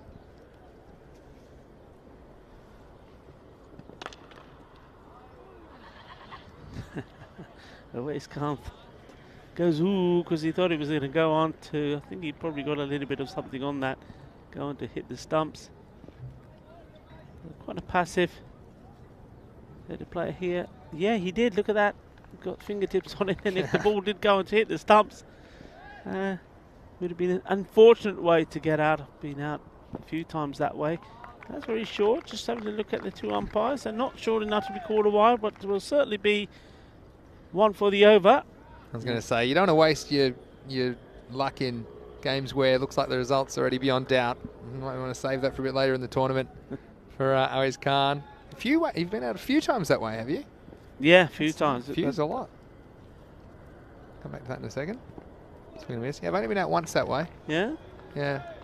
It's not the best feeling, but also it's one of those things.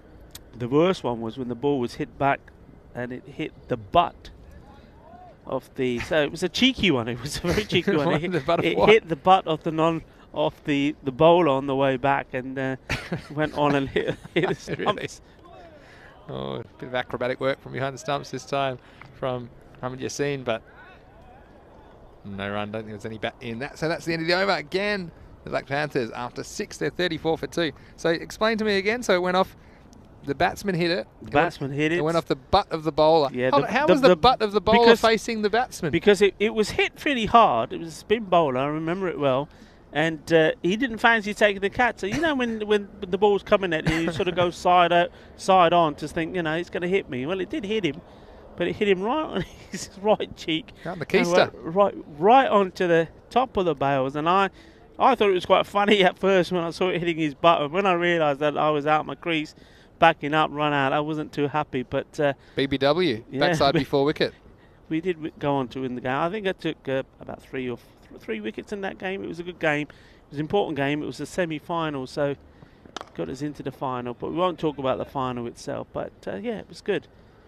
Yeah, sounds like the bowler was putting his butt on the line for his team. Yeah, I've had that. I've had a similar kind of thing happen, but not quite the same. I was actually on 95 one game, and it was my first century ever. I was about 16 or 17, and the batsman smashed one at me and almost broke my arm. it was a nasty one. You see the bowler continues. It should be out, and it is. Yeah, so Sishan Raza takes the catch, and another one goes down. Well, it was a handy little knock from that man, Amanjot Singh. But ultimately not able to clear the offside. He's trying to do there, and it was a good idea. He just got a little bit higher, might have got over the offside, but nice bit of bowling, and the wicket goes down for the Panthers. They fall to 35 for 3. Yeah, so this it almost broke my arm, and of course you don't want to retire hurt on 95. No. So I had to continue one-handed. I was snuck past the 100 before retiring hurt. But yeah, a few things have happened. I've seen that happen before. I've seen a couple of times the ball bounce into the non-striker and bounce up and go for a catch. Yeah. I've seen that a couple of times. Yeah. Sometimes you just can't get out of the way when you think about how much time you got to react. Yeah. And, you know, it's an interesting point because obviously we're talking about either non-striking batsman being in the firing line and the bowler. And spare thought for the umpires. I mean, I've had more to deal with as an umpire as I have as a bowler or as a batsman, and you know, you've always got to be switched on. Yeah, that's a good point. This time, tape not surviving the delivery, flies off it. Yeah, we've seen that. When actually you see some umpires these days wearing some helmets. I know in the Big Bash, we have one of the umpires wearing a helmet, and there's also there's a Bruce Oxenton, another Australian umpire. He had this kind of almost like something from a futuristic movie. He had like a shield. Yeah, you see the arm those, shield, yeah, I've seen those, yeah. where it was very, very fancy. We might need one of those here, to be honest, with all the equipment we've got. It's always at risk from the balls flying around. Oh, this is short, and the batsman is going to get it away in the end for a single. Throw comes in. Wow, ball really flying around, isn't it, at the moment? That was the batsman Vikramjit Singh who tucked that one around. But yeah, what do you think about the shield when you umpired a bit? Yeah, I mean, I've never been on a pitch or umpired a game with another colleague with a shield or any sort of protection really. Yeah. That's been your wit's your only protection. Yeah. But there certainly have been some games when you know, the ball you've dived and the ball, you can hear the ball. You know, you hear that whiz go as it's going over your head or the side of your head, and you think, wow, that was close. And there's been several T20 tournaments, in fact, in La Manga. You know, some that have been the La Manga Classic, if you like, and where teams are coming from all over Europe. Come back to that in a second as we see the last ball of this over. Rico. That'll be the end of the over. So 36 for 3, and you just saw a second ago, and we'll bring it back up the fantasy dashboard. This is for match 44. It's about 40 minutes away here on ECN. It's going to be the Hawks. They're without a win, and they'll be taking on the Trinidad Royal Stars, who've made an impressive start to their ECS campaign. And the Hawks, well, they won the toss and elected to bowl first. That means we'll get a look at Muhammad Ali Mir. I'm sure Muhammad Fiaz Haider, I'm sure he'll bat a lot higher than that. He'll be probably opening innings, I'd say, for the Royal Stars. And Akil Ansar, well, his leg spin was a revelation in their previous appearance. Mudassar Ali, I should say, also going to open up, and he'll be hungry for some runs. Muhammad Ali Mir, like we mentioned, contributed 30. And the Hawks, well, you see some of their best performers as well. Shakil Ahmed, well, he's been good with the ball. Umar Latif in there as well. And they'll have the job to do if they're going to keep TRS under control in the first innings of match 44. And that is beginning at 1:30 p.m. GMT. That's 2:30 in Central Europe, and it's 7 p.m. in India. So don't go anywhere after the conclusion of this match. We'll be back just before the half hour for match 4. So again, plenty of action in the European Cricket Series. It's great to be bringing it to you here on ECN. All right, time for some spin, and it's Mozam Rafiq to bowl, and starts with a wide, but he's bowled pretty well so far for Falco in this series. Yeah.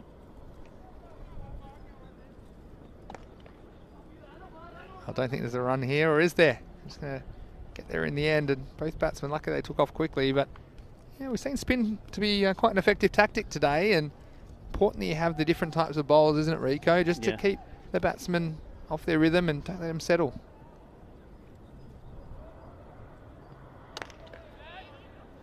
That was going pretty wide, but the batsman decided he'd have a swing at it, and it gets 4 runs, and that's 4 valuable runs. That takes them into the 40s, so move on to 42.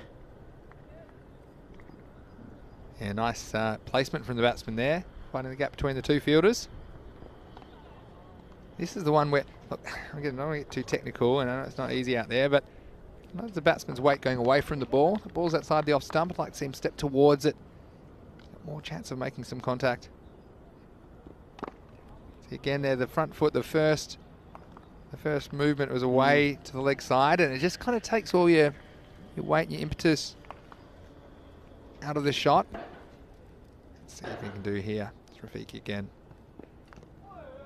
Yeah, once more, he just, like you say, just stepping away. Seen a lot of that from the batsmen here. So you've got quite a few that step away, quite a few whose natural instinct is to step towards the stumps, just moving too early. And I think it's the sort of things good bowlers, they pick up on pretty quickly.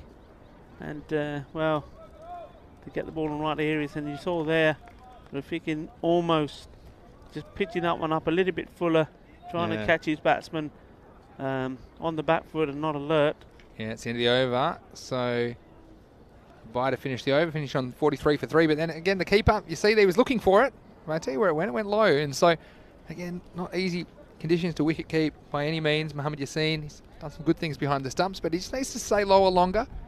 And any time the ball goes under you, it just means you've come up slightly too early as a wicket keeper. So it's probably one of the most difficult skills to master when you're behind the stumps. Of course, everyone's instinct is to stand up and get a good look at things, but you need to stay low, and often I say you need to kind of be almost sitting on the grass as long as you can. And if you've done that, then you might have had a chance to gather that ball. Anyway, let's have a look at Adil Sarwar.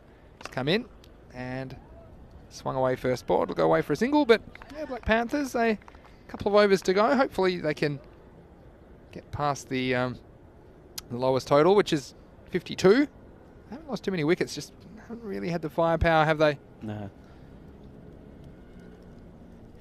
Be interesting. See that one, that would be a wide ball. That how other teams, and I'm sure other teams in the group will be watching, and well, Trinidad Royal Stars certainly will be watching this performance from Falco. Sure they will be, Rico. And I think there's one or two there batsmen will be I think that would have been out as well. Keep having a go. You seen? Yeah, he knows it too as Yassin he goes the assassin. Back. Yassin the assassin. This Yassin one the got away assassin. from him. Yeah, and I think you look at the batting that they've got, and we've already seen today. That wasn't very far away. You can see he thinks, oh, that was so close. This one's in the air, and I think it's going to go all the way. It does indeed. Nice shot. Gets the maximum there. So the captain, Adil Sarwar, coming on to, well, he was hoping maybe he'd buy 1 or 2 wickets, but at the moment, it's been hit away, well hit. Yeah, that'll help. And they'll bring up the 50 for the Black Panthers, and they'll be relieved about that. Good to see them out there again. It's their first ever Fancode European Cricket Series, so not getting too many wins, but winning a few hearts along the way with the way they're playing their cricket. Here's Adil Sarwar. He wasn't happy with that. Sarwar comes back with the dot, and that's nice work. And already a bit of discussion about the next game, about the Hawks. Mentioned they won the toss and elected to field against TRS, the Trinidad Royal Stars. And a few people think the Hawks might be favourites. So it surprises me because it's been a while since they won a game. Well, this next one is going to get a bit of pad. Yeah, Trinidad have started very strongly, but I guess you never know. And it's hard to... Both the Trinidad wins, well, they weren't really tested in those games. So could have a very interesting match up in match 44. Of course, the 4th match out of 5 today. And we'll be right back here tomorrow in the chair as Group C will return. Well, this could be out, and it is. And I think we'll find there the batsman just straying out of his crease. And it was clever bowling because the bowler, Sarwar, saw the batsman coming. I think just shot it a little bit wider. And again, Yasin the assassin behind the stumps. And we mentioned how important it is to stay low, and this was a nice bit of wicket keeping. I'm sure we'll see this in the replay. You see they're keeping low when he was there in the flash, and we'll probably see it from side on as well.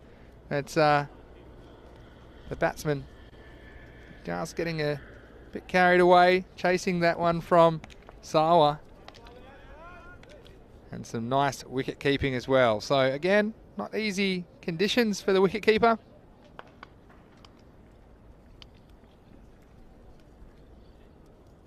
All right, so here's Awais Khan.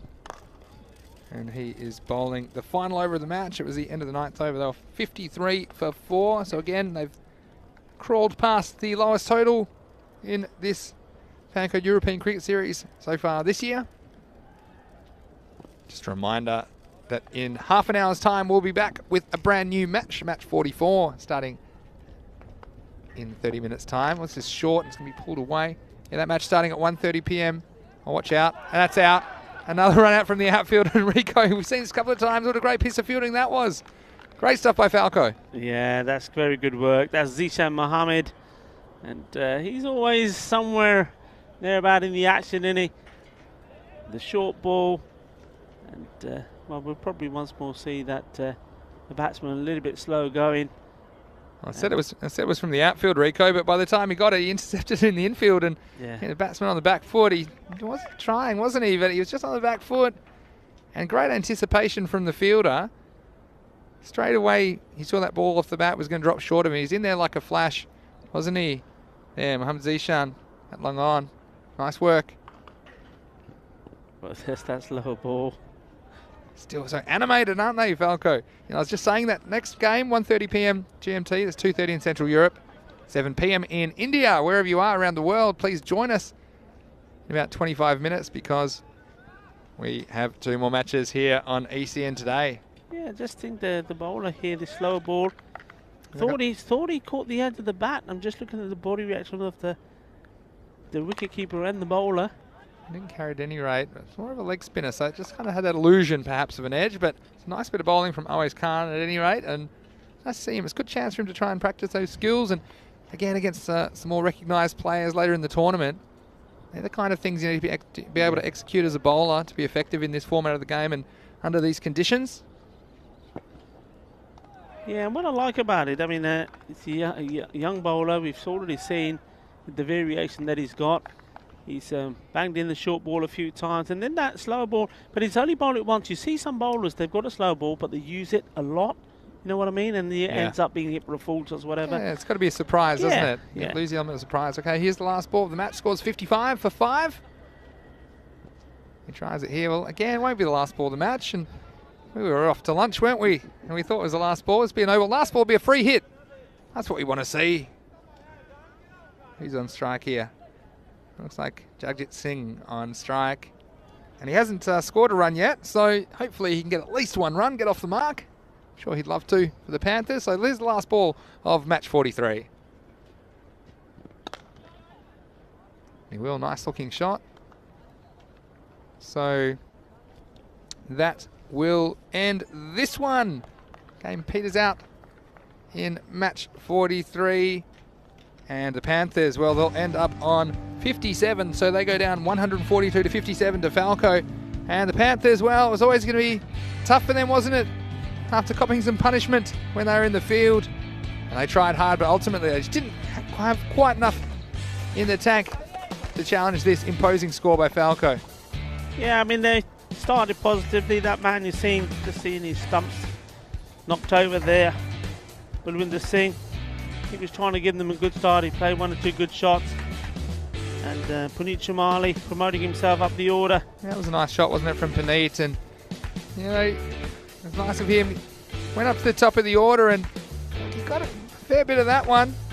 Tested the fielder, but the fielder was up to it. And we saw the fielder stepping over the line early in the match. Unfortunately for Puneet, the fielder was able to stay in the field of play. But, yeah, the Panthers, well, they tried their hardest. They hit a couple of big ones. There were 3 4s and 2 Maximus during that innings. They didn't lose quite as many wickets, and this was Mohammed Yasin Yes, and the assassin, he couldn't believe it. He was so close to a run out there. We saw some good fielding from Falco. Again, the fielding's been a feature of the better teams in this competition, the ones that are challenging for top honours. And look at this for a piece of fielding. Running in all the way off the boundary. Direct hit. And we've seen this area improved. Some great work there by Zishan Muhammad. Yeah, and it was a lovely bit of action there. You see the throw, and you saw the way he positioned himself, lined himself up. He's had a good match, taking the catch, bowled well, that run out. And, well, bit of thought for Subrat Singh. He batted well, 19 not out. We'll see a lot more of him.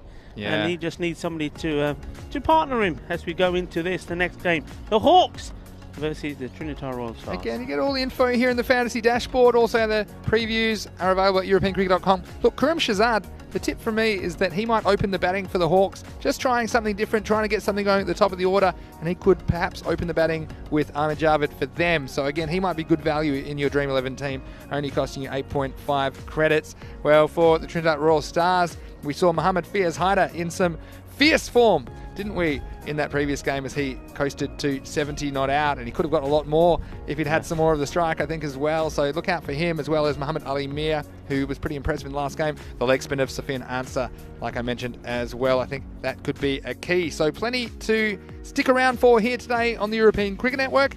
That game will commence in about 25 minutes time. So in about 20 minutes time, you'll see us bring you into that one, match 44. Well, the Black Panthers, they haven't had a lot of success in the wins column, but they've certainly had a lot of fun, and they've had a few highlights of their own, Rico. Yeah, they have indeed. I mean, they've it's one of those things. It's a learning process for these new teams, and they will learn from it.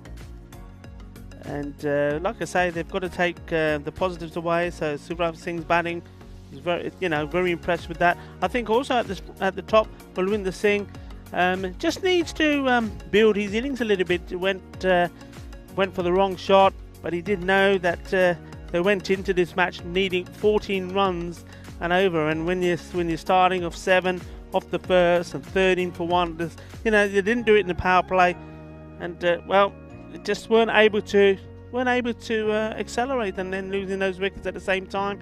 It's going to be it's a learning process, as I say. But what I do like about them, I do like the way they apply themselves in the field. I like the way that they're led by Puneet. Puneet's a good all-star for us as well. So we like Puneet, don't we? And we like Puneet. He had a great catch earlier in the day as well on the boundary, and he's also he's knocked the stumps over a couple of times, hasn't he? So it's these little things that, it's the good teams, they do them better. They keep the extras down and make the opposition earn every single run. So that game not too far away. And a reminder to follow us at European Cricket on social media, on Instagram, Twitter and Facebook, if you want to get those fantasy dashboard graphics, as well as a host of other clips and information, and a YouTube channel, ECN European Cricket Network. There's always highlights videos and man of the match videos going up there. Of course, it's also the place to catch the live stream. If you're not watching from India, if you are in India, you can catch the ECS on Fancode. Well, Rico, we're going to have a quick bite to eat, I think, but we'll be back in about 20 minutes to bring you into match 44. Just confirming there the result of match 43, 142 to 57. Like you mentioned, Sarab Singh scoring 19 not out of 20 balls. He was their shining light, and wickets for Ahmed Javed. He got 2 of them, and singles to Zishan and Adil Sawa. But for now, this is Mr. Maximo Vinny Sandhu along with Rico. We're going to have a little break, but we'll see you in about 20 minutes time to bring you into match 44. This is the European Cricket Network, and you're watching the Fancode European Cricket Series.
Hello and welcome back to the Fan Code European Cricket Series. It's almost time for the fourth match of the day. Beautiful conditions now, the sun's out in Barcelona and the match referee is with the two captains, Cameron Zia from the Hawks as well as Amir Shahzad from the Trinidad Royal Stars.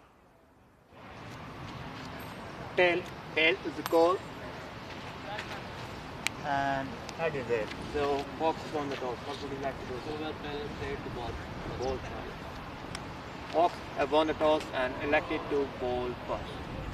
Well, you see there the Hawks captain Cameron Zia, he called correctly. He's decided to send in the Royal Stars. An interesting decision for mine because we know the Royal Stars, they do have some firepower. Mohammad Fiaz Haider was very impressive as well as Muhammad Ali Mir in their last performance. But the Hawks, they'll be hoping to get some early wickets. Well, they'll be relying a lot on their batsmen in the second half of the game. I think Amir Javeed will open the batting for them today with Khurram Shahzad. Well, the Royal Stars, well, they just keep on keeping on here in Group D. They'll hope to remain unbeaten here in match 44. So 2 matches to go today on ECN. It's over to you, Rico. Thank you very much, Vinny. And while we're on the thank yous, as we're waiting for the umpires to come out, thank you to Javier, Roberto and Sara there in the catering tent providing us with a lovely lunch today. Though it's very nice to be watching the cricket, it's also nice to have that very short little break to be sat in the sunshine and talking about the games and the performances that we're seeing today with the team and the organisers. It's been great.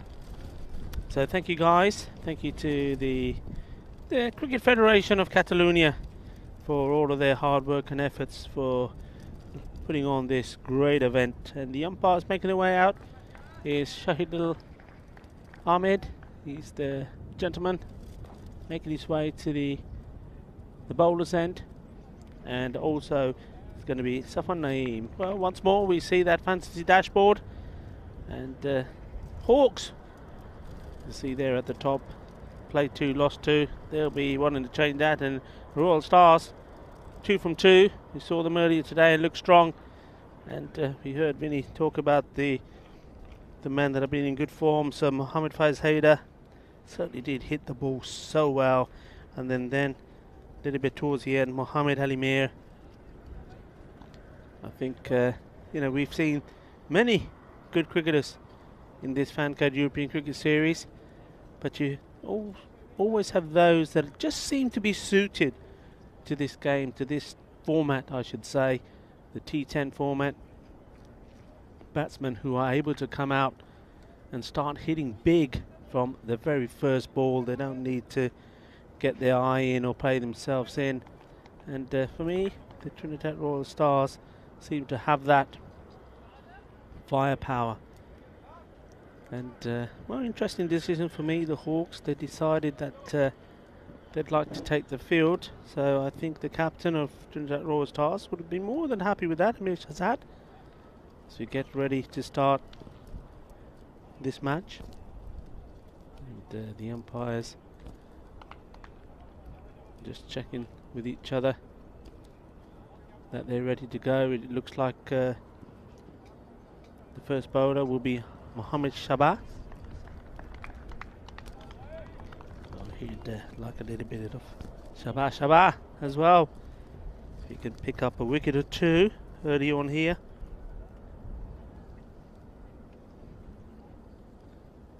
The field is just getting into their positions. And the first over, the striker is going to be, of course, the big man himself. It's going to be Mohammad Fiaz Haider. I don't think he hangs around. And the non-striker was Mudassir Ali. So no change from the game that they won quite convincingly here, first up earlier today. Okay, starting well. Mohammad Shabazz just outside the off stump.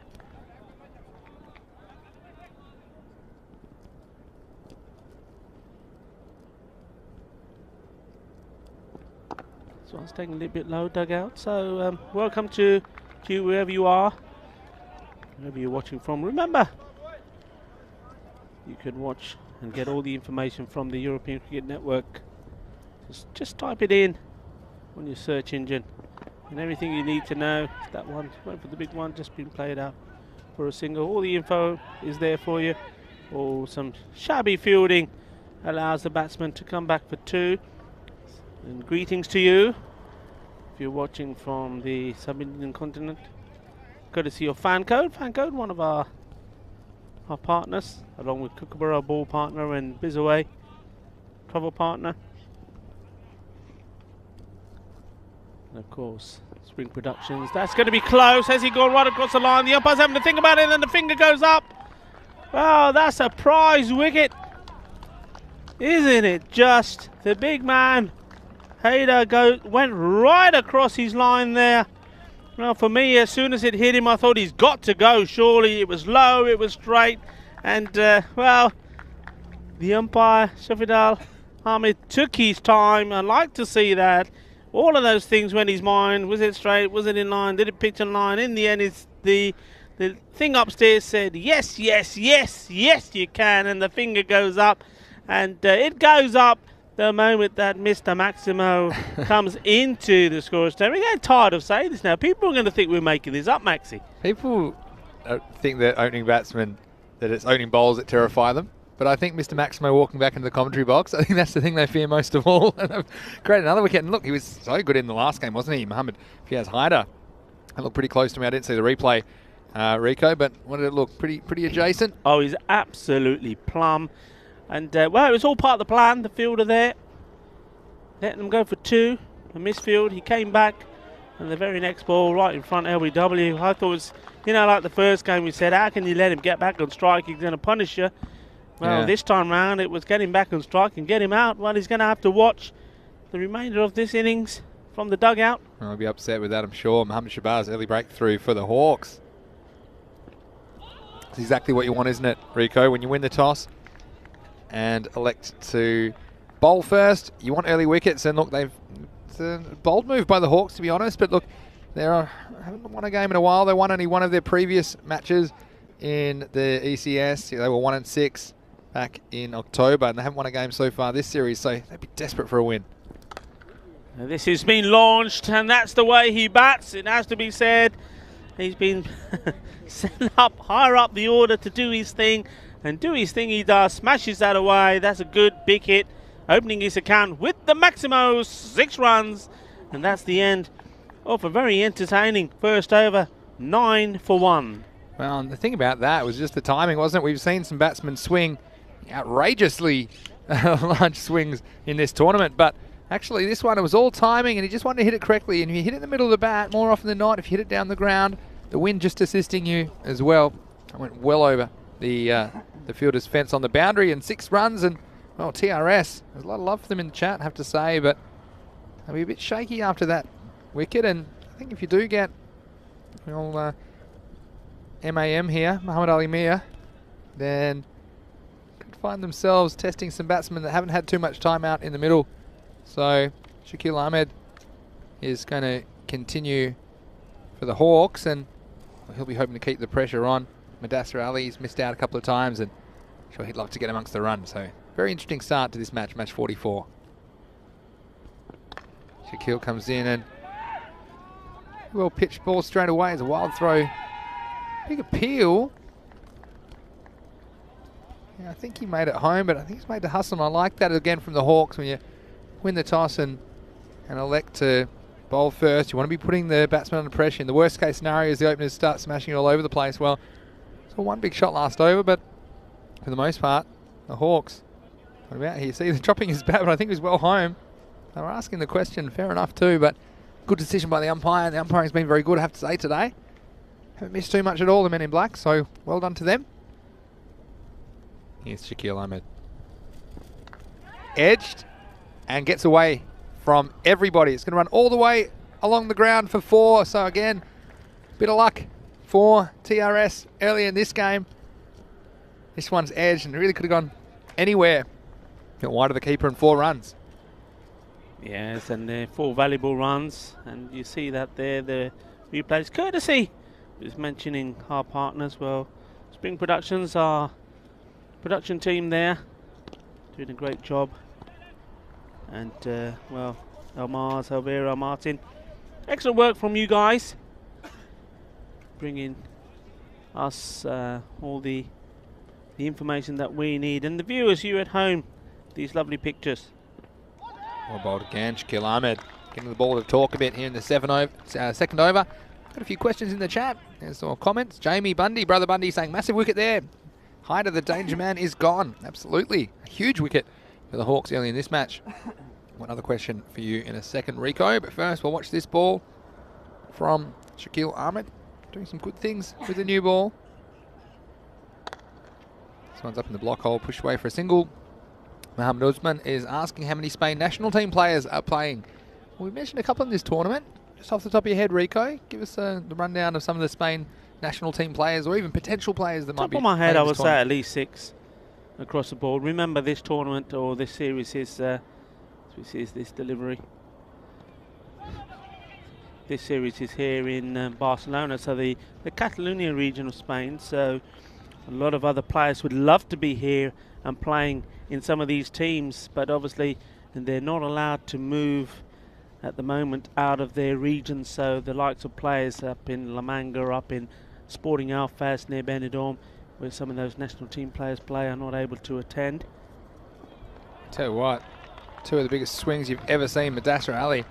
Can't handle the bat, but a bit carried away. That'll end the over, so end of 2. Pretty good start for the Hawks. TRS there, 15 for 1. Yes, I would say about 6 players across board, and we like to give them a mention when they are playing in the team. So yeah, if you're regular viewers and been following this Fancode European Cricket Series, you will no doubt have heard myself mentioning some of those players. And we, just yesterday we saw Awais Ahmed, Asjad Butt, and You see the red helmets they wear sometimes, don't they? Even in these games, I'm sure they're very proud to be Spanish national representatives. Mohamed Shabazz to bowl the 3rd over, the last one of the power play. Good start. And would you say, Rico, anyone the national selectors might be having their eye on after this series? Of course, we've seen some good performances so far in the first couple of weeks of the tournament. Yeah, I'm pretty sure. In fact, I'm very confident of it. Just see this delivery, and that's well hit. And they needed that. They needed some acceleration.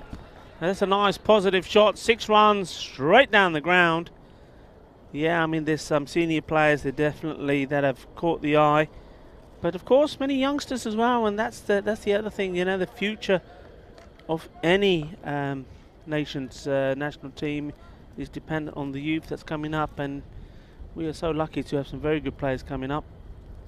And I know one of them you are very, very keen on, Vinny. Not just me. Are we talking about the little maestro? Mavashi, yes. Graham Mayavanshi. Luckily, you don't have to be able to pronounce their name, Rico. You know what we're going to do? We're going to get him there. here, and we're going to say, right, how do you pronounce your name? It's Mavashi. Mavashi, Gurang, you're listening. Get on the chat and tell Vinny that he's saying your name wrong. Here's another one that's sailing over out of the ground, almost going into the next baseball ground, just hitting the top of the fence behind us here. Ginna, Badda, Shaka, that was big. It was big, wasn't it? And you see the power of TRS once they get going. This was huge. Up and away. There'll be a new ball required after that. Yeah, Gurung Mayavanshi. Sonny Jungra, I think, as well. Can't argue with his results in the tournament so far. Good young prospect, left armour. Left armour, yeah. 7 wickets all bowled yesterday. So I think any left-handed bowler normally pretty good to have 1 or 2 of them in your team. We see that in countries all around the world. And we just got to now, tell you what, this is how hard the batsmen are swinging here. This is Mudassar Ali. He's just have a few cramp issues here, and it can happen. No, I hope he's not going to whip his trousers off anything here. Last time we went close up on a player. See, I think this is either cramp in the back of the calf or perhaps a hamstring, and you're stretching it out. So I don't think it's a muscle injury. You see this goes down like the sniper's got him from the top of the grandstand. You see, and he's just stretching it out. Looks like perhaps hamstring cramp. And look, it used to be. I used to get when I was younger a bit. When I used to bowl a bit more, be in the movies or something on a Saturday night, and then suddenly your leg would just lock up. It'd be quite painful. So, tell you what, he swung himself off his feet that time almost. That one right out of the middle of the bat for 6, but so a slight delay. But Royal Stars, after the early wicket, you thought it might put the spotlight on a couple of these other players, and Mohamed Fiaz Haida going early. But still, I think for Hawks, it's been a reasonably good start. They need to just pick up another wicket or two, and they'll be right in this match. They'll be desperate, of course. Only one win previously in the European Cricket Series. That was last year. So, they'll be chasing their first win of 2021, the Hawks. Hit flat, hard, this time to the fielder. Shakil doing the fielding there. Yeah, so come back there, and you see the difficulty for Mudassar Ali now is he's running between the wickets. He's trying to just shake it off. Often the cramps will go away. Just need to stretch him out, but see if he can continue for his team. But right now it's Muhammad Ali Mir, and this one will be called no ball from off the pitch. So he'll get a free hit. He doesn't need any invitation, Rico. Certainly doesn't. He hits the ball so well. Now, I said before the start of this game that we've seen players that seem to be suited to this format of the game, and well, this man certainly does. Hits the ball beautifully. Yeah, certainly does, and showed that in the last game as well, didn't he? It took a little bit of time to get going, didn't he, Muhammad Ali Mir? But once he got going, a few consecutive boundaries. His last ball of the over. It's going to be a free hit, last ball of the power play. Oh, it's free hit, and it's free out of here. That one is smashed over wide mid-on, and MAM, Muhammad Ali Mir, deciding, well, I'll have free hits all day, and this one, you better watch out if you're driving past the Modric Olympic ground. That's 6 of the best, and after 3 overs, the Trinidad Royal Stars have moved along to 36 for 1. Pretty good power play from them. Well, yeah, I mean, it's ended up being that way thanks to that over. They 20 runs coming from it. So they're back on track with that wicket going early and the big wicket as well. It was as far as Hawks were concerned, getting out to Mohammad Faiz Haidar early, but they come back well, recovered. And the Hawks just have to stick to the plan here. Keep bowling well, keep bowling at the stumps, try to get another couple of wickets here. And if they can do that and do it before these two get really going, then they're looking to contain them to round about close to the 100 mark. Yeah. Otherwise, we know what can happen. If one of these guys gets in, you're looking at that 120, 130 mark again. Yeah, I agree with you there. This is Mohammad Sohail coming into the attack for the 4th over. Again, this one reasonably wide, but not quite wide enough to be called. And again, the batsman just losing his shape a bit. Mudassar Ali, well, definitely having a go. And if he's not quite able to run, we might see him wind up and send some balls out of here. See what he does to Mohammad Sohail. This one will be down the leg side for a wide, and they'll get an extra as well. So 2 to the total. That ball have to be rebowled, but Muhammad Ali Mir, smart play as well from TRS for me, Rico, because he was in good form in the last game, batted a little bit lower down the order. You've got to get your best players in. We saw it yesterday.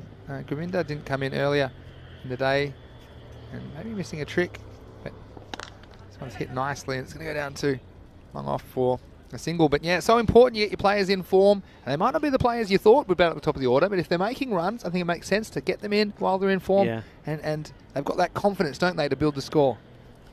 Yeah, absolutely. And I think we've seen also that when you've got a batsman who's not in form, he may necessarily not get himself out. As we see this ball being bowled. Well, this could be a chance, and it spills out of the hands of Shakil Ahmed, who's almost straight down the ground, isn't he? And it went to him flat, and again, you won't get that many chances from these two. And Mudassar, he's living a charmed life.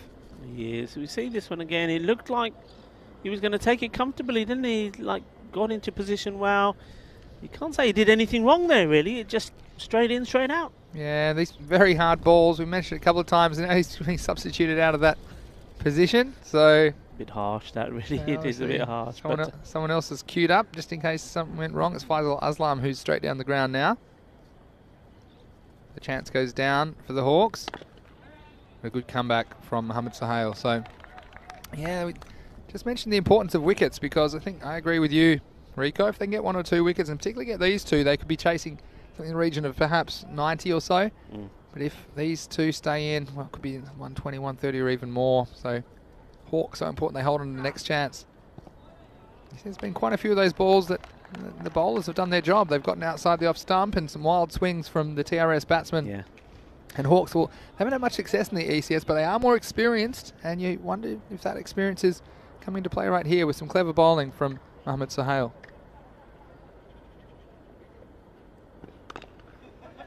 Just a single, but Yeah, the Hawks, they've got a few fans out there as well. We'd love to see them get their first win, of course, Rico. Of course, absolutely. And you see there, don't you, in that over, that's a classic example there. That ball, about, I don't know, what, 30 centimetres or so outside the off stump, just short of a length. They can't get it away. Anything that's pitched up, anything on the legs, it's been sent out of the ground. So a lot of it is dependent on the bowler bowling a good line. And if captain can have all of his bowlers, 4 bowlers, 5 bowlers do that for him, then really they've done their job, and I think they will contain them to around about the 100, maybe even under the 100 mark. But it's those loose deliveries, it's those extras, it's little things like bowling a wide and getting the key man, then goes on strike, bowling a no ball that again they cross over on, and the no ball, the free hit ends up being hit by the main batsman. Yeah. If things like that can cost you, and we saw that yesterday a lot, didn't we? Yeah, we certainly did, and those things, they all make a difference, don't they, in this form of the game. And even just taking that kind of half chance as well, if you can do it, it can create a momentum shift for your team. And Hawks, we saw it with the early wicket, and they had all the momentum, but since then it's been all TRS. Here's Umar Latif coming in to bowl the 5th over.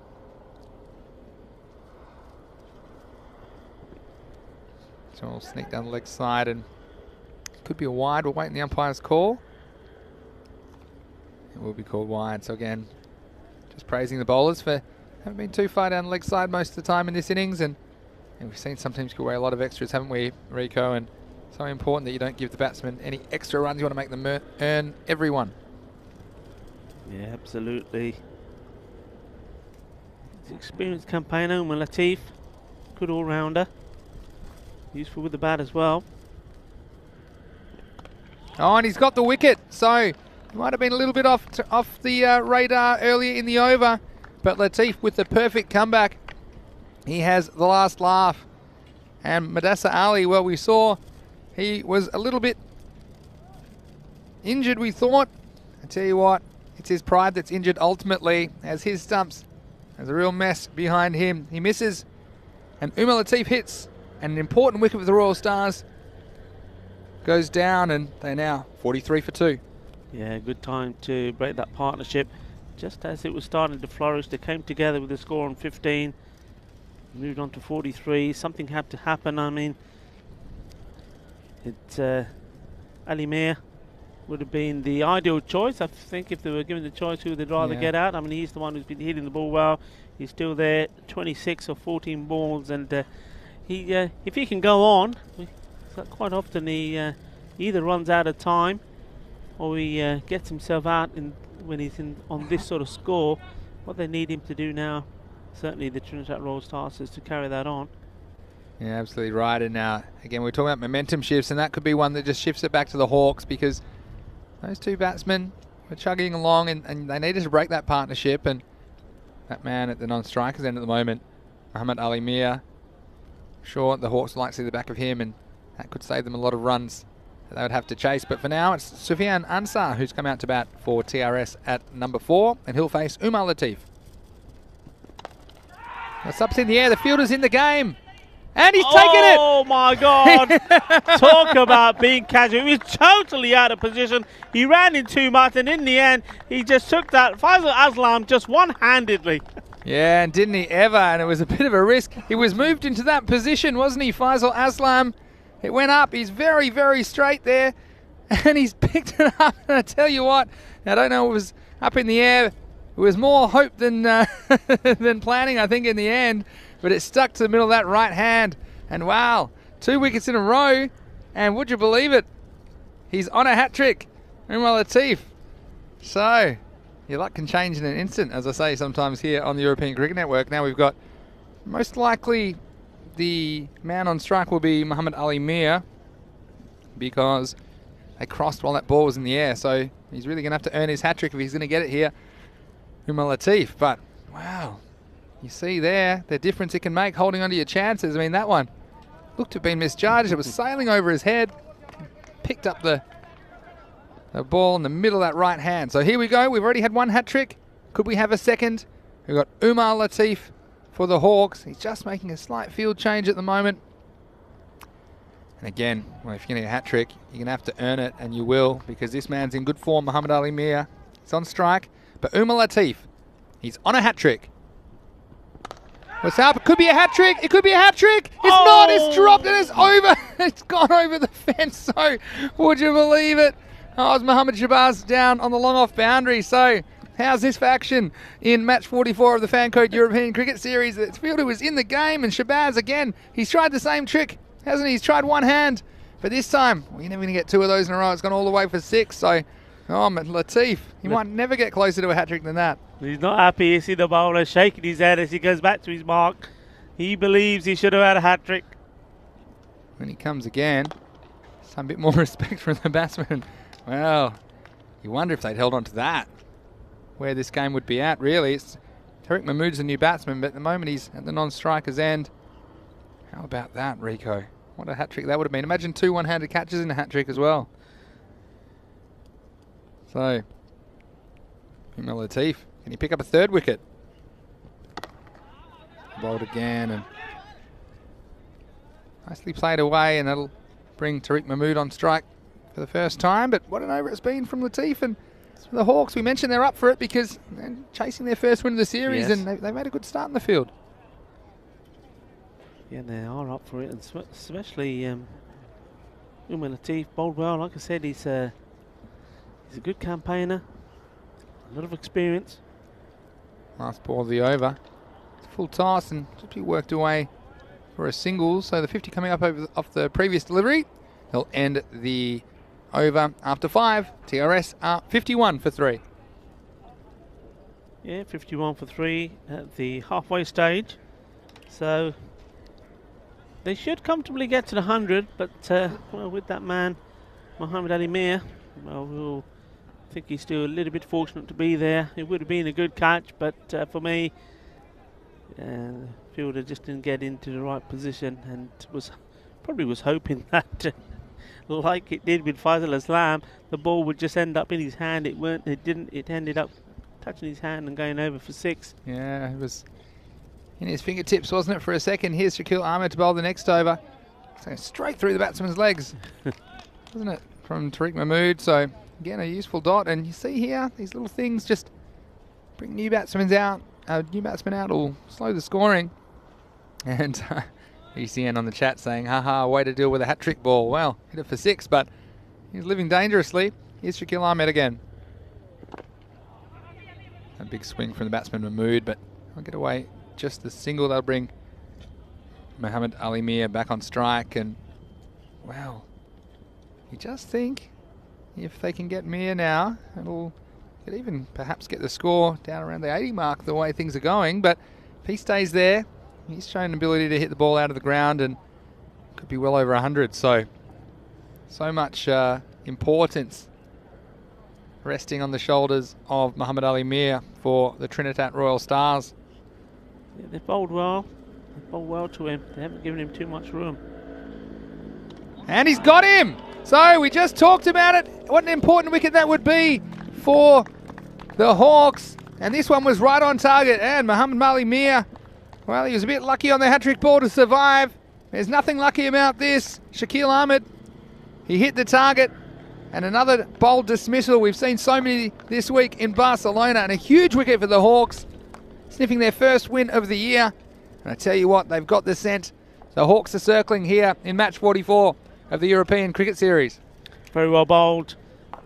And this is the thing, when you have batsmen like Mohamed Ali Mir, if you bowl a bad line, you bowl short, they're going to punish you and they're going to hit you all over the park. But if you pitch it up to them, frustrate them a little bit, they're going to have to take a chance, they're going to have to take a risk. And that's exactly what we're seeing there. Good bowling from Shakil Ahmed, right where he needs to be, pitching the ball up. And you pitch the ball up, as I always say, you always got the chance of the wicket. Mohamed Shahzad, the keeper, is the new batsman. Starts with a play and miss, and well, this game's turned on its head. And this is what you can expect here on the European Cricket Network. The twists and turns in each one of these T10 games. Could get dizzy if you watch too many of these, because we saw here the Trinidad Royal Stars were cruising along, but that's losing wickets at regular intervals, and 3 quick wickets here, changing the innings. It's short and a beautiful shot this time. It's through point. And Mohamed Shahzad, well, he's come to the wicket. and he's had no problems adjusting. This was short outside off stump, punched away, a beautiful shot all the way along the carpet. 4 runs. Yeah, that was a delight to watch. Majestic, just pure quality. I like the way he got into line with that. I like his shape. You know, that's the other thing we were saying with the with this team, Trinidad Royal Stars. We haven't really seen their full depth. We haven't had to see them bat too low. Here comes Shaquille Ahmed again. Well, this is a big swing and just losing his shape there was the batsman Shazad. It's the end of the over, so we're going to be 56. Yeah, 56 56 the score is for the score four for wickets. Pretty good over wicket and only 5 runs, importantly, off that over. The Yeah. big wicket of Muhammad Ali Mir in that over. And again, the Hawks, they've tried very hard, haven't they, in the field? It was a bit of a gamble to bowl first, you thought, because we've seen teams batting first have some success in this tournament, putting imposing scores on the board. But obviously the Hawks felt if they could just get into the middle order of TRS, they might have a chance. That's exactly how it's worked out. But this game is fascinatingly in the balance. I'll do my 6 over check-in after this ball, but for now, here's Faisal Aslam in the air, but just a single. So they were 56, so now it's got kind of defaulted. 10 and over gets them to 96, perhaps a few extras. So I think perhaps they'd be looking to get to 100, but a lot depends on the next over or two, because 2 new batsmen at the crease. So I think they might end up with something around the 90s, if I had to guess at the moment. Rico, Yeah. what do you think? Yeah, I think to get to the 100, which they'd obviously love to do, and a little bit beyond, somebody's got to go big. Somebody's got to play some shots. But at the moment, yeah, I think 90 would be a good score. Well, this will help. That's blasted over cover just inside the field of play. 4 carreras and 4 useful runs for the Royal Stars. Well, they've still got 3 figures on their mind. If they keep batting like this, they'll make it comfortably, Rico. Yeah, they will. I mean, I was about to say that we haven't seen some of the lower order batsmen come out and play. Mohammad Shahzad here, he looks like he can play. He looks like he's targeting that those shots outside there on the offside. I mean, I would be inclined to maybe push one more back and bring somebody in the ring on the leg side here. That seems to be his strength at the moment. In comes Faisal Aslam again. This time the batsman hits onto his own boot. He'll just dribble away for a run, but what a highlight. I'm sure that one will be all over social media. Faisal Aslam's catch, one-handed. Stuck the landing too, didn't he? Yeah. Just inside the boundary, and wow, what a moment that is. And it's the kind of action we've come to expect here on the European Cricket Network.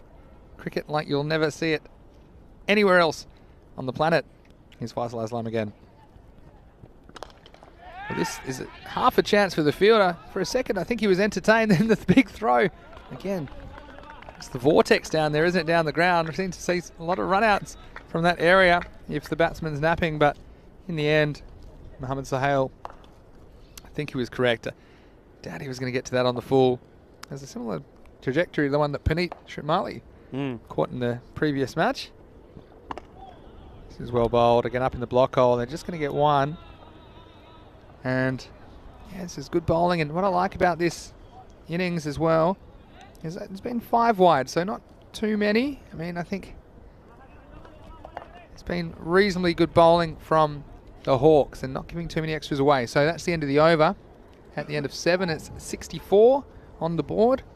And just a reminder to everyone that's watching, please put in your calendars the European Cricket League. It's the Champions League of European Cricket.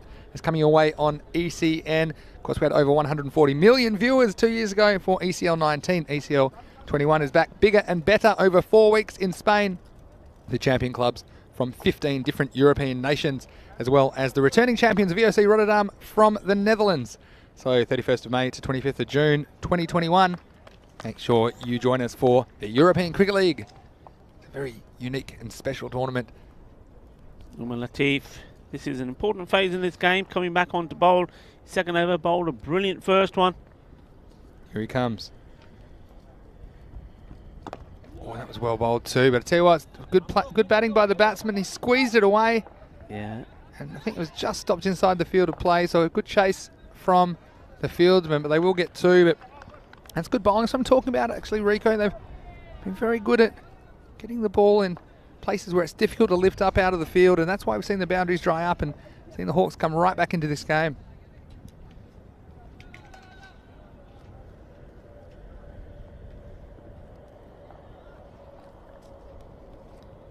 So Umar Latif, has he got something special left in him? He's got 2 for 12 at the moment. Got 5 more balls to make an impact at the bowling crease. Yeah, that's good. Good captaining there. Well, the batsman tries to be innovative. Doesn't make any contact with the bat. It'll just rebound off the pad for a run, but very entertaining innings so far, Rico, with a few twists and turns, hasn't it? Yeah, absolutely. And good captain, because I was saying earlier that Mohammad Shahzad, he likes to play those shots on the offside. We saw that first ball from from Umar Latif being played out there. And this time they put the extra man out and brought one in from the legs to him. And the question is, though, sorry, Vinny, the question is, now that the batsmen have crossed, whether they want to keep the same field or whether they need to push that man back now to the leg and bring him in, because obviously they haven't changed it. So if this one is hit in that area of mid-wicket, then they soon realise that they need to change the field depending on who's facing. Latif went full outside off last time. This time's a bit straighter and worked off the pads. It goes to the fielder. Could be a chance if he hits. And doesn't hit the stumps, but that might have been very close. But yeah, like you said, they're taking a bit of a gamble there, aren't they? But still, the Hawks defending well in the second half of this innings. It was 51 off 3, and next 2 overs going for 5 and 8 respectively. It's been a pretty tight over so far as well from Latif. Here he comes again. Again, this is into the onside, but it'll just be a single. So 69 with the ball to go, and yeah, the Hawks, I'm sure, have got a lot of supporters out there as well. Some people were saying before the game they fancied them, and I'm sure that they'll be very happy with their performance so far. They've removed the dangerous batsman at the top of the order for TRS, and Umar Latif, he's going to go the distance here though. Last ball of the over, let himself down. It was just a little bit too full and straight into the pads, and that is a maximo. And after 8 overs, the Royal Stars, they're 75 for 4. Yeah, and this is what I was talking about. This is where they've moved the man from, and that's where that ball ends up going.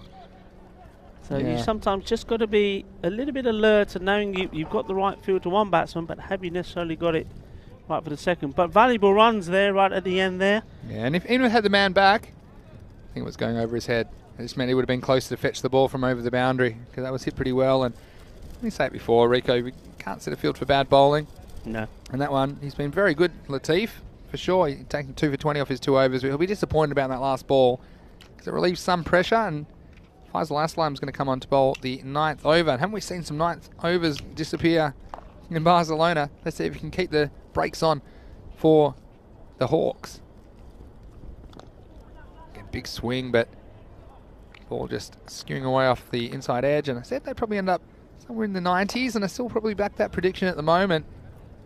Probably end up somewhere in the region of about 90 to 95, perhaps 100 if they can get a couple away in these last couple of overs. But I think that kind of a total sets up a very interesting chase in the second half of match 44. Here's Faisal Aslam. This one's gone straight through his legs, and we've seen that a couple of times today, and we've seen some batsmen unluckily bowled off their pads, quite a few actually during this tournament.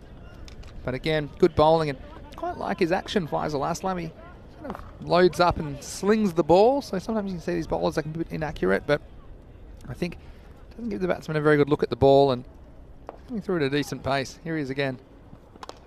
Well, this one's up, it's in the air, it's going to be in the gap though. That's a great piece of fielding. Sensational piece of fielding by Mohammad Sahal. They're going for 3. Good throw will have him. Yeah, and he's gone. Yeah, that's fantastic work, and what a brilliant bit of cricket that is. What a bit of fielding was in the first place. We'll see this on the replay. Mohammad Sahal. Wow, watch this. He was actually over the boundary. He hadn't touched the ground. So you see that, an amazing piece of fielding, and well done by his teammate. There was Umar Latif, who picked it up and fired it into the keeper's end. And again, a nice take. So it was good fielding all round, good team fielding from the Hawks. Cameron Zia, the captain, who has the gloves on behind the stumps. Wasn't an easy catch, wasn't an easy take at all for the keeper, because it bounced on the pitch and had to watch it all the way. But, well, these are the little things, aren't they, Rico, that just brings a new batsman to the striker's end. And the Hawks, well, we've seen them take some half chances. That was probably only a quarter of a chance there, because in the beginning it was a half of a half, because Mohammad Sahal stopped the boundary in the first place. So nice work by the Hawks, and See a slight fumble. That won't cost him. It'll just be the single. So, very interesting little phase of the game now for me. As the Royal Stars will have to decide, don't they? Do we just kind of take our medicine and try and knock these last 10 balls for around 10 or so? Or do we try and go large? They might get some runs, but also might get some dots. So, let's see what happens. Well bowled again. Very good bowling. Intelligent bowling. Seeing what... Oh, dear. And he'll be absolutely fuming with that, though. I mean, he's doing the hard work, bowls it well, sees what the batsman's trying to do, fires it into the pads. Batsman can get no runs, and then unnecessary throw here from the fielder. It was, and probably I like the intimidation factor from the fielder at short cover there, Wahid Elahi, and he's well positioned, but gave away a run. But this is another wicket, so maybe it was smart in the end, and that'll end the 9th over. TRS 79 for 6, and well, Faisal Aslam wasn't the man on strike that should have been there. He ran down the pitch, took a wild swing, so he was going for maximum. But unfortunately, he pays the ultimate price. And that's the end of Mohsin Raza. So 1 over to go, 79 the score, and again a very good over. So when you look at the fact that the TRS were 51 off 5 overs, you look at last 4 overs, they got 5, 8, 11 and 4. And a very good 9th over. We've seen some expensive 9th overs in this tournament, but bringing the Hawks right back into the game. Geez, we might have a total here in the Grady 80s. After all, in the 80s, they make for great games of cricket. Mohammad Sohail, he's going to bowl the final over. Starts with a dot. So again, the Hawks, they're up and about in the field. A lot of encouragement. Mohammad Sohail only went for 5 when he bowled the 4th over, but they held him back. They thought might be the kind of bowler they'd like to use at the end of the innings, and so they're employing his services here. And Trinidad Royal Stars, their innings is ground to a halt here towards the end. This is very good indeed, isn't it? And it's well, it's again the experience and knowledge of a player that's played a lot of cricket, a lot of T20, bowling that ball in an area which is difficult for the batsman to get away. In comes Mohammad Sohail again. Again, this is knocked down by the fielder. They'll go for 1. I can't see him getting back for a second. So again, you like to see that, don't you, Rico? You see the infielder not necessarily right back on the edge of the circle. Yeah, that's good for me. Coming in, and you do have a chance of a dot, or if they go for it, you're on a chance for an easier run out. So good field position from the Hawks and their captain, Cameron Zia. Let's rifle away. There's a fielder there, though. They've got to go for 2, surely, I would have thought, but they decide against it. Well, they must have known his arm. How was that arm from down on the boundary? It was Ahmed Javed down there. We might see him opening the batting, and the tip I got is that Karam Shazad could possibly open the batting in the second innings, but of course that all might change once they see the size of this target. But 81 on the board, 2 to come. He tries to get funky. I tell you what, he's dancing alone in the end. The batsman eyeing off that gap and going for that gap between the keeper and the short fine leg, but doesn't make any contact. So ball to go 81, and what a comeback it's been from the Hawks. Last ball of the innings. Let's have some fun. Oh, that's not too fun, isn't it? Just a wide, so it'll be 82. Won't cost them that much though, and they've been pretty good in this innings. That was only the 6th wide, and see the difference when you don't give those extras away. We've seen teams give away 20 or so, and they'd be well over 100. So good stuff from the Hawks. Been pretty disciplined bowling and fielding effort. 82 on the board with the ball to go for TRS. And they'll miss, and they're not even going to try. So that'll be the end of the 10 overs. A nice effort, a good comeback. There were only 31 off the second half of the innings after 51 in the first half. So the final score is 82 for 6. And Rico, well, we thought it might be the big hitting of Mohammad Fiaz Haider and Muhammad Ali Mir that would do the damage in the first half of this match, especially after they were sent into bat by the Hawks captain Cameron Zia. But in the end, it was a quick stay for Mohammad Fiaz Haider as he went early. Plum LBW. And that got the Hawks up and away. They spread their wings and they were ready to fly. You saw they're pleading for the decision. Umpire Salim saying, yep, I'm satisfied that one's out. And we had a few hijinks in the middle, and we did see some good hitting, didn't we, from Muhammad Ali Mir, who contributed 33 of 18 balls and 24 of those runs coming in Maximos. But ultimately, it was a tale of two halves as 51 runs were scored in overs 1 to 5. And this is the period of the game that it just looked like TRS would wrest the momentum back. That one went down, and he got the sack from that position, did Shakil Ahmed. We had a few highlights though, and you see the big wicket there, Mudassir Ali.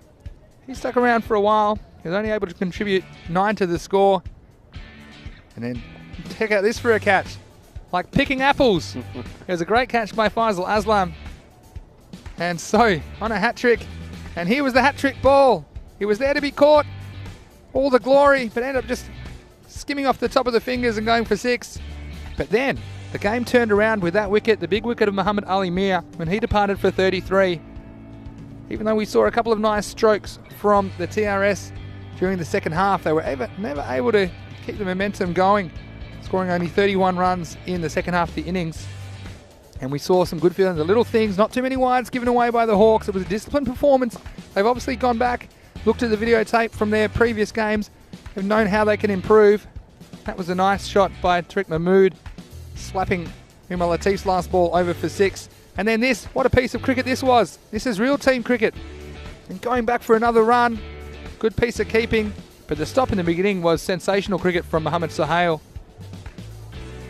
And then towards the end, well, the wickets kept falling.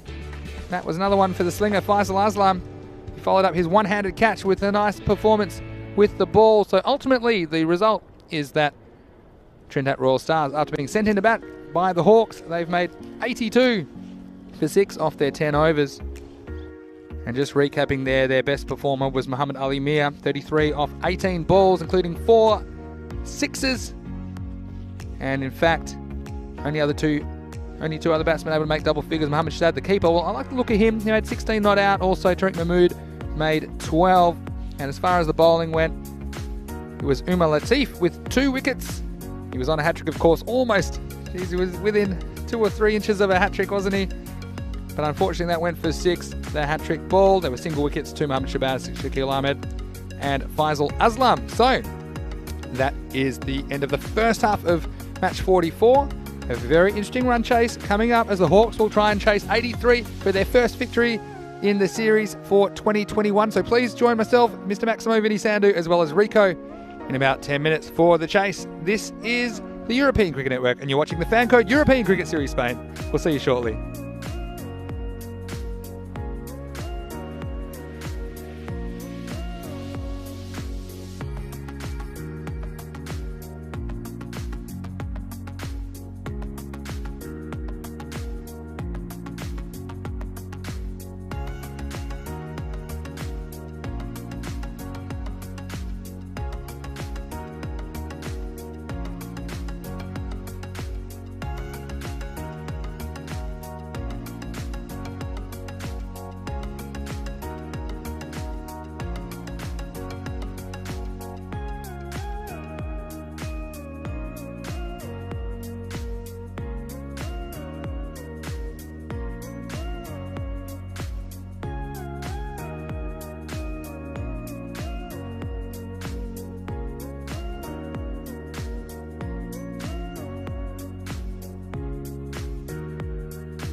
Welcome back to the Fancode European Cricket Series here at the Monterey Olympic Stadium.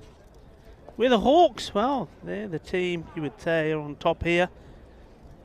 They've managed to negotiate some of the big hitting Trinidad Royal Stars batsmen and restricted them to 82 of their 10 overs, and therefore set themselves the target of 83 to win. The Trinidad Royal Stars are going to have to be at their best in the field, and their bowlers are going to have to bowl very well. In fact, they're going to have to do exactly what Hawks were able to do against them, which is to bowl a good line and length, not give too many extras away.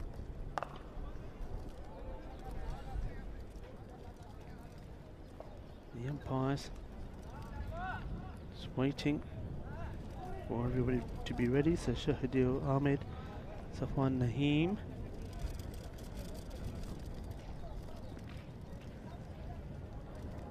Well, it'll be interesting how they start. So Amir Javid, batsman on strike. Karum Shazad, non-striking batsman, and to bowl Mohsin Raza. Just looking at the field, so 2 men out. You've got the man on the leg side boundary, right next to the umpire station there, and deep on the onside. There's your 2 men that are allowed out in this first power play. So Mohsin Raza comes in to bowl the first ball of this innings. Outside that off stump, and Javid just happy just to play that out. You know the importance of this. The Hawks, as Vinny has said, only had 1 win in the European Cricket Series so far. And this one's been launched. It's a big hit. It's going all the way. Balle, balle, balle. Well, what a start that is. He respectfully played out the first ball, and this one he's absolutely launched into it. And that's gone a long way. That is big. And that's what they need to do. Just pick the bad balls and take the singles. 6 runs. What a way to start the innings.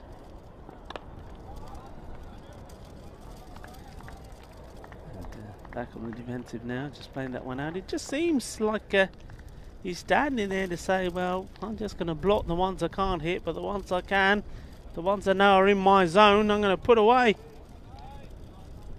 He seems to be what he's thinking at the moment here.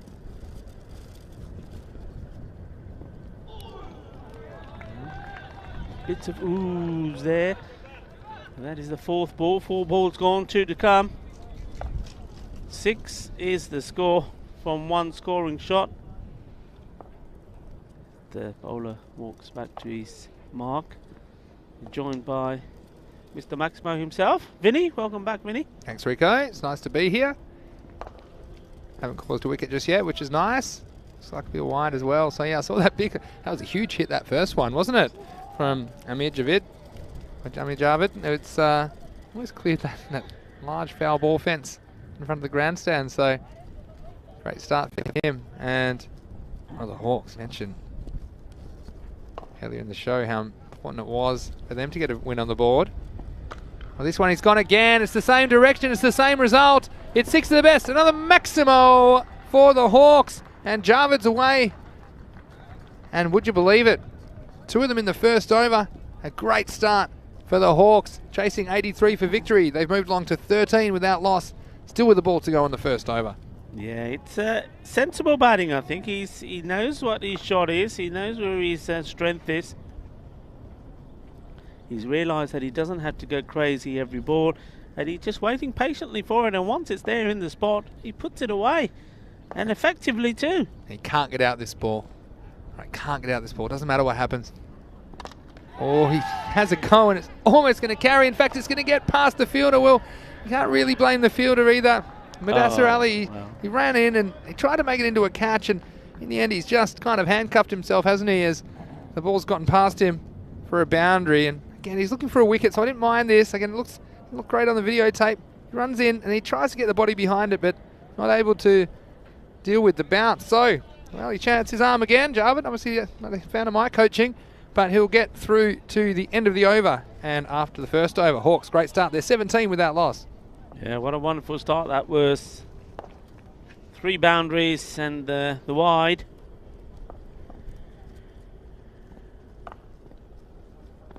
Second over starts now and starts with a wide from the bowler, Sofian Ansar.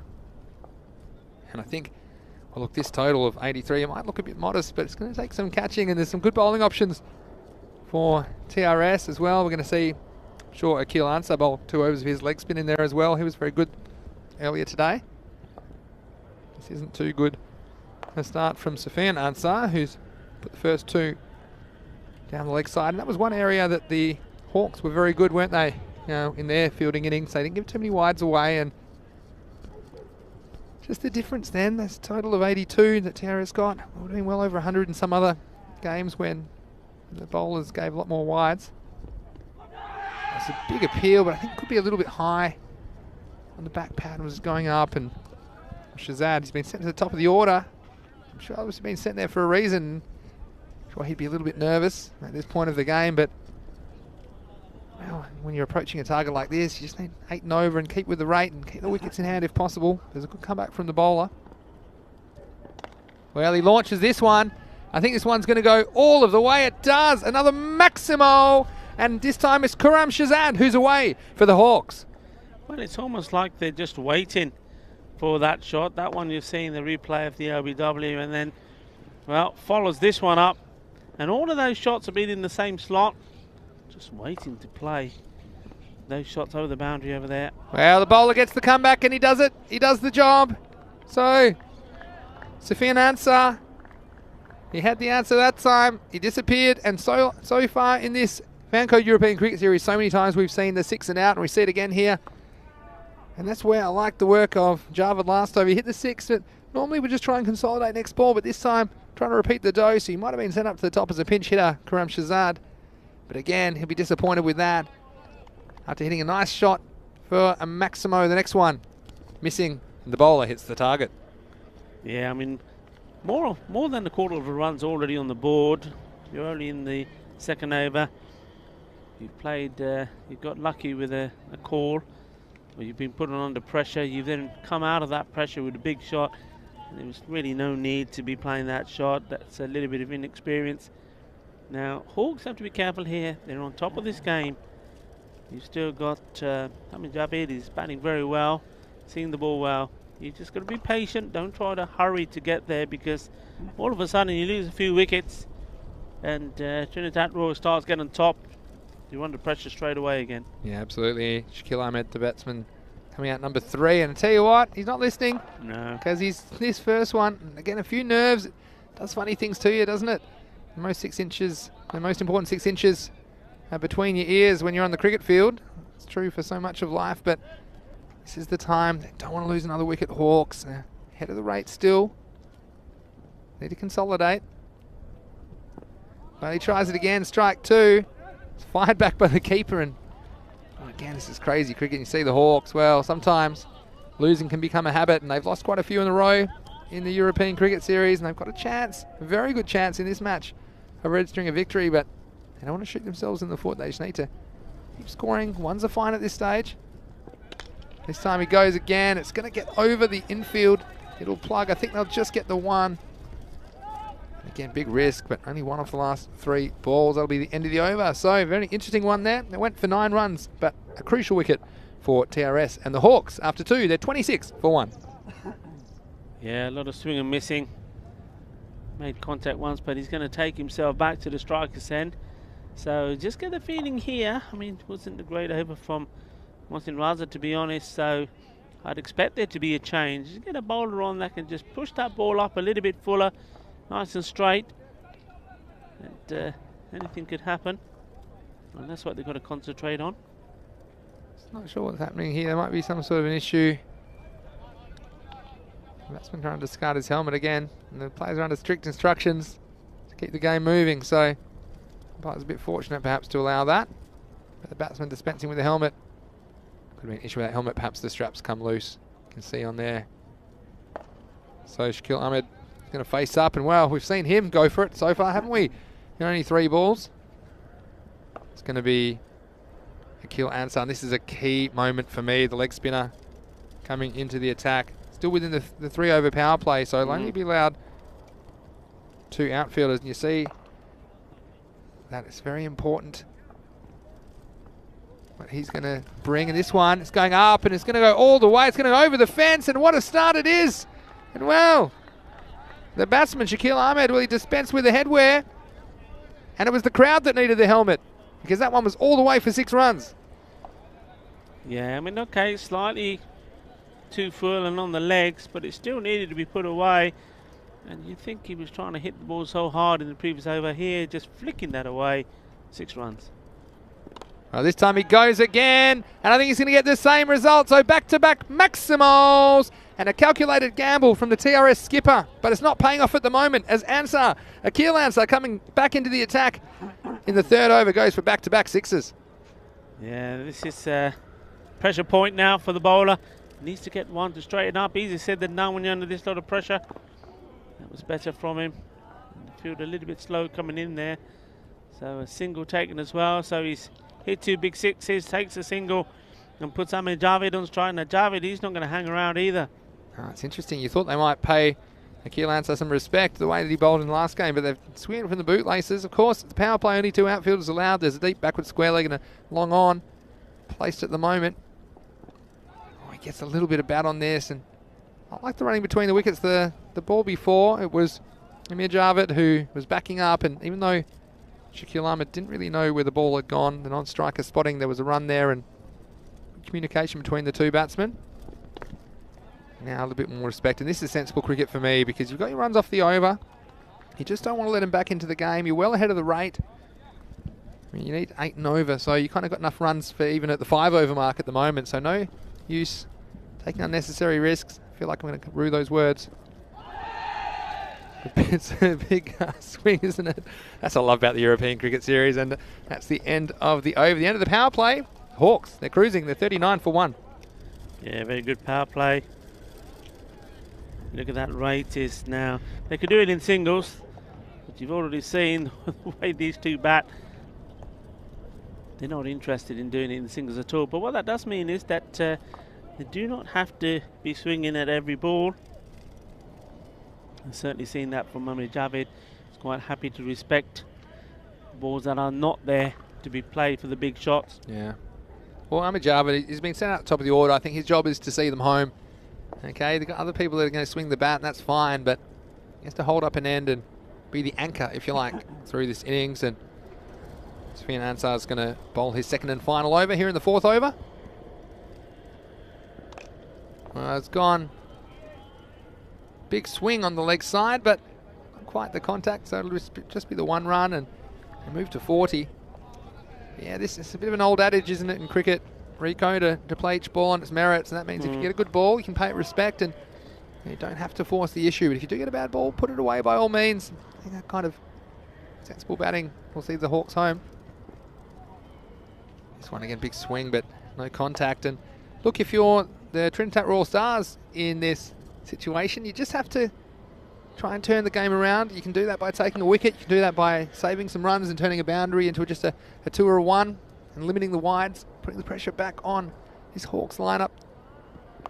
This is up, it's in the air. I think it's going to fall safely, and it does. They'll just get the 1 run in the end. So again, risky business from my favourite films, but you're seeing it out there in the middle at the moment. So what do you think at home? If you're watching on the Fan Code platform in India, welcome. And if you're watching on the YouTube channel, ECN European Cricket Network, please drop into the chat.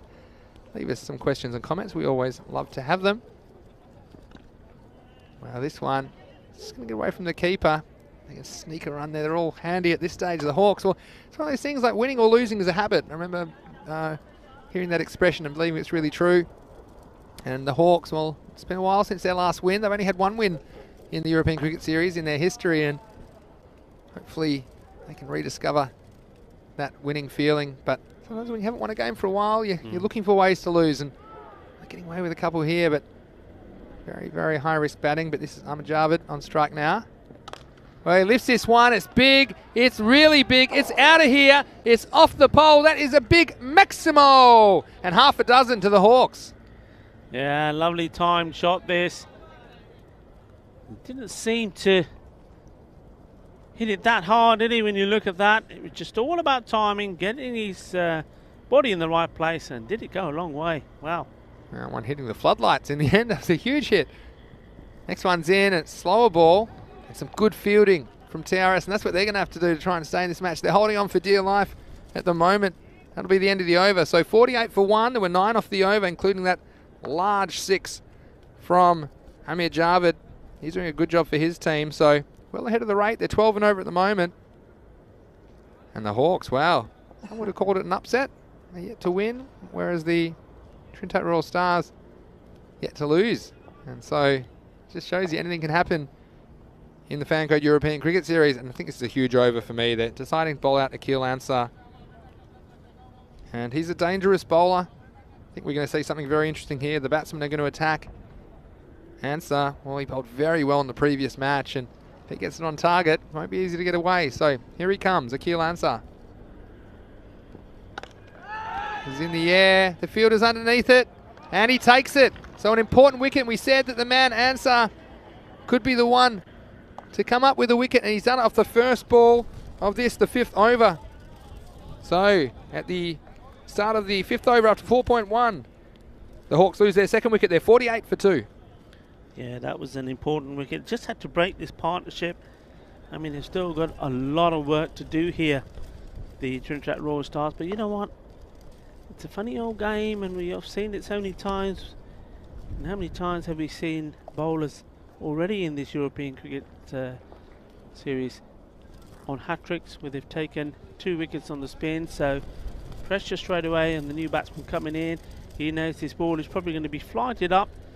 Going to be tempting him to play a shot, and he's got to be assertive out there. He's got to know what he wants to do, what he's out there to do. Well, he didn't cross, so Shakil Ahmed's going to be on strike, and nice bit of bowling this time as well. And Akil Ansar, again, I'd be very careful if I was out there batting, and don't want to throw away a wicket at this point. You're well ahead of the rate. Just stay in the game, don't shoot yourself in the foot. Make that fielding team earn the wicket if they're going to get one. So pay some respect to the leg spin of Akil Ansar. Big appeal, but I think this is going well down the leg side. But tell you what, credit to the Hawks though. It's exciting viewing, isn't it, Rico? They're not just trying to edge towards this total. No. They're trying to get it done and hit the ball out of the ground.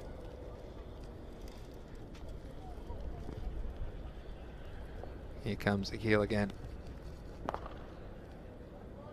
This one slightly down the leg side. Yeah, it's going to be called a wide. It's good umpiring as well. So edging towards the 40 mark at this stage.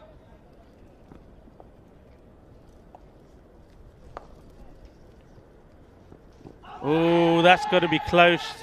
Did he get a bit of bat on that? Perhaps, and it was very close. It was pushed through by the leg spinner, wasn't it?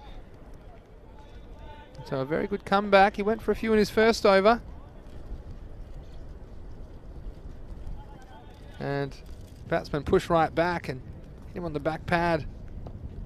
Umpire feeling that one was going to miss the stumps. Here he is again. Oh, and this one, well, it could have gone anywhere. It was chopped down into the pitch and almost back onto the wickets. So, again, I just feel like there's another twist left in this game, Rico, at some point. See this one, well, the keeper hoping that Balls of Physics would take that back onto the stumps, but it didn't happen. Well, this is up, it's in the air. It's going to fall safely, though. So, again, that will bring up the 50, and it's also the end of the over. So, at the halfway point of the innings, the Hawks, they're 50 for 2. Great over from Ansar, only 2 off it. Yeah, great over. I mean, he struggled, didn't he, when he started his spell. Always difficult for, I think, for a leg spinner to get his line right. We saw that yesterday from Mawashi as well, the young leg spinner. But when he got it right, he bowled very, very well. So he probably bowled 10 balls of his spell with very top quality balls. And that single at the end there, well, that wasn't bad. That was good for Trinidad All Stars, because you've got the new batsman is back on strike. And they've got to attack him. I'm just wondering whether there's going to be any changes to the field to try and keep him there. Can't see anything yet. Still all the men pretty deep. So it's all about the bowlers bowling and knocking the stumps over here. All right, here we go, 6th over. Let's start with the dot. Looks like Mudassar Ali to me, who is bowling for the Trinidad Royal Stars. And Luke Belgium's in the chat. Hello, Luke. It's nice to see you. Hope you had a nice day at work. And, of course, leave your questions and comments in the chat. We'll get to as many as we can during this game. Very fascinating match, this one as well, match 44. It's hit away nicely. It's going to find the gap, and I wouldn't be surprised if that runs all the way to the boundary. And, yeah, beats the fielder. So a nice stroke from the batsman. And it's Mohammad Shabazz getting in on the act. And this is a nice cricket shot, Rico. It's pitched up and just driving that ball through the covers. There was no one back there square on the offside. So, again, 4 valuable runs, and they can just bat sensibly and cruise to this target, the Hawks. But something tells me they're not going to bat sensibly, Rico. They like to play these shots. They like to make it look good. Nothing wrong with that. It wouldn't be, if it was sensible, it wouldn't be the European Cricket Series. So I like the excitement. They're bringing it here, the Hawks. And there it is. There's the wicket, the big wicket. And Mudassar, well, again, following up. It was a good cricket shot last time, but this time, just lifting his head. It was a change of angle. The bowler going round the wicket and finding their target. And so many times in this series, we've seen the stumps disturbed. And we see it again here. Again, wasn't the ball to play it from. Could have just worked that one for a single or even taken a dot at that stage, but just puts another batsman in the hot seat. Mohammad Shabazz, well, he looked good while he was there. But he goes and, well, another wicket goes down. So, another one falls.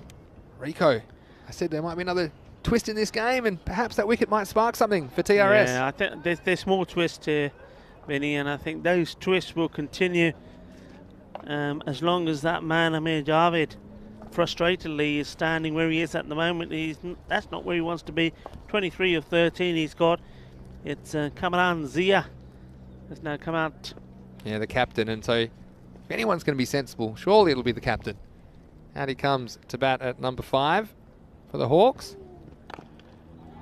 It's sensible cricket, and plays that one with some respect for the single. And it's an interesting one, isn't it? Especially with Zia. We were talking earlier about putting the squeeze on. What we mean by that is perhaps bring an extra fielder up in the circle and not giving him that single. You see that it was played well, and you wonder if Cameron will try and hit over the top early in his innings. Again, you see the single, so just over a run a ball required. But I think if you're the Hawks, you're happy to take those singles at the moment. Of course, yeah. And keep the score ticking and just creep towards the target. Of course, you get the occasional ball you can hit for a boundary. You might get a few extras as well. So, yeah, interesting. We've seen some fielders employed quite close to the wicket today, trying to cut off those runs and those singles. Now let's see if that's something the TRS employ. Here's Mudassar Ali. Again, good running, just pushing it into the offside. Yeah, I would like to see them a little bit more attacking. They're too far back from me at the moment. They know they can lose this game if the Hawks just take their singles. Need to make a change, need to put just a little bit of pressure on them and try and get that. If by doing so, if they can increase that run rate to around 8, 9, it will make it interesting as these balls get counted down.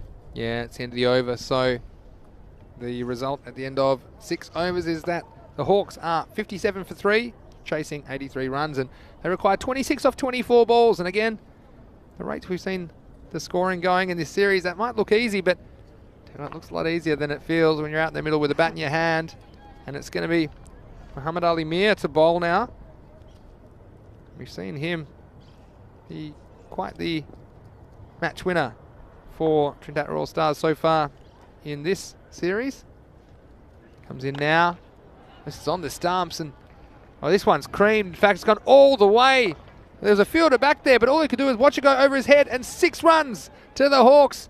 And it's the captain, Cameron Zia, getting in on the act. We were wondering if he's going to surely play it sensibly. But, well, like all the batsmen that have come out here, if it's there, if it's in the slot, they're going to put it away. That was a top shot.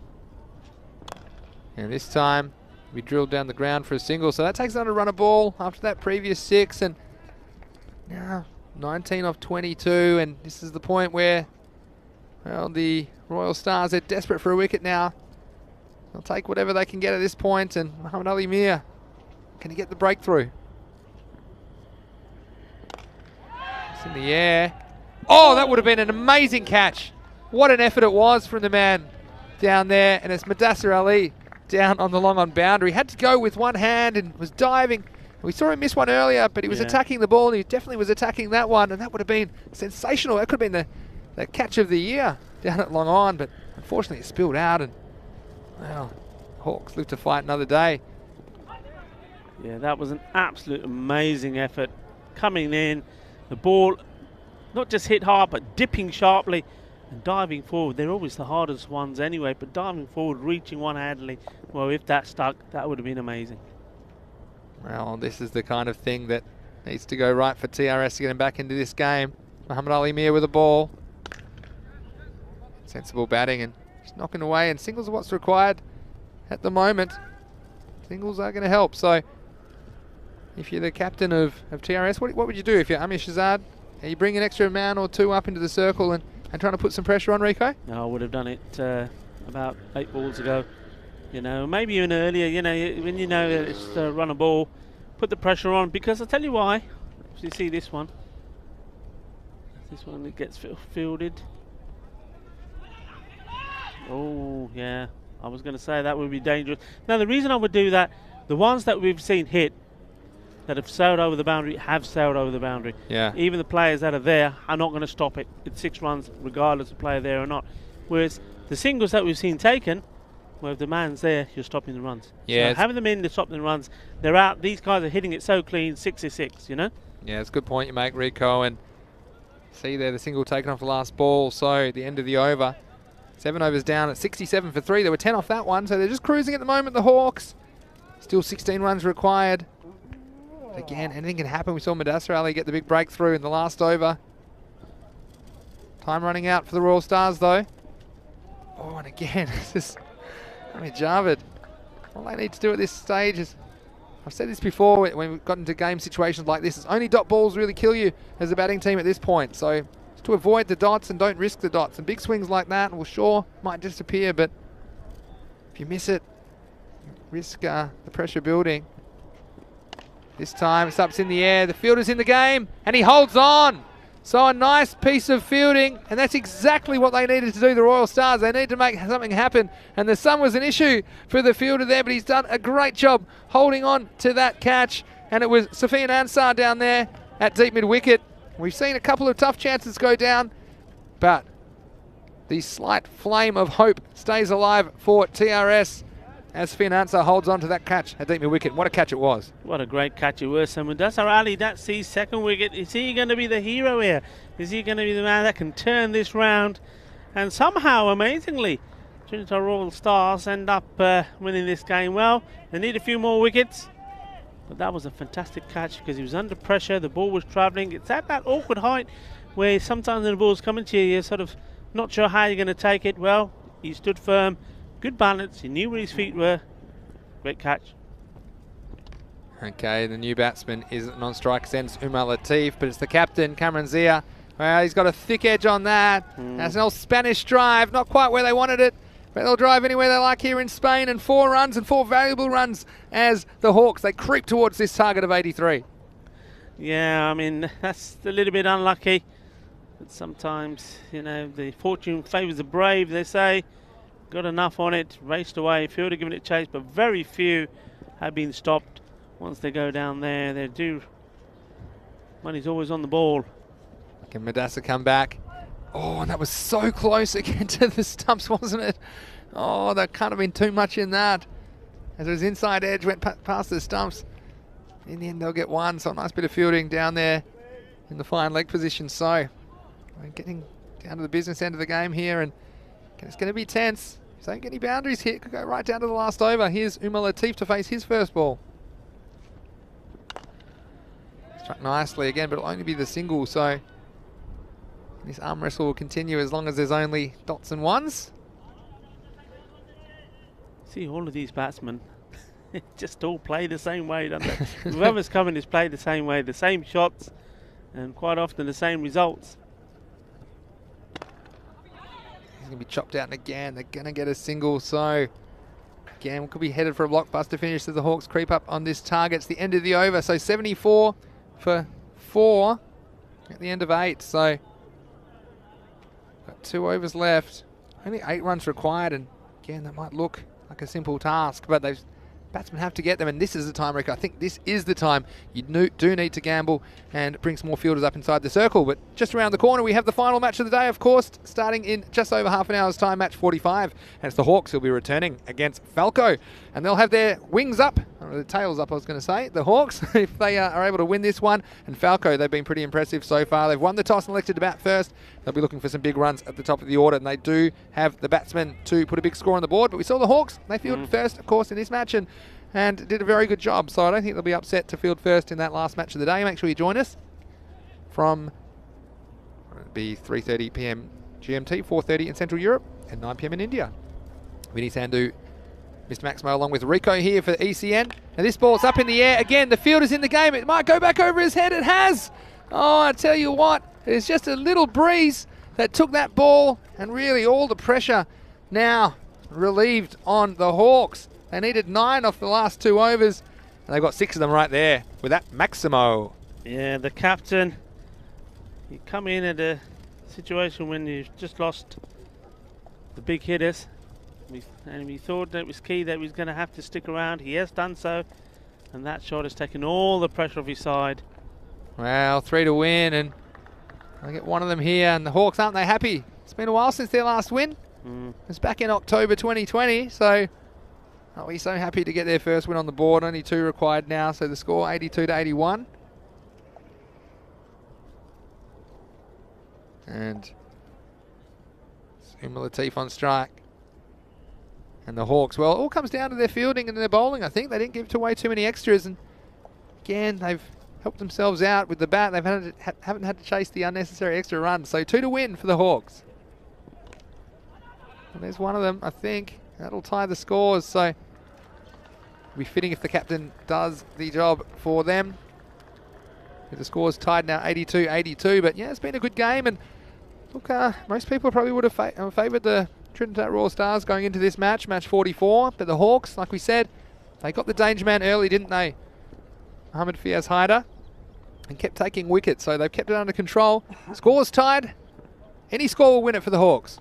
And he's bowled, so the captain, we said that he would be a fitting man to do the job, and well, he tried to do it in style. But it's a wicket to the bowlers, Mohsin Rasa. Well, he's had a bit of punishment today, but that time the only thing getting punishment was the wicket, so scores tied. And well, I've seen a lot of things in cricket, Rico, but surely eight chances, 8 balls they have to score. 8 balls, yeah. If they could somehow miss out 8 balls in a row, we'd have a golden ball, 82-82. Just reminded everybody the next game will be starting in about half an hour's time, so don't go anywhere. Still a match to go, and we're getting down to the end of week 2 at the moment. Of course, we still have Friday's games to go tomorrow. Then we have 3 more weeks in Barcelona for the first Fancode European Cricket Series of 2021. It's great to have your company on European Cricket Network. Keep those questions and comments coming in the YouTube chat. And don't forget, go to our website, europeancricket.com, for match previews every day. Okay, scores tied. The new batsman's Wahid Elahi. Can he finish this game? All the field in, trying to stop the single. And that's going to be a dot. And that's one of the... All right, 7 to go. 7 one dots of the required. 8, 7 to go. Well, you know, where there's life, there's hope. But I mean, what I would say is that even if this is a dot, you've got Umar Latif on strike at the other end, and he's already nudged a couple of runs. He'd back himself to do that, but it'd be extraordinary, wouldn't it? But anyway, 82-82, and he scored a win for the Hawks. And that'll do it. That's going to get over the field. It's just going to plug, and they'll call it a run, but in fact, it'll be 4 runs in the end. So well done to Elahi. Came out, needed to score, and that's exactly what he did off the last ball of the 9th over. So it's the Hawks, 86 off 9 overs, defeating the Trinidad Royal Stars here, 82. Royal Stars, their first loss in the ECS. But this game, well, Hawks chasing 83. You thought they might do it sensibly, and they didn't. They decided, well, we're going to do it at Maximo's. And they got off to a fast start at the top of the order. Ahmed Javed, Karim Shazad also hitting a couple of lusty blows. And TRS just kept staying in the game, taking wickets in regular occasions, and he just thought for a second that the Hawks might get the wobbles, but in the end, enough batting and enough of those big shots came off for the Hawks to get them home here in game 44. Yeah, important win, and I'll tell you why, because they're moving on to play Falco. They're going to stay back on the pitch, and Falco, the team at the top, they've won 3 out of 3. They had a little scare this morning, so we do know that they do have frailties, and from this performance that we've seen from the Hawks, they've got what it takes, to cause what would be an upset. Yeah, and Hawks, they were the more experienced of the two teams, and maybe that's what came through in the end, but we saw some good work from TRS, trying their best to stay in the game. They tried hard. They probably knew they were around 20 runs short about what they would have liked, and pick up those wickets in the last moments of the game. Zia, well, he had the chance to win the game. Scores were tied, but ultimately Elahi came out, just needed to get 1 run. Well, he said, I'll have 4 of them. And so 86-82 the score in the end with an over to spare. The Hawks winning this match, match 44, and we're going to see them again, of course, just around the corner in match 45 against Falco. Well, Falco won the toss, elected to bat, and they're going to look for big runs. Adil Sawa, Ijaz Ahmed at the top of the order. I'm sure we'll see them again. Mohammad Yassin, saw him batting number 3 earlier. Rehman, the captain as well. He's likely to feature. Always calm with the ball. He's been pretty good. Mohammad Zishan and Mosam Rafiq, the spinner. Also, they are players you probably have in your Dream 11 if you are playing. But also some good performance for the Hawks. Umar Latif, you can see there. He's been racking up the points, as well as Mohammad Shabazz and Shakil Ahmed. But the Hawks, see there, 1 or 2 changes for match 45, and that is the fantasy dashboard. You can always catch that on our social media as soon as it comes out before every game at European Cricket. And don't forget, go to our website, europeancricket.com, for all the latest and all the match previews. So, Rico, pretty fascinating game. We've got a little bit of a break, but then we'll be back. Last game of the day, and you know what? Yeah. Some funny things happen in the last game of the day, and we just wonder, Falco, they're having it all their way. Perhaps the Hawks, the way they bowled and fielded in that game, maybe they can challenge them and put them under some pressure. Yeah, I mean, it's going to be a really exciting game. And I tell you why, Falco, they will know now, with that result going that way, that if they can win this game, okay, and make it 4 out of 4, going to 8 points, they will be sitting quite comfortably at the top of the table. Yeah, see there in the chase. Javed, well, he anchored the chase. He scored 26. There was 16 from Shakil Ahmed. The captain, Kamran Zia, with 23 of 12. He all but saw them home. So that was well done from the Hawks. Again, it was a target they should have chased, but in the end, they did it with an over to spare. As far as the bowling went, Mudassar Ali, 2 for 14 off 2. Probably the best of the bowlers for TRS, but then single wickets to Raza, Safian Ansar, and Akil Ansar with his leg spin. So, Rico, another good game under the belt. That's 44 gone. That means there's still 80 games to go here in Barcelona, and it's a feast of cricket and cricketing action. It's great to bring it to you here on the European Cricket Network. So, Rico, match 45 just around the corner.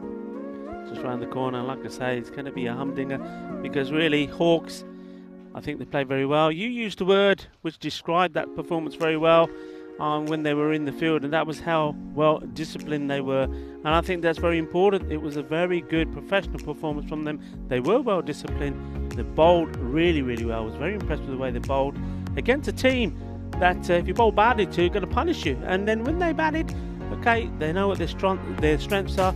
Most of the batsmen waited for the right ball and put it away, and if they can apply the same thing against Falco, they'll be good. And you know what? If they can get this second win as well, that group remains really wide open. But if Falcon can win it, they're really going to do themselves a massive favour, and really will think that they then will be favourites to go on to win that group. That's right, so it's all to play for here in the final match of the day. Match 45 just around the corner.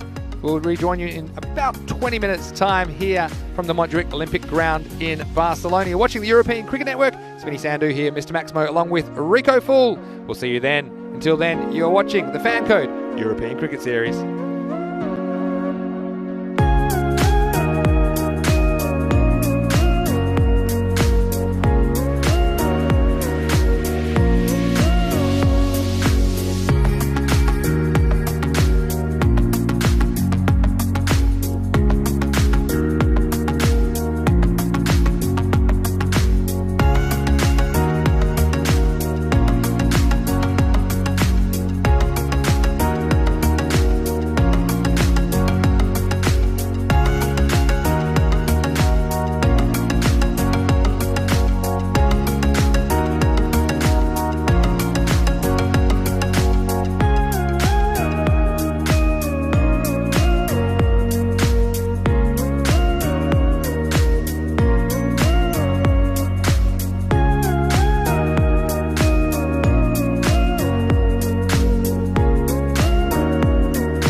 Hello, wherever you're watching around the world, and welcome back to the Fanco European Cricket Series. It's almost time for the last match of the day. Of course, we've got 5 matches every day, Monday to Friday at the moment from Barcelona, and we're almost at the end of week 2 already. Of course, we have 5 weeks of cricket here in Spain, and it's going to be Falco taking on the Hawks in the last game of the day. It's match 45 on the calendar. Let's hand it over to the match referee.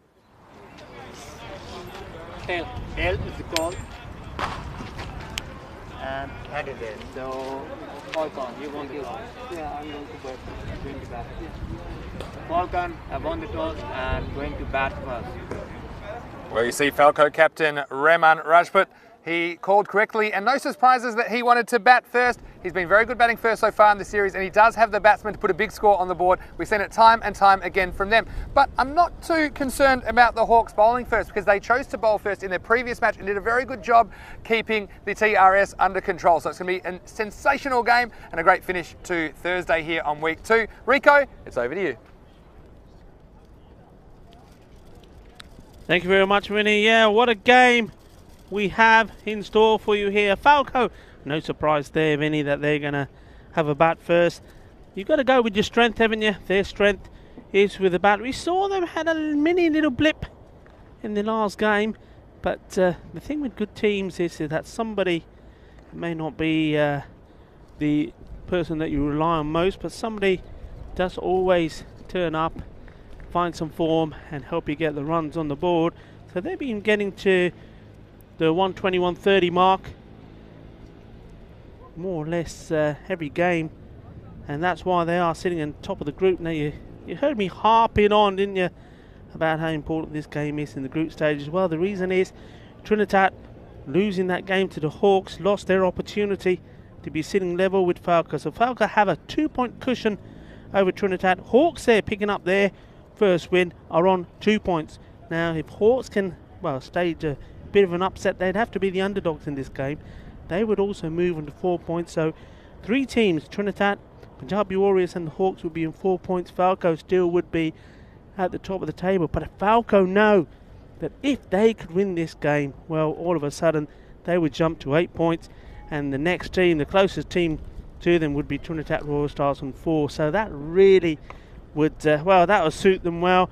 And then they can have a nice week off, because we won't see this group again until a week's time. So what a way it would be for them to finish the first week for them in this Fanco European Cricket Series. Anyway, that's all ifs and buts. The action has to start here now, and I don't think there's going to be any surprises at all in the batting order. They haven't changed it up until now, so I would expect it to be still Adil Sawa who's going to go out there.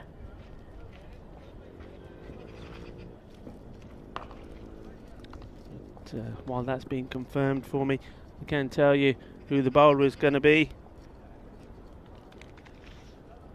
That will be Imziman Kufam. So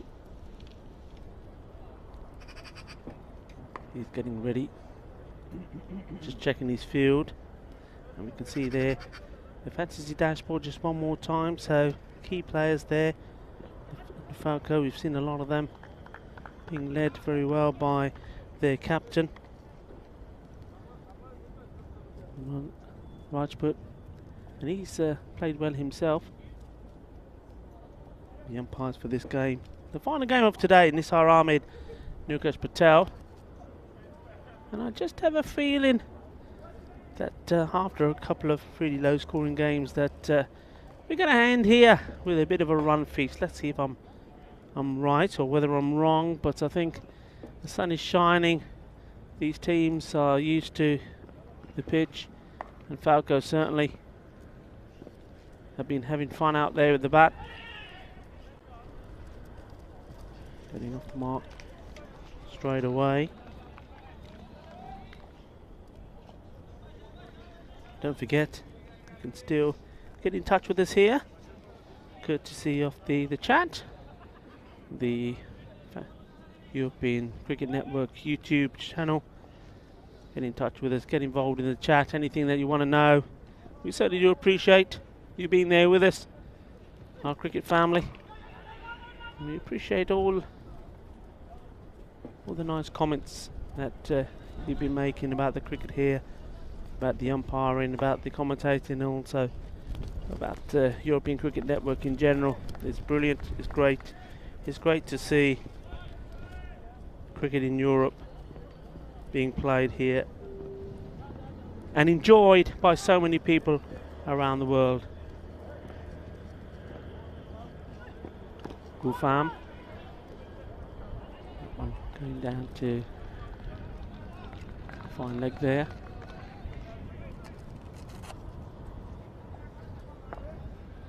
To Jess Ahmed still at the non-strikers end. And Sawa, wouldn't he like to score big runs here?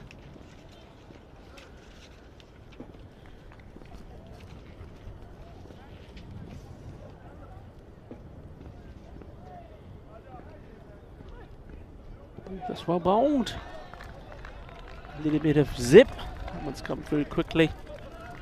I like the field here. I like the way that the Hawks are in close on that offside. So the invitation is there to try and hit over the top.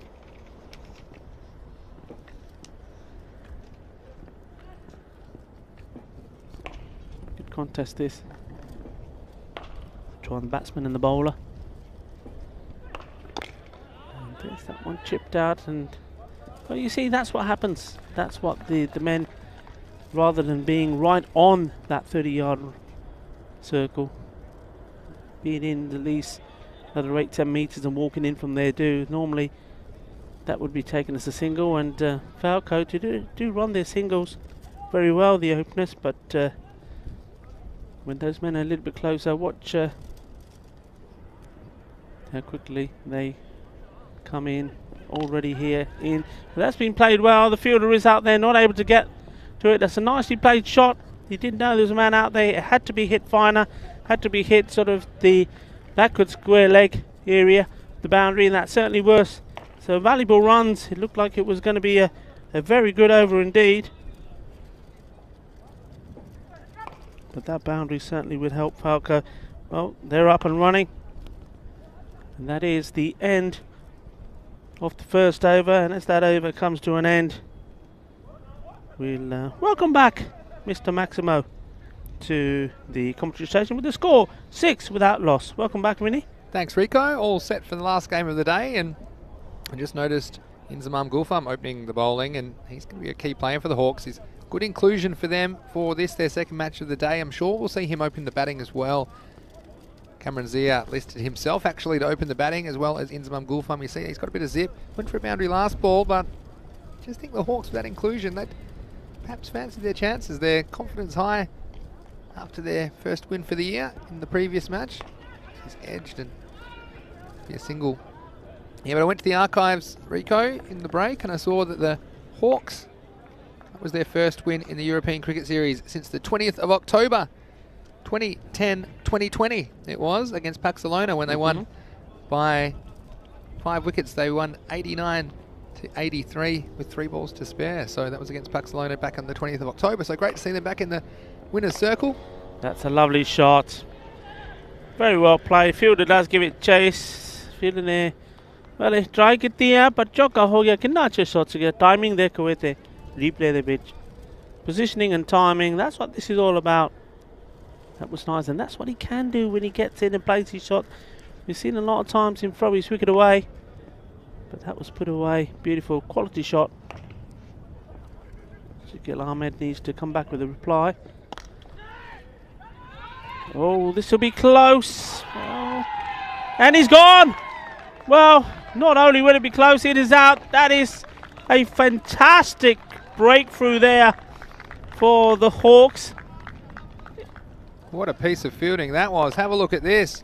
And what a bit of wicket keeping as well. He's just gathered it and he's thrown it into the stumps in one motion. And sensational work from the keeper. And you see, yeah, it was the captain, Cameron Zia, behind the stumps. Yeah, the ball spilled out, but that's because he threw it into the stumps. So no doubt about that from mine. And nice work, and acrobatically taking that, the wicket keeper getting it down onto the wicket. So the first wicket falls, and I was just about to say the Hawks, they were very impressive bowling first, and they were made to field first by Falco captain Rajman Rajput, who won the toss and elected to bat. But Falco, well, bit of a shaky start from them with that run out. Again, it was a half chance and taken by the Hawks. The Hawks, they were very good in the field and their bowling was very disciplined in their previous performance, and that saw them home against TRS. Could we have a boil over? Is it time for Mr. Maximo's big call? Are you ready for it then, Rico? Well, it is match number 5 of the day. Match number 5, Mr. Maximo, big call. Hawks to win.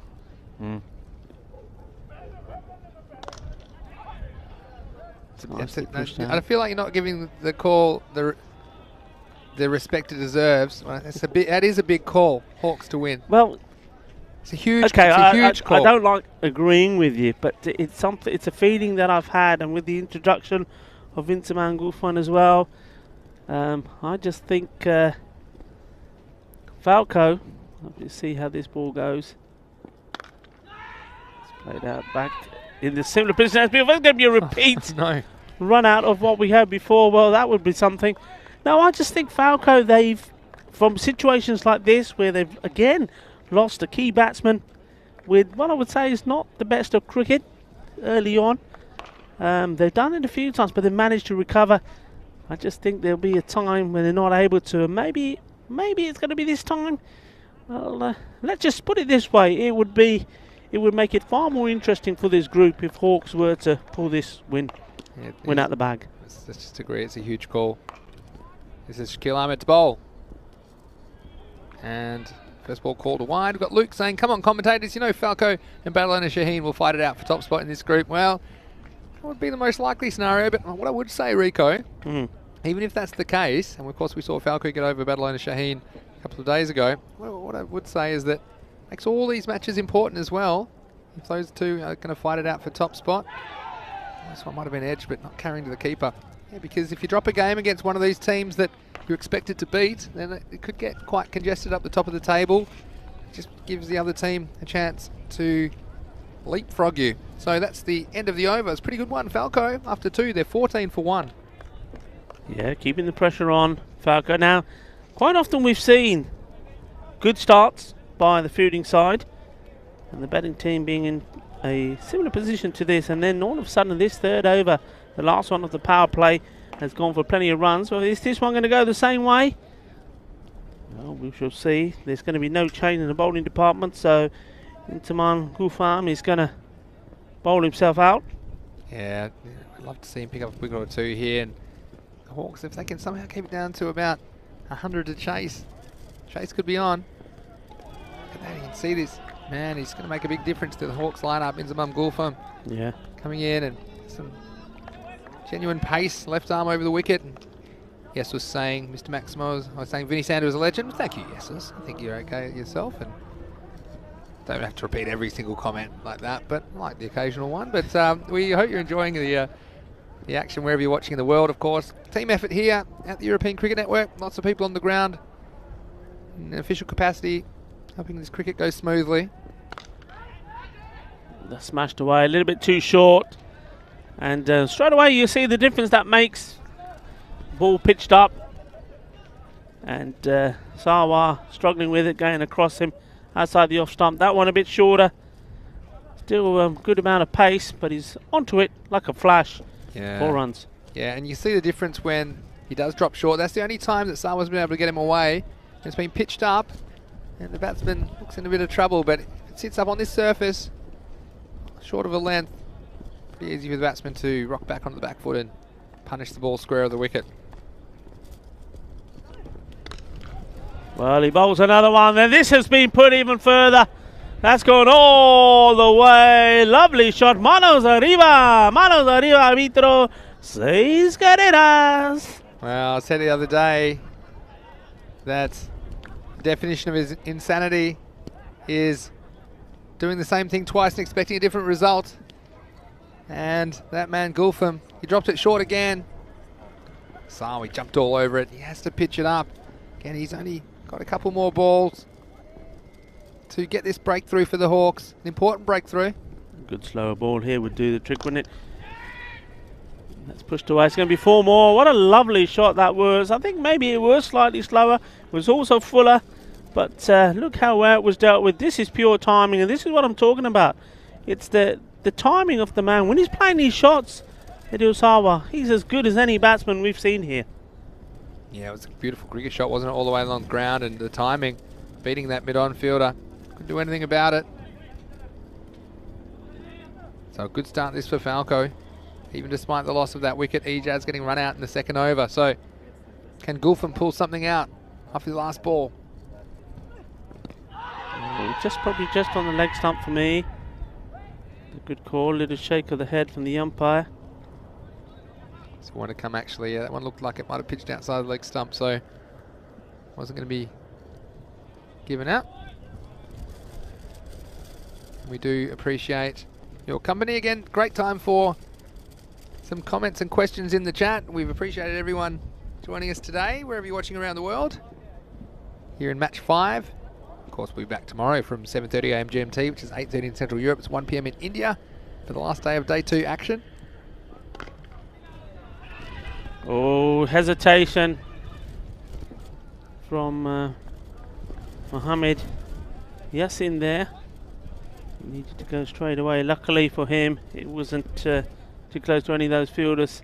So Sawa wanting the strike. I'm not sure why he's keeping Mohammed Yassin away from the strike. Mohammed Yassin batted very well in the last match. He scored valuable 30 runs, not out, batting all the way through the innings. End of the third over, Rico's end of the power play, 29 for 1. Falco recovering from that wicket in the second over to score 15 off the third. It's going to be Mohamed Sohail to bowl the fourth over for the Hawks. A few more comments in the chat. Mike Andre saying, who else loves cricket? I'm sure there's a lot of people watching right now that love cricket. And of course, how could you not love the fast-paced T10 action on show here on the European Cricket Network? Where are you watching from, Mike? Let us know. Mike Andre saying brilliant umpiring. I think with that LBW, it was good umpiring. We've seen plenty of good decisions today from the men in black.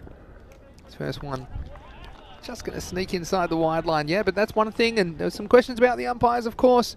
It's very important that the local umpires are trained up and upskilled, and you see that using local umpires is important because when there is Spanish cricket that we're not showing on ECN, it just improves the standard and it's a better experience for all the players in the area. So good job to the men out in the middle. Oh, that's smashed away. 6 carreras más. Así me gusta. Sí, eso es cricket. Boom, boom. Sí, como no gusta cricket. Como no gusta. Yo tengo mucho amor por cricket. Well, this was over cover, but take cover because this is how to do it. It was full outside the off stump. And he just had to get over the infield, but he even got over the outfield. Rico, that one crashing into the fence on the full. And 6 of the best. And Falco, wow, they're looking dangerous. Banging that one into the ground. We'll take the single now. Adil Sawa, he's always made starts. In the last game, got to 40 off about, I think it was about 16 balls. And then getting himself out. He's always looked invincible until he has that sudden rush of blood and throws his wicket away. I'm sure he'll be determined not to do that in this, the last match for his team today. And Mohamed Yassin going big. The ball would just stop there. The fielder did well, kept his feet inside the boundary. Good running again and gets down. Yeah, good fielding though, and put the batsman under pressure. The batsman also was a slightly risky too. If I was Sawa, I might not be risking my wicket the way that he's hitting the ball, but it's a nice piece of fielding. Firstly, to stop the boundary from Ahmed Shabazz, but then also firing back, and a good take by the bowler, Mohamed Sohail, but throw just a little bit wide and getting back for 2 with the Falco batsman. But Mike just letting us know that he's watching from South Africa, so that's fantastic that you're watching from South Africa, and we've got viewers, of course, all around the world. Thanks for joining us.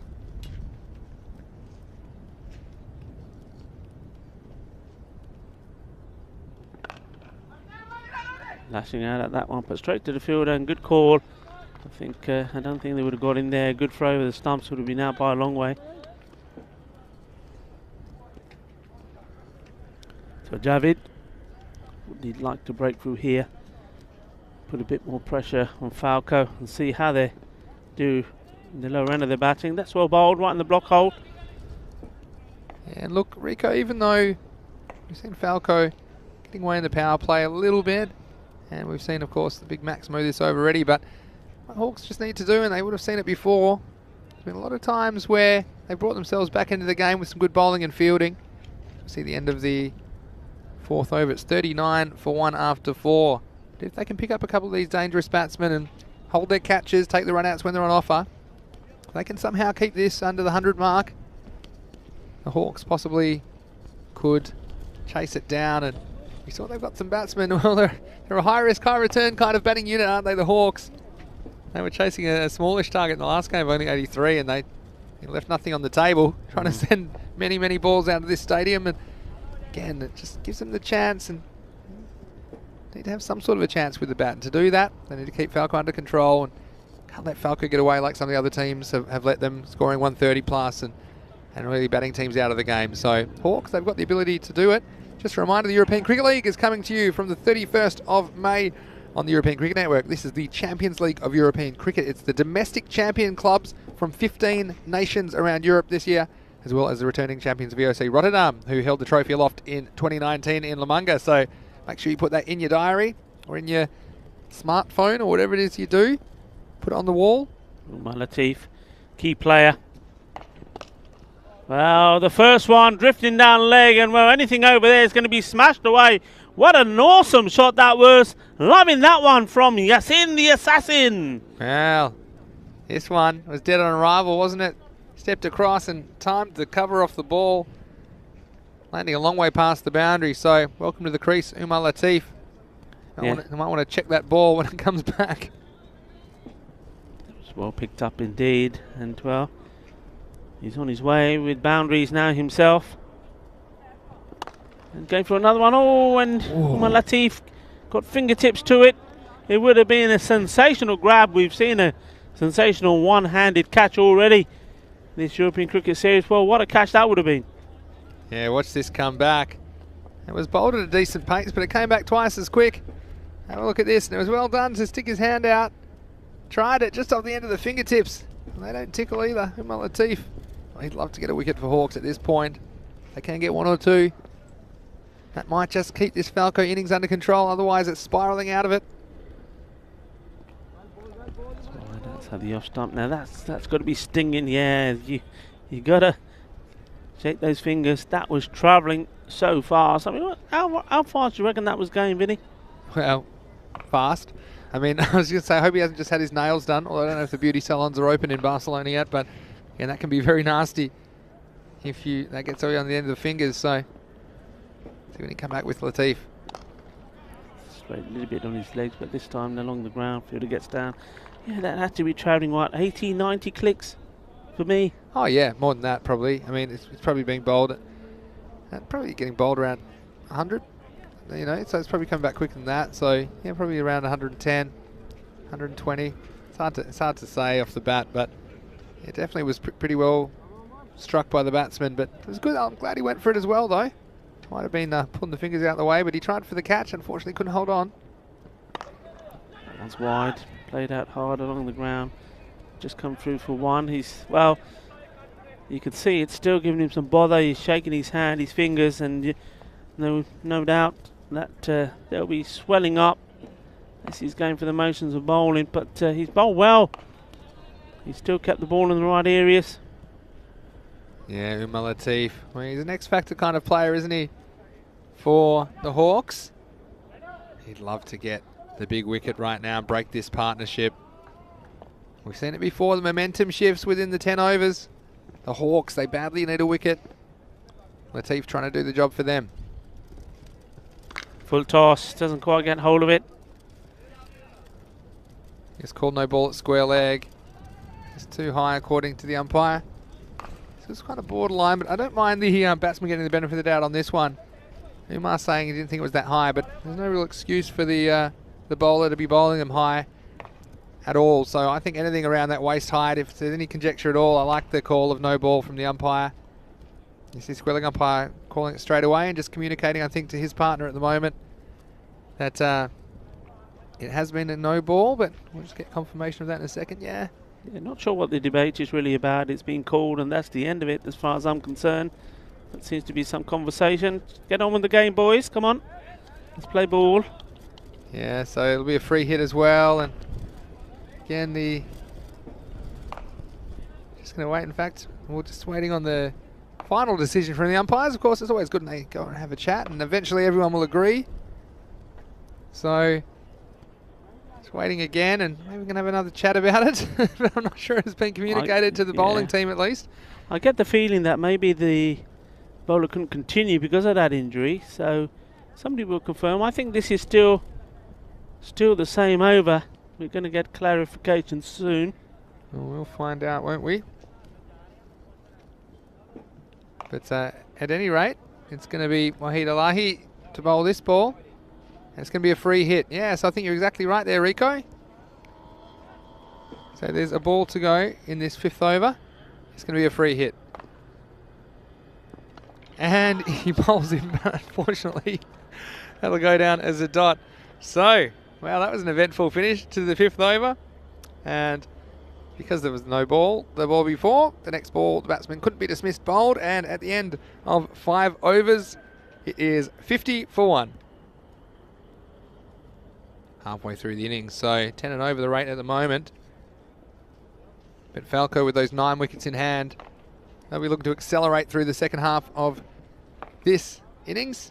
That was expertly called by you, Rico, noting that the bowler would be taken off in the middle of an over, which of course is rare circumstances, but it is possible for the bowler to be replaced in the middle of an over, whether due to injury or due to sufficient warnings that the umpires order him off. But anyway, this will be an interesting bowling change because it's going to be the slinger to continue. The slinger, eh?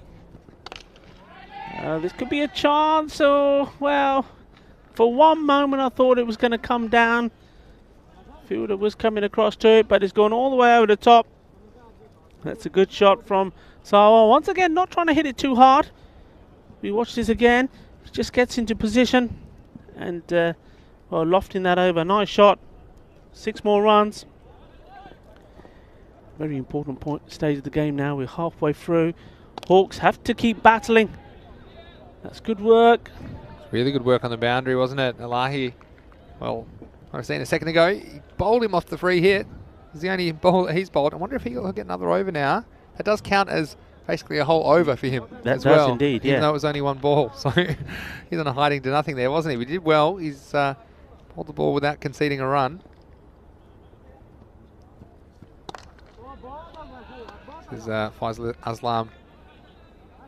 I called him the slinger a moment ago. I think he'll be an interesting little customer because it's not an easy action, like I said earlier, for the batsman to pick up, and it's can be a little bit deceptive when you have these kind of slingy bowlers. Not easy to get away. Oh, well, that has gone away. It's gone a long way. Biz away. Super 6. Kinna Bada Shaka. Well, you see here, not easy to get away, but it depends where the bowler puts it. And this was falling on the pads. We've seen it time and time again here in the European Cricket Series. Got to stay off the batsman's pads.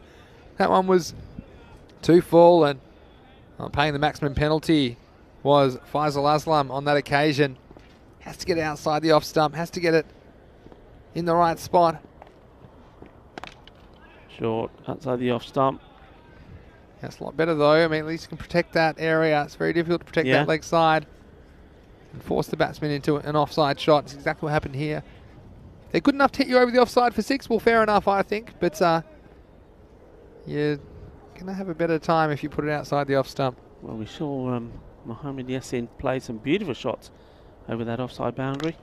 Well, this one, he's hooked it over. There is a fielder there. He's jumping up. Oh, my word! What a catch that is! And if catches win matches, how about that? That was supersonic. Umar Latif, you're the man. Take a bow, and pumped up, so he should be. Well, he's right on the line. Just centimetres to spare, and he stuck the landing. Give him 10 if you're the judges at home. Well, this is in the Olympic Stadium, and I tell you what an effort that was from Umar Latif on the boundary. He gave him no hope at all. It was well over his head, but he went aerial, got up 0 gravity, and came down, plucking it out of the sky. I tell you what, Umar Latif, he's took a whack on his fingers when he was bowling. He stayed on the pitch. We know he's in pain, but he's come back and he's taken an outstanding catch with the hand. I think that was probably clubbed with. Wow, what an effort. One of the best efforts we've seen so far in this Fancode European Cricket Series. Tell you what, Rico almost took it out of the second tier of the grandstand, didn't he? So is that the piece of cricket which will spark the Hawks?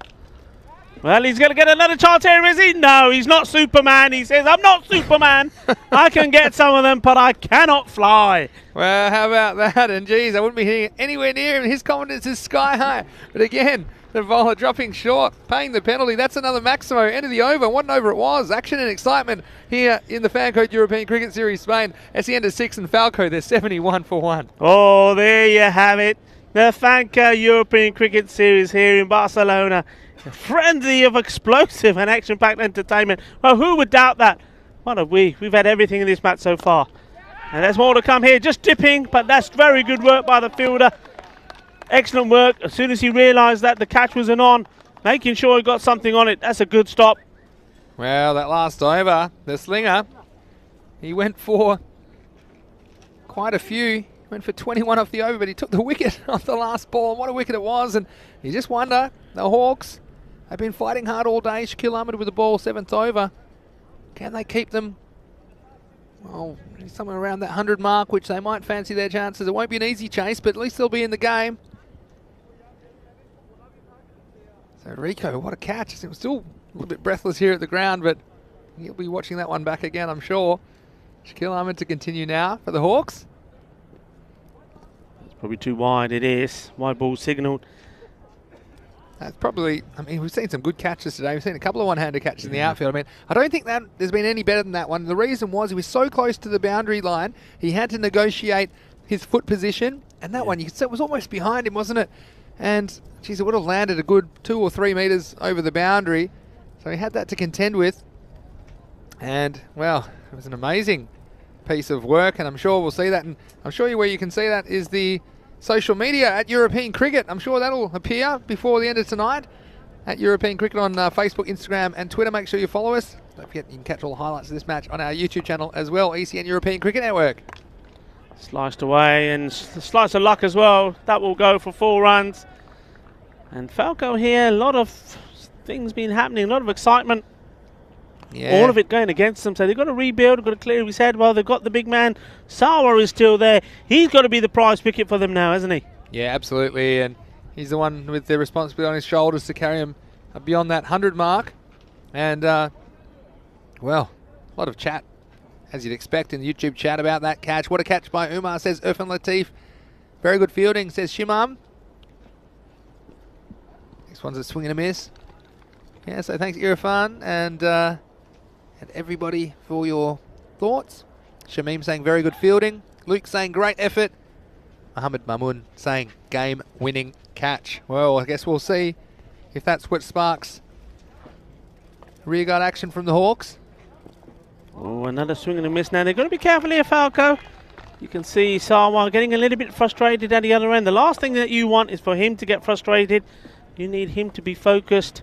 You can't get him thinking that he's going to have to do silly things because nobody else is going to support him. You can see him just giving a little signal to the other batsman, Abid Shahzad. Just needs to get bat on ball, not play out these dot balls. This one's been sliced away. There is a fielder out there. It should be taken, and it is taken. And another wicket goes. And to the disgust, really, of the fielder.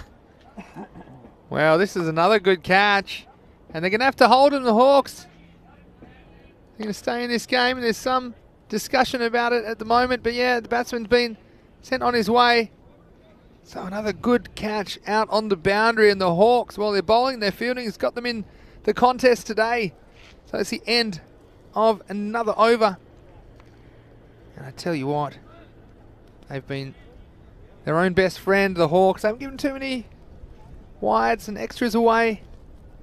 And then holding on to these chances. Some of them spectacular, but that was just a good, solid outfield catch. Just to remind everyone, the European Cricket Championship is around the corner. Well, it's going to be in September, actually, but we're starting the planning right now on ECN. That is the teams representing 15 nations that will compete over 4 weeks in a T10 format. And that tournament will be right here on the European Cricket Network. So for all the information about that tournament, the EuropeanCricket.com website is a great place to go. We will be drawing the groups for that tournament on the final day here in Barcelona. So, well, that was an excellent piece of cricket. What a wicket that was. And Raymond Rajput has come out to the crease. He's on strike now. Start of a new over. Very well bowled.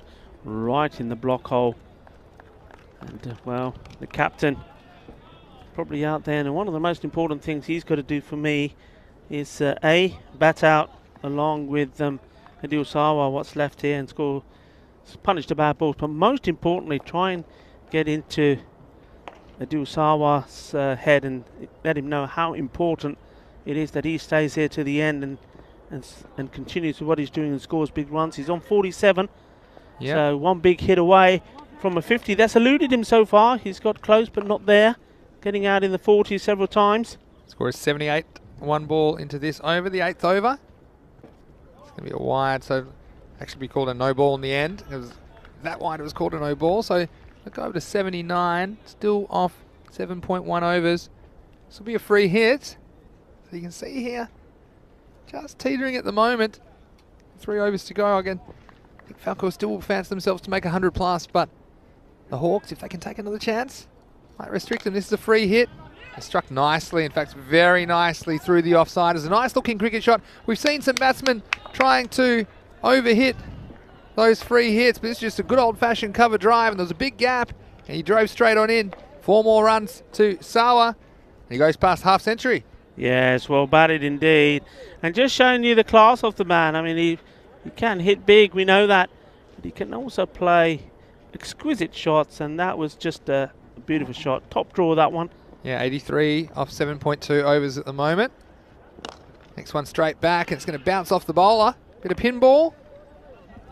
So that's going to be another single. 84 the score, 7.3 overs. Apologies that scoreboard just been playing up a little bit, but we'll give you the score here ball by ball. Slower ball, well played out, and Captain Rajput doing the right thing, just getting Adil Sarwar back on strike. Yeah, so that's 85 off 7.4 overs.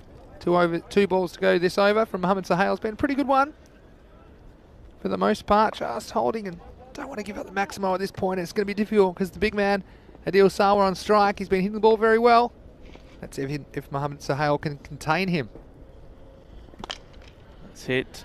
Flushed away. There is a fielder. Now that fielder has moved from one part of that boundary there on the offside to the other as instructed to do so. Well, he's been moved to where he's standing now with hands on hips because the last ball was hit that way. And well, the classy Sawa just using his wrists as he's guided this one to the other side. So what are they going to do here? Are they going to opt to have another man out there and bring maybe one of the men straight in? Well, they're leaving it as it is at the moment. We'll see. Last ball of the over, 89 the score. And that smashed away in the same area again. So there you go. He's batting so well. Nice use of the feet there. Just watch this. And this is when you know a batsman is in his groove, uses his feet, makes himself space, and then guides that ball in the gap. 4 more runs. Yeah, it's a beautiful shot again. Again, just manipulating the field, wasn't he, Rico? There's big gaps out behind point on the offside. That's the end of the over. It's 93 for 3 at the end of 8. So you can see that we're looking like Falco might struggle to make the 100 mark, but they look to go well past that now with 2 overs to go and 2 set batsmen at the crease. You'd think that they would be fancying something around the 120 mark. So again, that's how quickly the game can change. But the Hawks, and it's up to them as well, if they can come up with a nice piece of cricket, and there's every chance they could restrict them to something more like 110. So I guess we're going to find out. That's going to be Mohammad Shabazz to bowl the 9th over. Yeah, interesting call. Maybe a little bit late, I think, for a spin to be introduced. But hey, let's see. Let's see how it goes. Short, hit straight. There is a fielder here. Gets down low. Yeah, nice fielding. And Raman Rajput, it's just all about getting the single, and he's done that well. Hasn't missed out on anything. No dot balls from him. Giving the strike now to Sarwar. 94 the score. 8.1 overs. Hitting for the 100. And Maximo will get them there. Well, there could be a chance. He's got to leap in the air again, and this time he just can't reach it. It was almost, well, I was going to say almost a repeat. The catch would have been, but that one, the first time round when he took the catch, it went like a bullet, but not tall enough again for that one. Well, don't know if there are any thunderstorms about. We almost saw lightning strike twice, didn't we, Rico? On the boundary. Can you imagine 2 of those in a game? Well, I'd be retired if I could do something like that. Umar Latif, well, he's been entertained out there, and he's entertaining us on the European Cricket Network. Taking a catch of the year so far, you'd have to say. Shahbaz, he's got to pitch it up. Yeah, the 100 already up. This is on the leg. Balle, balle, balle. There's another one. Wow, he's got to get the line right. You haven't got room for error, not against this man. Nobody's in this type of form. And there you go. Take that. Well. Oh, the humanity, Rico, as there's been no mercy from Adil Sawa. And he's pounced on anything on the legs or anything short. And Mohammad Shahbaz has gone the journey. And the score now up to 106 after 8.3 overs. Slower, and this is gone. A Maximo as well, all the way over. Bangs into the boarding behind us. Kinna badda shakka, kinni achhi innings hai. Adil Sawar. Well, 2-3 ਵਾਰੀ ਜਦੋਂ batting ਕੀਤੀ है 50 नहीं बनाई, पर ਅੱਜ मेरा ख्याल दोपहर ਦੇ ਪਰੌਂਠੇ ਖਾ ਕੇ ਆਇਆ ਤੇ ਚੰਗੇ ਛੱਕੇ ਮਾਰਦਾ है। होर गया शक्का शक्का, शाबाश शाबाश, पटाखे चल पे, ढोल बजाओ, बल्ले बल्ले बल्ले, किन्ना सोना। 4 in a row, and well, it's party time for Falco at the back end of this innings. This over's gone 1, 6, 6, 6, 6, and 118 the score with 1 ball to go in the 9th over. And you wouldn't bet against 5 in a row, would you, Rico? I think he's going to be trying. Big call, but no luck. And well, I thought sometimes I get a frog in the throat with that one. That was a big frog, the wicket keeper. Well, he spotted something there. He's going for that appeal, but only he interested, nobody else. The end of the over, and what a good one it was. Yeah, 118 for 3. There were 4 sixes and a single off the over, and a dot in the last ball. So again, we said they might end up somewhere around that 120 mark. Well, with hitting like that, they've made it with an over to spare. It's going to be the captain, Raman Rajput, to bowl the last over. So, sorry, to face the last over. It's going to be Aslam. Yeah, Faisal Aslam, the slinger. Well, he got a bit of punishment in the last over. Maybe eyeing off something in the 130s now, but again, Rajput, he's going okay himself, but I wouldn't mind taking a single and watching from the other end. It's exactly what's going to happen as it hit down the ground, Mohammad Shahbaz, and well, hasn't there been some nice shots played by Adil Sawa? As soon as he's hit that 50 mark, he's gone absolutely bananas here in Barcelona. And some really, really beautiful stroke play all around the ground. Short, and he should be gone here. It's top of the bat. Well, the early criticism there, I think for me, for Sawa, he's done his job. He had to go for the shot, but I don't think his head went down. He knew he was out. What he didn't do was run, and I don't think the batsman crossed there. I think they might have just crossed. It was borderline, actually. Looks like perhaps you're right, Rico, and Rajput going back to the non-strikers end. So, and he was disappointed. You can't blame him, though. You're going for the big shot, and just pushed through nicely. Good bowling by Aslam, just surprising the set batsman with a bit of pace, and again, important that was held on to. So, we said to Falco, Hawks didn't want them getting to this kind of point of 130 being in play, and looks like they might end up with something in the 120s. I guess we'll have to find out, but it'll be a big chase for the Hawks. But I mean, the way they batted earlier, they showed they were capable of clearing the boundary, so it could be a fascinating chase here in match 45 of the Fancode European Cricket Series. Yeah, I think 120 keeps it interesting. And, well, what a great knot that was from Sawa. He kept his team in it. Smashed away, and that's 4 runs. Nobody there at all. In the gap between the two fielders. Not the best of deliveries. That was a full toss. Full toss to a new batsman. And Rafiki says, thank you very much. Yeah, and bang. If there's a criticism of Faisal Islam, he has bowled too many full tosses. See, the one before was pitched well. At least he has the benefit of the surface, perhaps helping him out with a bit of extra bounce or one keeping low. But when you bowl the full tosses, You can only blame yourself, and nice start. Not easy for the new batsman coming out and hitting that one in the middle, but that's exactly what happened. See there, late in the day, the sun's a bit of a factor as it gets a bit low in the sky for those fielders in the mid-on region as well, so not easy for them at this point. Score is 123 with 3 balls to come. Oh, he's drilled that. There is a fielder there. That's good work. He's done good work all afternoon there for me. It's not the easiest place to field. You got that baseball mound as well, where sometimes the ball rolls on and shoots off. Yeah, a few obstacles there, but it was a nice piece of work on the square leg boundary. But yeah, 124. The score now, 9.4 overs. And Captain gets a dirty ball on the legs, and that's been smashed away. It's gone out of the ground and, well, almost into the road there. In fact, you can probably still see that ball there right on the edge of the fence. Well, that's the second full toss in the inning, and this one was down the leg side as well. And bang, fetch it. Well, that's exactly what he had to do. Last ball of the innings. 130 on the board for Falco with a ball to go. Well, somebody's got to catch it. Wicket keeper. It's mine, he says, and it's mine. He makes it so, finishing with a dot ball. Yes, and it's important stuff. I mean, if just in case it does come down to the last ball, that was a nice piece of wicket keeping to go around and take that catch. So you can see that the score at the end of 10 overs, 130 for the loss of 5 wickets, and well, Rico, we had some action here in match 45. Well, and we saw Falco winning the toss, electing to bat, and this was the run out. And it was a nice piece of acrobatic wicket keeping, getting that ball up and then down onto the stumps. Yeah, I like him that. He was in the air, good bit of action, and well, our production partner, Spring Productions, there, good work from them. Yes, and then you saw a few balls disappearing as they went to work at Dil Sawa. Well, he was dangerous, and he hit shots all around the ground, not just on the leg side, but on the offside as well.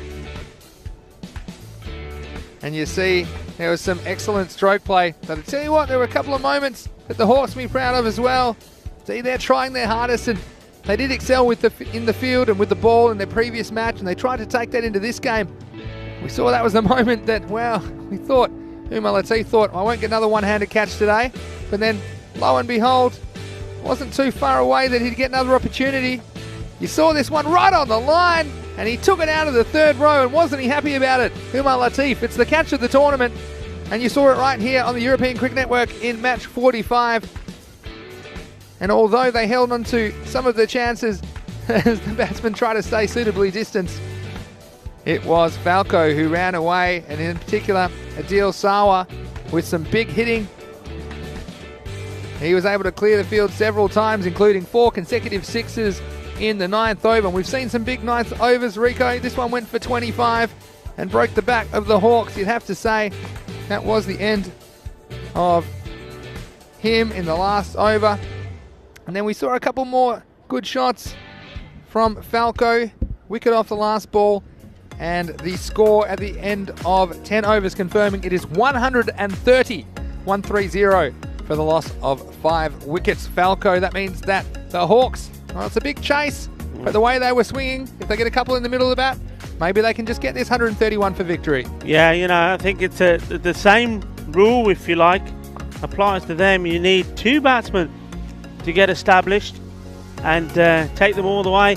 120, I thought, was going to be chaseable. 130, well, it all depends now on that power play. If they can do that power play and be on around 40, 45, I think then they're going to be up for it. It's going to take some doing.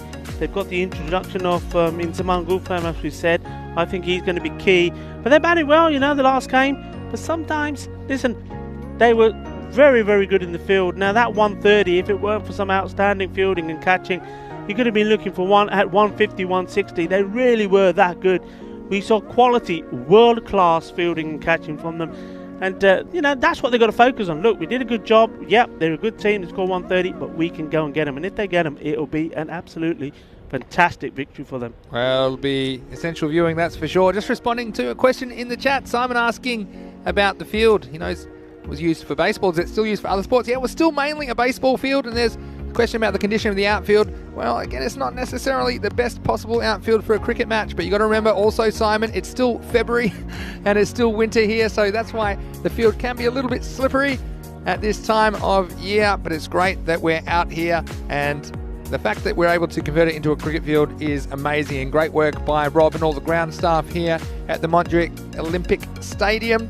But guys, we'll see you in just a few minutes because the chase is not far away. It'll be the Hawks chasing 131 for victory in match 45. You're watching the European Cricket Network, and this is the Fan Code European Cricket Series, Spain.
Welcome back, and well, welcome back to a very buzzing Olympic ground here in Mount Dewey. Everybody's buzzing after that innings. It's only been halfway through, and everyone's buzzing. The ground staff and well, the European Cricket Network team, even those in the catering tent, were out watching that. Everything that game had, it had outstanding fielding, outstanding catching, and outstanding hitting as well. And Falco posting 130. So target 131 is what the Hawks need to try and stop Falco really sitting very pretty at the top of this table. And just getting ready to start. Looks at Falco opting for Shiraz Mohammed to bowl the first over. And the key here for me is the power play, Vinny. The power play has to be good. They've got to try and keep those runs. I mean, even if it's around 10, 30 with the fielders in, and then they're able to split the field around, they'll be happy with that. Any more than that is game on. Yeah, you said it, Rico, and look, they're going to need a slice of luck as well to get close to this target, but we've seen that they do have the aggressive intent to score runs and score them quickly. 13 and over is what they need to be looking at, and they need to keep pace with that. Can't try and keep up with that rate or die trying, Rico, but we'll definitely strap yourselves in wherever you're watching around the world. It's going to be an interesting chase here in match 45. And don't forget, we will be back tomorrow from 7:30 a.m. GMT, which is 8:30 a.m. in Central Europe, and it's 1 p.m. in India. So we hope you can join us then for the 5th day of week 2. It'll be day 10 of action. Nice start there from Mohammad Shiraz. Yeah, good first ball up to Javid. And it's Karum Shazad is the non-striker. It'll be interesting competition. Yeah, with some chat about the openers for the Hawks. There was some talk of perhaps throwing Gulfam up there, or the captain as well. That's hit high. It's going to go all the way. Balle, starting with a maximum. That's what they need. They need a few boundaries inside this power play, and that's the first of them. Off the mark with a 6. Now we've seen Amir Javid's capable of clearing the boundary, and he kind of anchored their chase in the last match. That chase was only 83. Well, the difficulty points are right up there this time. 131 to win, but he's made a very good start for the Hawks. That's a good reply. Pitch right up. And aiming for that area. Yeah. Full outside the off stump. That's where to bowl as well, and I want to make it easy for the batsmen. And we saw too many 4 balls and 6 balls delivered by the Hawks in their innings. I think too many full tosses on the legs, but Mohammad not wanting to give too much away. Oh, that's too high for me, and it's been punished. It's a full toss. It's gone all the way for 6, and it's going to be 7 runs. We had a few of these yesterday, and there's 7 here, and those 7 runs were costly yesterday, and they could be costly here. The jinx is on.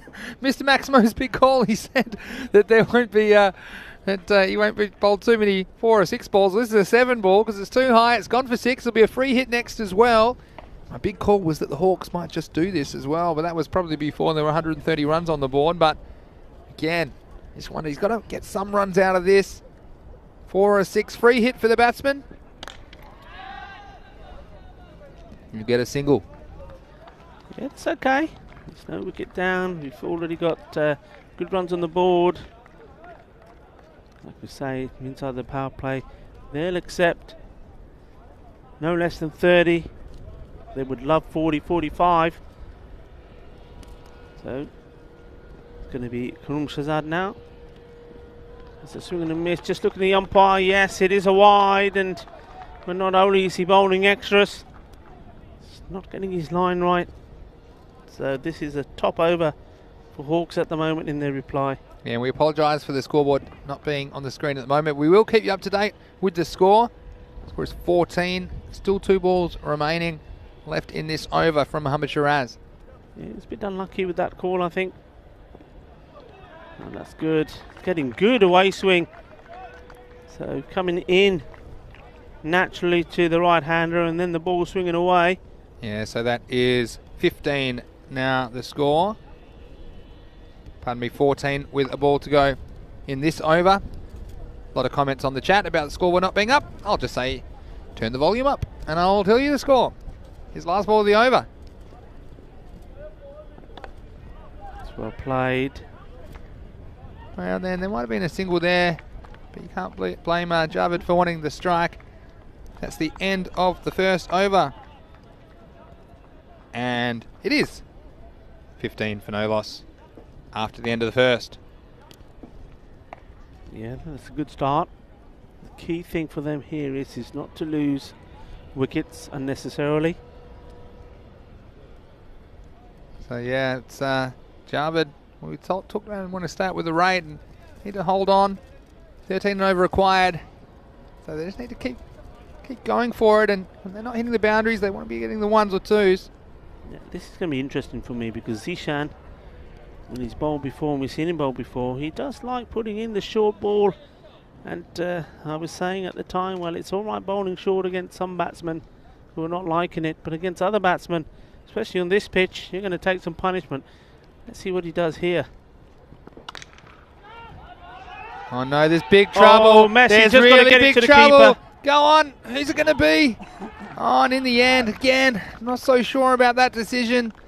And the Hawks, wow, bit of friendly fire. That man, Javid, he struck the ball well, but that time, well, all the blame's on the non-striker for me here, Rico. Kuram Shazad, because it wasn't his call. It was the striker's call. It was in front of the wicket, and Kuram Shazad, well, not good enough. He just stood on his bat, and in the end, again, probably Javid, the more established batsman. They could choose which one was out, but Shazad, he wasn't going anywhere. So first wicket goes down, a big one for the Hawks. They're 15 for 1. And what I was saying, that 15, that's good, it's a good start.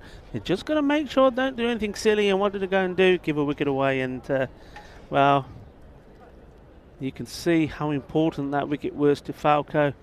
I mean, the bowler, Lisa Mohammed, had nothing really to do with it, but his celebration said it all. They knew they had to break the opening partnership.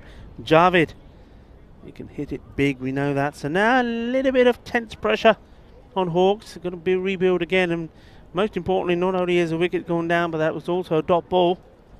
Yeah, so Ahmed Javid was the batsman out. Some confusion on the chat about who was out, and well, I'll tell you what, I'd be steaming if I was Ahmed Javid back. He's got some time to cool down, I suppose. And have a false start here. We've got the new batsman, Cameron Zia. We thought we might see him open the batting, actually.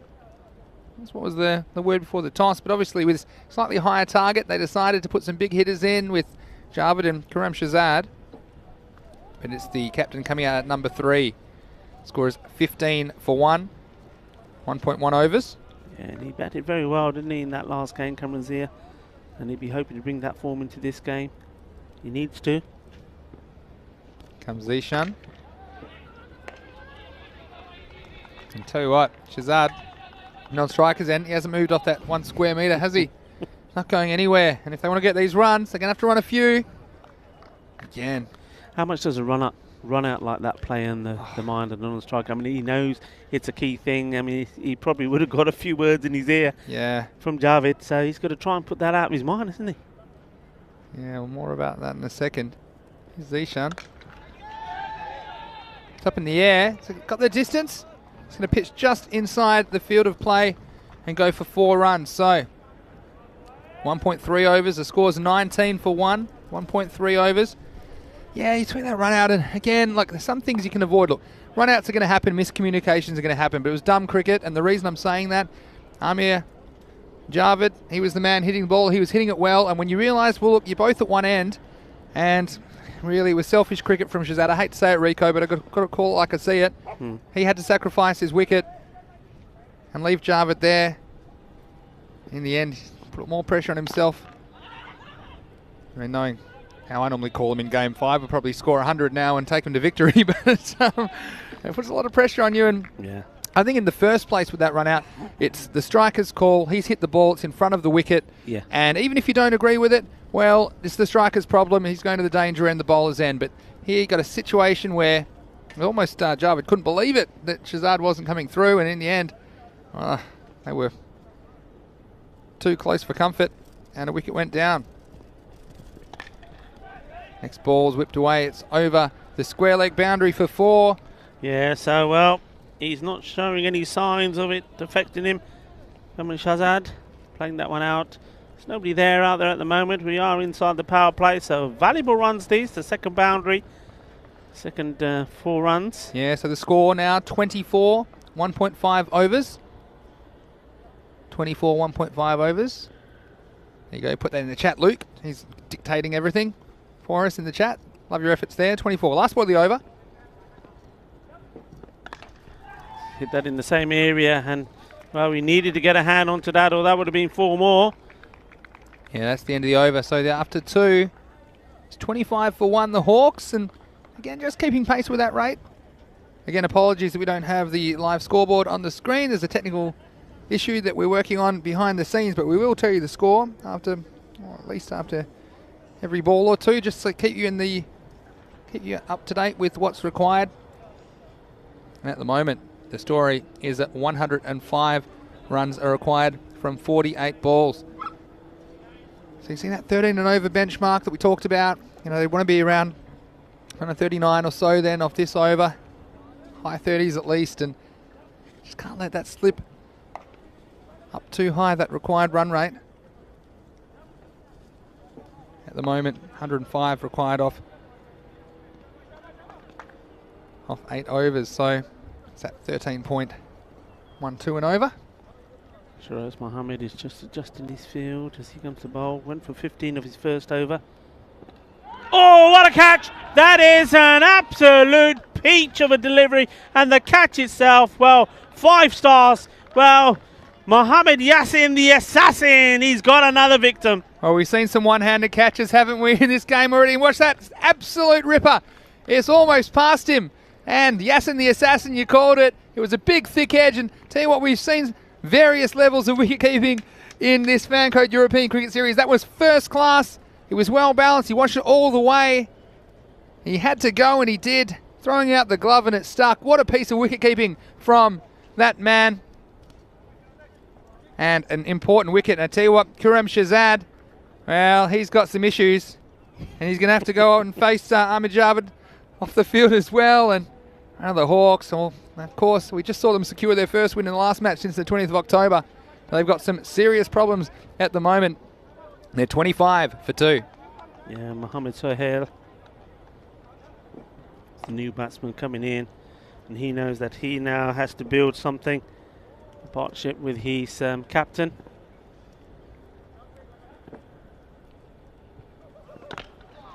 Just playing this one out. Not easy to score off those sort of balls. You're coming in, you know you got to play some shots, and you get the first ball right up there in the block hole. How was that for a catch? So haven't we seen some catches? Not often you take one like that as a keeper, and it's probably the second best catch in the match. Because that one on the boundary, remember, Latif was pretty special. But amazing stuff. Full of ball. And well, another bowler feels the might of the Kookaburra. But he'll probably be thinking, I've got men out there to stop that anyway. It would be the single no matter what. And they've still got a single, so he's rubbing his hands together now, trying to warm them up. No pain, no gain, they say. Well, some of the fielding we've seen, and said it again, Rico, it's not easy catching conditions. These balls are very, very hard because of the time of year it is. The cold balls, they're very, very hard and hard on the hands. And you can say you can have soft hands, but easier said than done when you've got a rock coming at them. Ooh, that almost sneaked through. So close to smashing into the stumps there. Yeah, again, going for the big shot. And even though they've lost a couple of wickets, they need to stay in touch, and these dot balls aren't going to help. See the batsman there just getting bat onto ball and onto his pad. Anything could have happened there. The ball could have gone through. He could have hit it onto himself or onto the stumps. Good bowling this from Shiraz Mohammed. The slower ball, and he's just got the direction completely wrong there. Once more, fantastic keeping from Mohammad Yassin on the leg side. We've seen plenty of those go all the way for big wides. 5. He's done well Just that slower ball there, just losing the direction of it. Just trying to keep the score in the chat for everybody. To keep you up to date with what's happening here in match 5. Of course, we have 5 more matches tomorrow, starting 7:30 AM GMT, 8:30 in Central Europe, and 1 PM in India, right here on ECN. Oh, he's clubbed that away. Balle, balle, balle. Out of the ground it goes. Manos arriba, arbitros. 6 carreras más. Well, 6 más, and don't they need them? The Hawks. And they've lost a couple. One to a crazy piece of cricket, another one to an outstanding catch behind the stumps, but it's this man, the captain, Kamran Zia. We saw him get his team almost to victory in the last game, just getting out when the scores were tied, but he's the one that did the heavy lifting, and he's got the job to do if he's going to rescue the Hawks in this match, match 45. Sliced away, and there's a fielder getting under it, and the ball falling straight through his hands, I think there. I don't think he got his hands to it. The bowler looks up to the skies. Thought he should have had his man. I agree, he should have. Watch this again. Shuffles across, and it goes up in the air. The fielder coming across the air, didn't even get anything on it, so it goes down. So that's a big let off there. Yeah, end of the over as well, Rico. So that's 34 for 2 after 3 overs. And the equation, it's 96 required of 42. So again, plenty of time left in this game. The Hawks, well, they need a combination of big hitting and a bit of luck, I think, if they're going to get anywhere near this target of 131. But I guess they still 7 overs to go. Now that's the end of the power play, so 5 outfielders will be allowed from now until the rest of the game. And it's going to be Kawajavid to come into the attack to bowl the 4th over. Yeah, I mean, one thing for sure is the Hawks are going to keep hitting the ball. They're going to keep hitting boundaries. So you see this ball here. It's well played for a single. So really, I think it's going to come down to either Falco are going to take all these wickets, or the Hawks are going to get to the runs. Really, that's the way I said, because we saw that, didn't we, in the previous game? Even when they needed, 8, 7, 6 and over, they didn't change the way they played. They still went for the big shots. Yeah, that's for sure. I think it's going to continue. That's too wide, and it's been signalled that as well. Nikesh Patel. Yeah, good consistent application of the wide rule.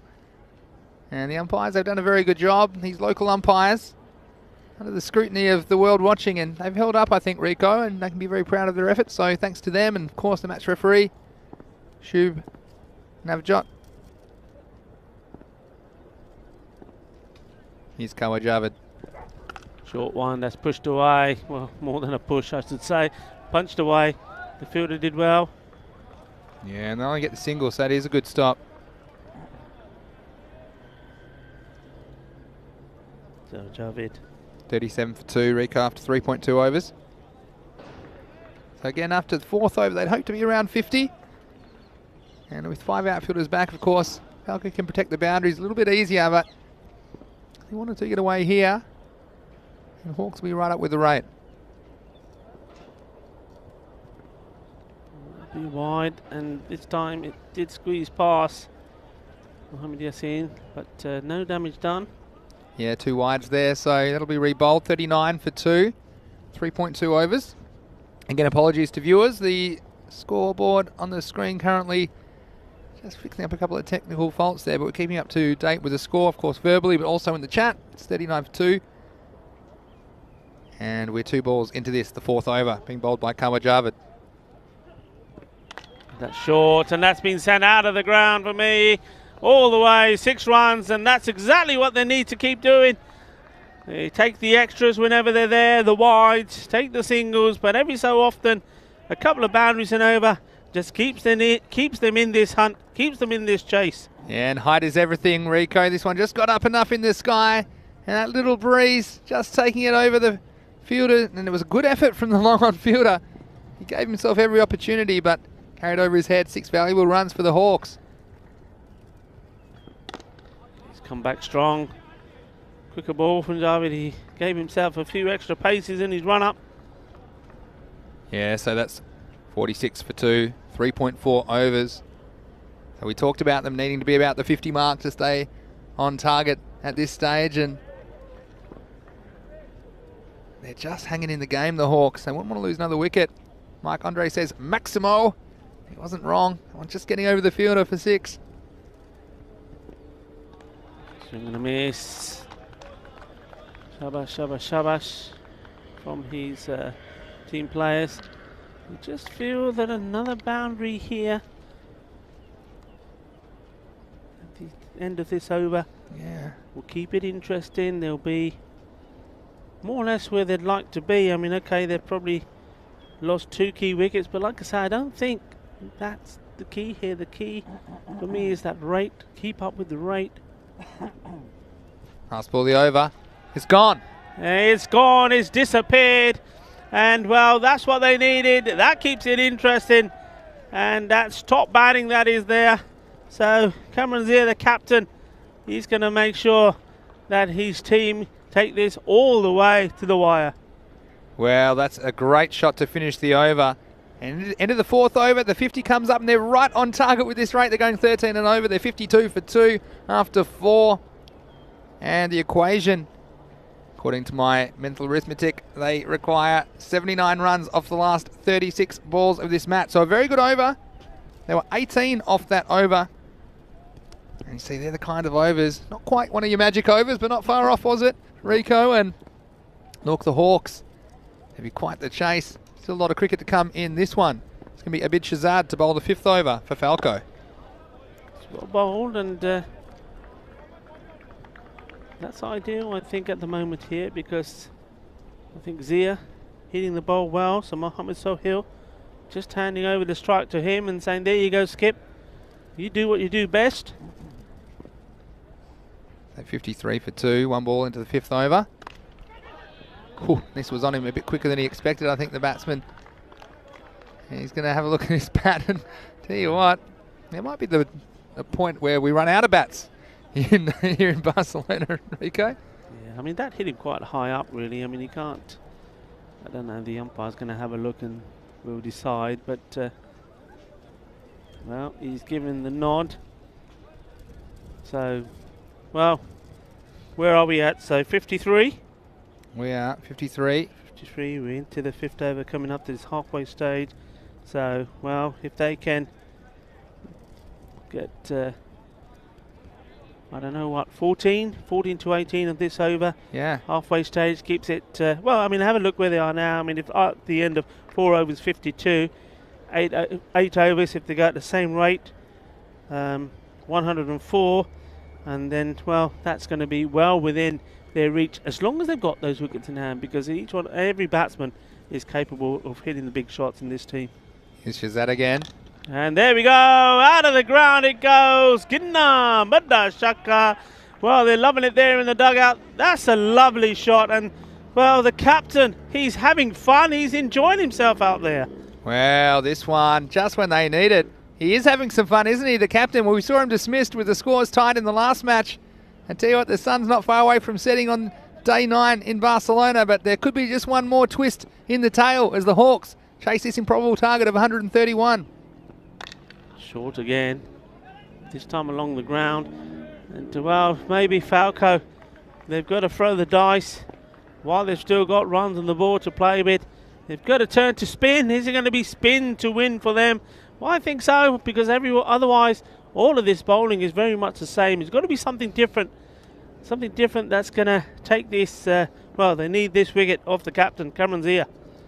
He's at the non-strikers in at the moment, so there's a wicket there, and it's Mohammad Sohail, but it's not the one they want. And that was well bowled, right up there, Sohail going right across the line. Wicket goes down. Yeah, as the 3rd one goes down, the score 60 for 3 now with the ball to go on the 5th over, and a good over from Shahzad. We just saw the momentum heading towards the Hawks, but like you say, it wasn't the man that they were really after, Cameron Zia, but still an important wicket for Falco, and if they keep taking wickets, they'll stifle this run rate. Brings a new man to the crease. So it's 60 for 3, 4.5 overs. Yeah, this was well bowled. And we may see that again, as you see a little bit of debate happening there. The captain having a chat with Mohammad Zishan, an experienced player.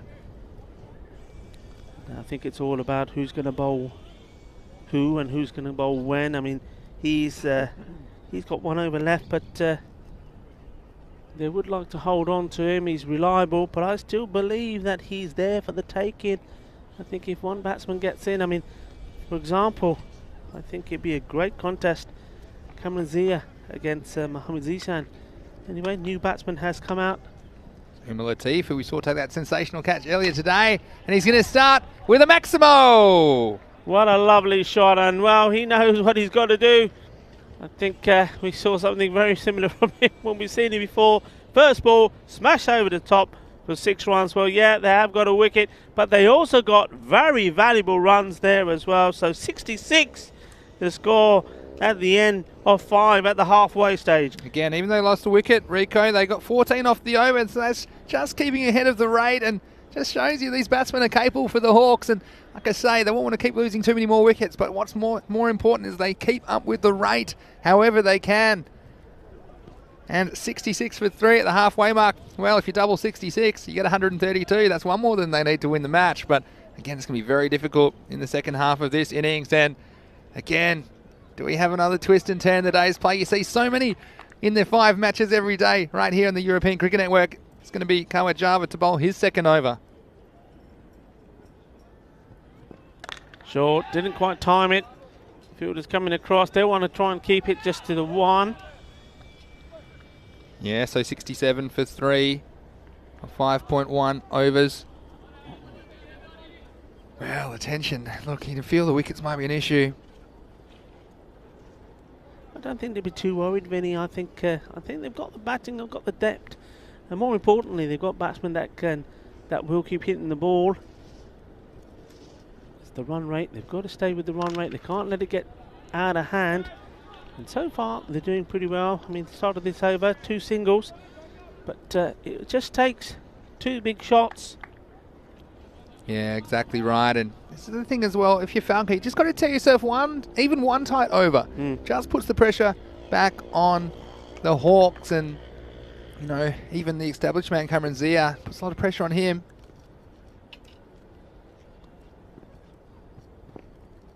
Oh, that's wide. And that's one thing where Falco be kicking himself with. It's been too many extras already for me in this innings. They're an experienced side. These are all experienced players.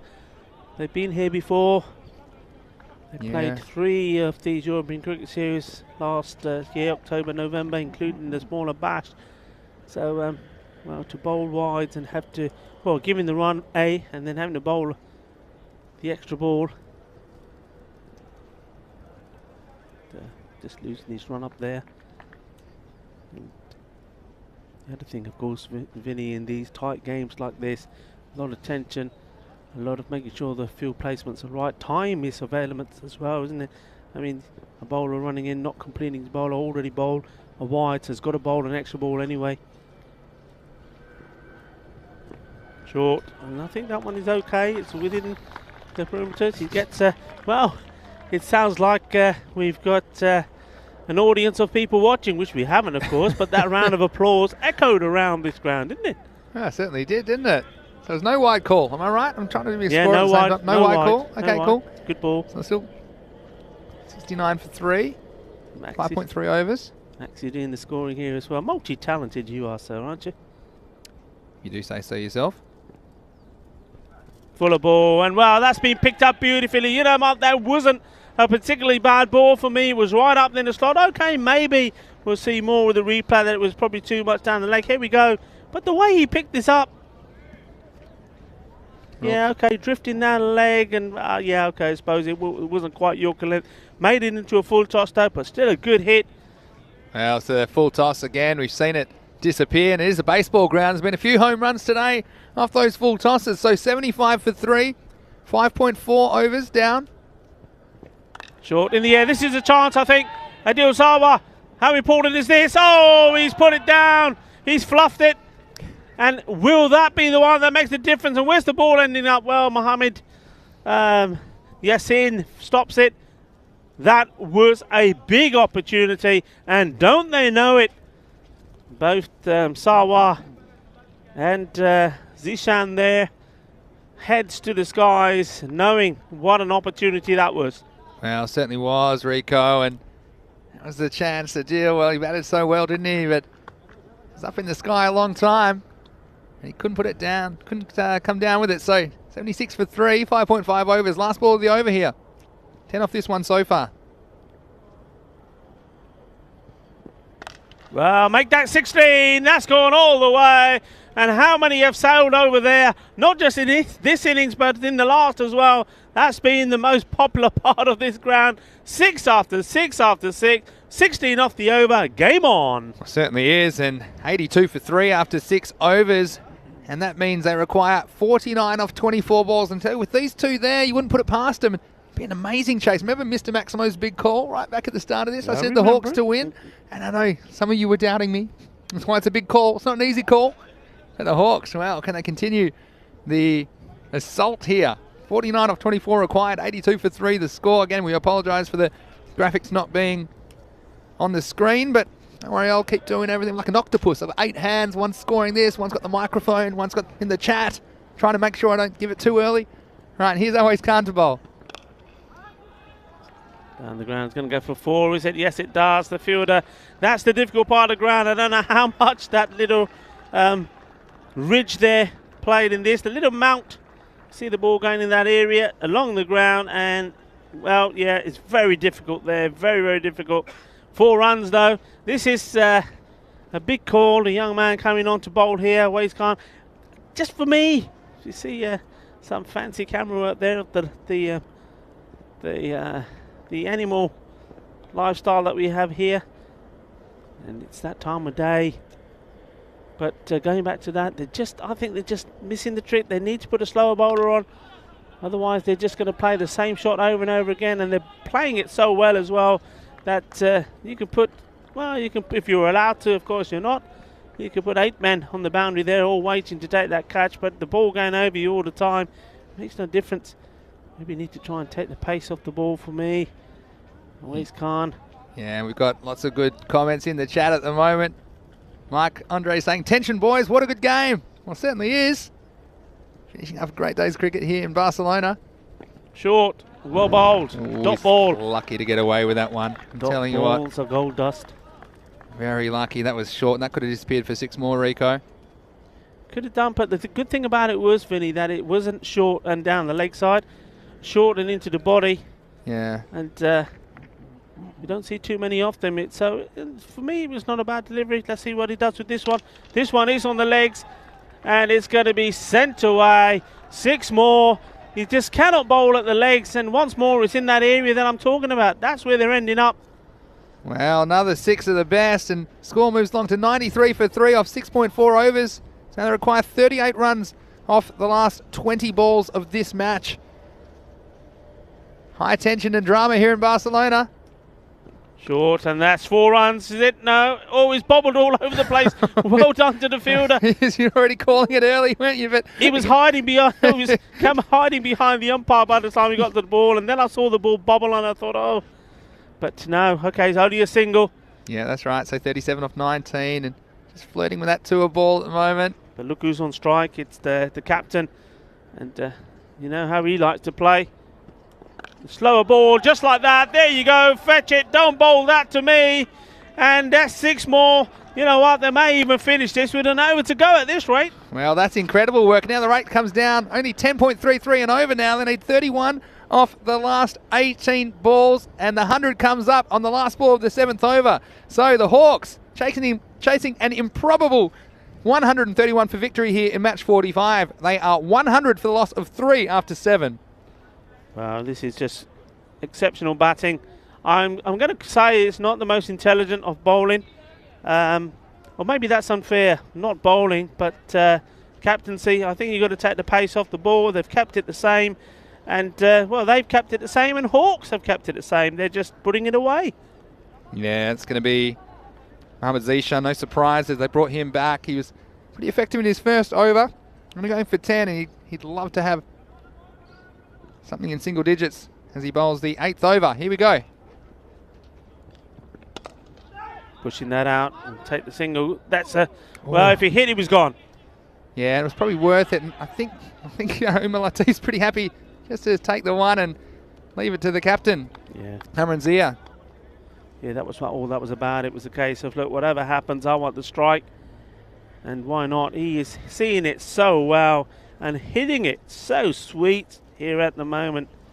And well, as the sun goes down, it's also going down on Falco. They've got to find something. Well, tension and drama here in Spain. Yeah, that fielder again. He's got to be careful when he charges in there. He's got to make sure that ball bobbles around. 2 singles so far. Yeah, so 29 off 16 the equation now. The score moves along to 102 for 3, 7.2 overs. Martin, the cameraman, is also showing us a bit of the wildlife here, some of the birds. I think all the cricketers in the world, around the world here, are saying, what's your cameraman doing? We want to see the cricket. I'm going to show you 12 very, very happy hawks. If you're talking about wildlife in this match 45, if they can get these required runs to knock off Falco. Swing and a miss, a rare dot ball, a rare bit of gold dust. Won't that help Falco's cause? Well, and you see maybe getting a bit too clever here. I think Rico, he's been doing it with standing and delivering. I don't know if you just have to start getting funky at this stage. So 29 off 15. James Stewart commenting, nothing a batsman likes better than facing consistent bowling. Again, apologies, the graphics aren't on the screen, but here in the chat. I think I'm timing it pretty well now. We got 102 for 3, 29 off 15 required. Here's Mohammed. That's hit hard. What he will do is get the oh dear, oh dear, oh dear. Awais Khan left a great big gap there. It's gone through his legs. 4 runs, and well, at this stage of the game, when this over was going so well. We've got a cliffhanger. We've got Mark Lovell saying here for the golden ball. It makes it 106 for 3, so 25 required of 14 balls. Oh, Rico, are we heading for this last over finish and perhaps a golden ball? No, you know, the way this hitting is going, well, I can see it being finished before then. Hit high in the air, fielder giving it chase. And just taking the single. How happy with the Hawks being? Very, very happy Hawks. A lot of chat off the ground, a lot of support for their teammates here. 24 off 13 required. Now last ball of the over. Last ball of this, the 8th over.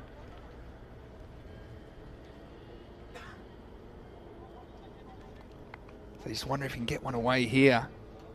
It's the man. Do you take the single or do you go the big shot? I think probably still going to go the big shot. And look, if he gets the single, he's going to be happy with that as well. But here we go.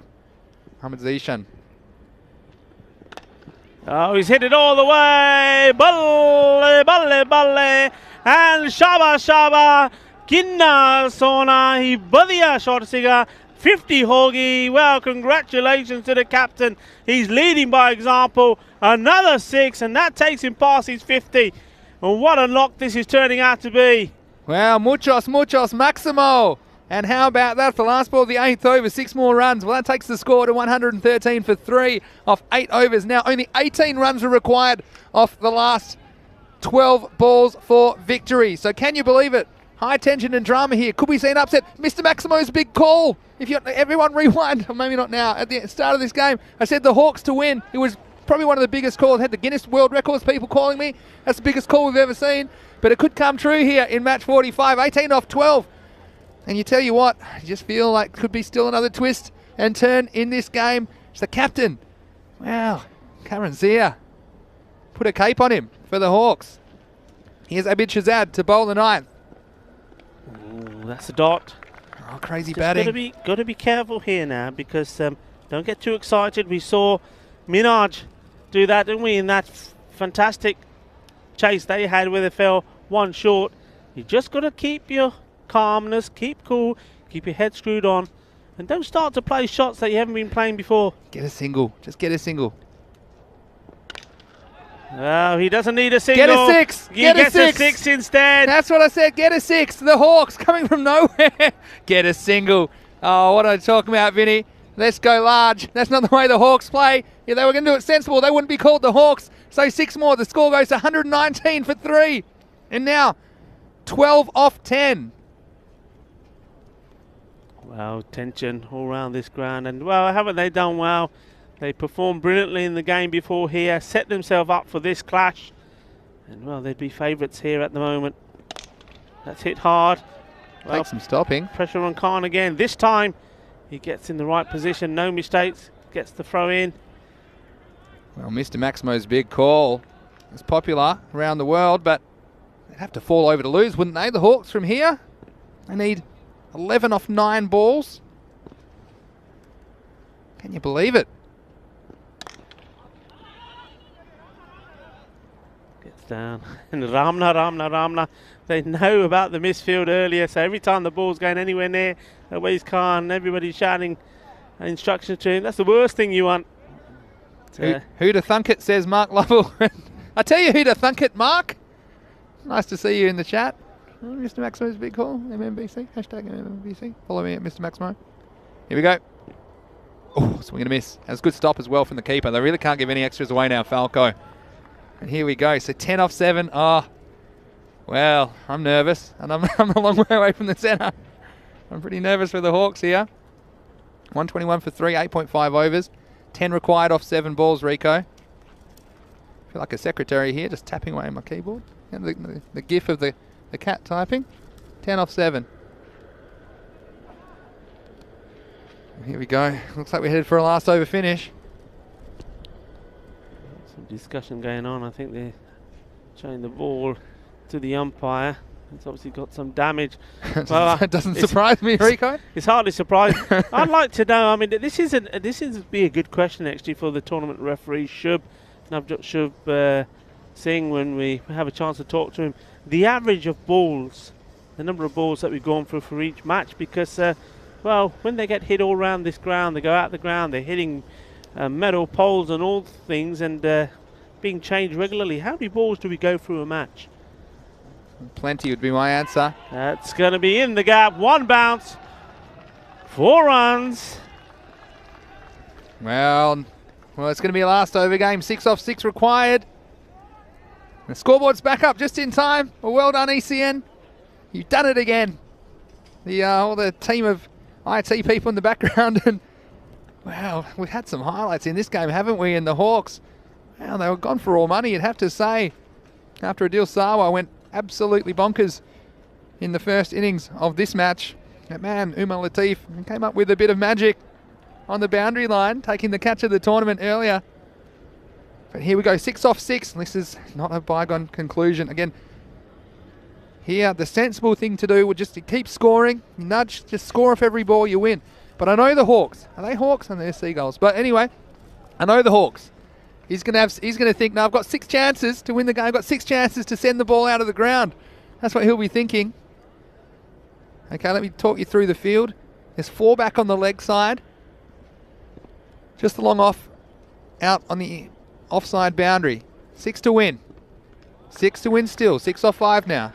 The interesting thing here is Falco are so sure that they're going to try and do it with big hits, which is probably true, you know, that they're not interested in anybody being inside on the leg to try and stop a single. They're just confident that if they're going to do it, they're going to do it with a big hit, and I agree with them. It's going to be no ball. It makes it a free hit as well. Well, I should be hitting this one as high as it could because it can't get caught, and that's going to be huge in the context of this match. 5 off 5. Well, again, tension and drama. And you'll only find this kind of action here on the European Cricket Network. Wherever you're watching around the world, we welcome your company here. And we hope to have you again with us tomorrow. But right now, it's 5 off 5 for the Hawks. It's hit hard, and that's going to be 4 runs. So they're almost there. The scores are tied. Well, Mr. Maximo's big call. Might have jinxed a few, but the Hawks, well, they've come to the party for me. And would you believe it, here in match 45, Falco, they've looked untouchable so far, but now we're at 130 with 4 balls come. Everyone's got to come in now. Surely everyone's got to come in. The scores are tied. Surely they'll get the message. And who have we got there? We've got Abid Shahzad at long off. He's going to stay back. 1 run to win. Well, we'll just do it the way we started. Do it in 6s. There it is. 6 carreras más. ¡Qué partido! Y felicidades for Hawks Cricket Club. Que fuerte, que guay, genial. Well, what a win that was. Fantastic job done by them, and so they should be happy there in the dugout. That was done in style, and well, we'll make Mr. Maximo feel happy. But when you do rewind back, you'll know he asked me the same question, and I don't need to repeat what I said. But what a victory that was. What an innings from the captain. 63 not out of 26 balls. He blasted the bowling to all ends of the ground, and he put himself up higher in the order, and he certainly answered the call.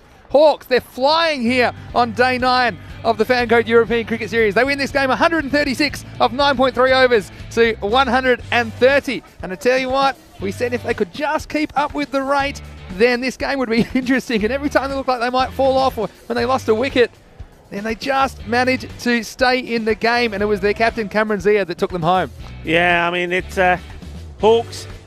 Credit to them. I mean, Awais Khan. This is a crazy moment for me. I mean, I'm Yeah. sure they'll have a laugh about it now that the result's gone their way. But I tell you what, at that moment, I thought the Hawks, the wheels were falling off and the Hawks were falling out of the sky. But I tell you what, there were a few twists and turns around the corner. Look at this catch. Yeah, I mean, you forget all about the brilliance that we've seen. I mean, that was a super catch. I mean, the guilty man, Gurum Shahzad, he was the one caught there by Mohammed Yassin. What a catch it was. But then after that, that one going down, that was criminal. And we saw one go down in front of us here as well, which we thought, how expensive is that going to be? We know catches win matches. Listen, you just have to go back and look at some of the sensational catches that were taken by the Hawks, and those catches made the difference of this score that they were chasing, between being in the 130s to the 150s. Well, Falco could not do the same, and in the end, it was done quite comfortably, wasn't it? That's what you call comfortable, but I was pretty uncomfortable. Well, 3 balls to go. Balls massive to go. in T10. In T10, that's like 18 runs, isn't it? So I was feeling pretty uncomfortable for them, and I was a long way from the centre, but he saw the attention around the ground. He matched 45. That catch went down, and that man Adil Sawi done a lot of good things for Falco, but unfortunately couldn't hold to that chance, and that's another one that might have turned the game. But you see here, that was a difficult one, having to contend with the baseball mound there, Abid Shahzad. And of course, it was all happening here. We had the scoreboard going down. We had everyone scoring and yelling out numbers around the ground. But ultimately, it was the Hawks. They knew how many they needed. They needed 131. And even though a lot of people would have counted them out, they just kept hitting. And they struck the ball very sweetly. The Hawks, oh, that one even going through the legs of poor Awais Khan out long off. But ultimately, it was an unlikely victory, you'd have to say, for the Hawks, as they brought up victory with 3 balls to spare. Umar Latif, well, he got in on the act as well, and he was a good support for his captain, Cameron Zia, and he'll be very, very happy beyond his wildest dreams. It would have been to walk away with 2 wins here on day 9 of action. Just a reminder, please join us again tomorrow from 7:30 a.m. GMT, which is 8:30 in Central Europe. It's 1 p.m. in India. It's always great to have your company. It's Vinny Sandhu here, along with Rico Full for the European Cricket Network. And tomorrow it will be Group C back in action. I'm going to see the Bangladesh Kings. They're going to play 3 times, so we'll get to see a fair bit of them. Also, Galia, as well as Skyways, Raval Sporting and Menage will all feature on day 10. Well, it's the last day of week 2 tomorrow, and of course, it'll be a really fun Friday, I'm sure. But still 3 more weeks to go after that in Barcelona. And Rico, I tell you what, we might need to just have a nice calming walk on the way home, because it was a lot of tension and a lot of excitement there in the final match of the day. Well, when it just, and well, just look at that. You see that shot on your camera there. That tells you how beautiful it is here at the moment, and what a lovely end to the day. And you know what? It's the cricket has just been fantastic. I just said, remember Mr. Maximo getting his call right, and I was saying that before the start of this game, I just had a feeling that we were in for a real run feast, and didn't we get one? What a way to end this super Thursday. And Friday tomorrow, teams coming back, big teams coming back, and we're going to do it all again, and I'm sure we're going to have some fun. And it's always fun to be here with Mr. Maximo. Yeah, look at the scorecard there a second ago. You got Cameron Zia coming in at number 3 after that disastrous run out, but 63 not out of 26 balls, supported ably by Umar Latif, came in striking 4 Maximos on the way to 37, not out of 15. And the bowling, well, there's a bit of pain there. All the bowlers going for double-digit economy rates. And 13 and over, well, we said that if anyone could chase it, it'd be the Hawks. Yeah. And they ended up doing it with 3 balls to spare. So Rico, again, I'd just like to thank everyone for tuning in. If you're one of our 163,000 YouTube subscribers, we do thank you for tuning in. Please tell your family and friends about the European Cricket Network, as I think you'll agree there is nothing quite like it in the sporting world, or in the world at all, really. And it's been great to have your company today. Thanks again for all the kind comments that we have on the YouTube chat. And we do enjoy your company, and it's so great that you're enjoying the European Cricket Series. And we love bringing it to you. And again, thanks to all the team on the ground here today, all the ECN crew, as well as all the players and the officials, and all the caterers, of course. We're going to thank the caterers as well, Rico. And we're going to talk about probably food on the way home. But we hope that you enjoyed the action here. It certainly was a heart-stopping game 45 here of the Fancode European Cricket Series. But Rico, we'll be off for the night, but then we'll be right back in the morning, won't we? We'll be right back in the morning, yeah. Muchas gracias todos. Y vale, gracias por todos los mensajes. Sí, gracias por todo de Cricket Family que nosotros tengo en todo el mundo. Y cricket is amor. Cricket is fantastico, and we love being here with you. Yeah, you see the group there. It's wide open really now with Badalona Shaheen. They've got games in hand, and the Royal Stars, Falcon up the top. So again, that's a very interesting result in the context of this group, Group D. So it'll be Group C back in action tomorrow, as you can see, starting with Garia versus the Bangladesh Kings. Then they'll follow up against Skyways, and the Kings will return to take on the Gladiators in the third match of the day. Raval Sporting, well, we'll get to see Little Maestro and co in action in Game 4 against the Bangladesh Kings, and Minaj will return to the stage in Game 5 to take on the Gladiators. So again, lots of great action coming your way. Friday, it'll be the last day of the week here in Barcelona, but like I said, it's just the end of the second week and a 5-week tournament in total. So 3 more weeks to go in Spain. Rico, it's been a pleasure having your company. I'll see you tomorrow. We'll see you tomorrow. That's right. So this is Vinny Sandhu, Mr. Maximo, and along with everyone in the European Cricket Network family, we wish you a good night. We'll see you tomorrow. This is the Fancode European Cricket Series.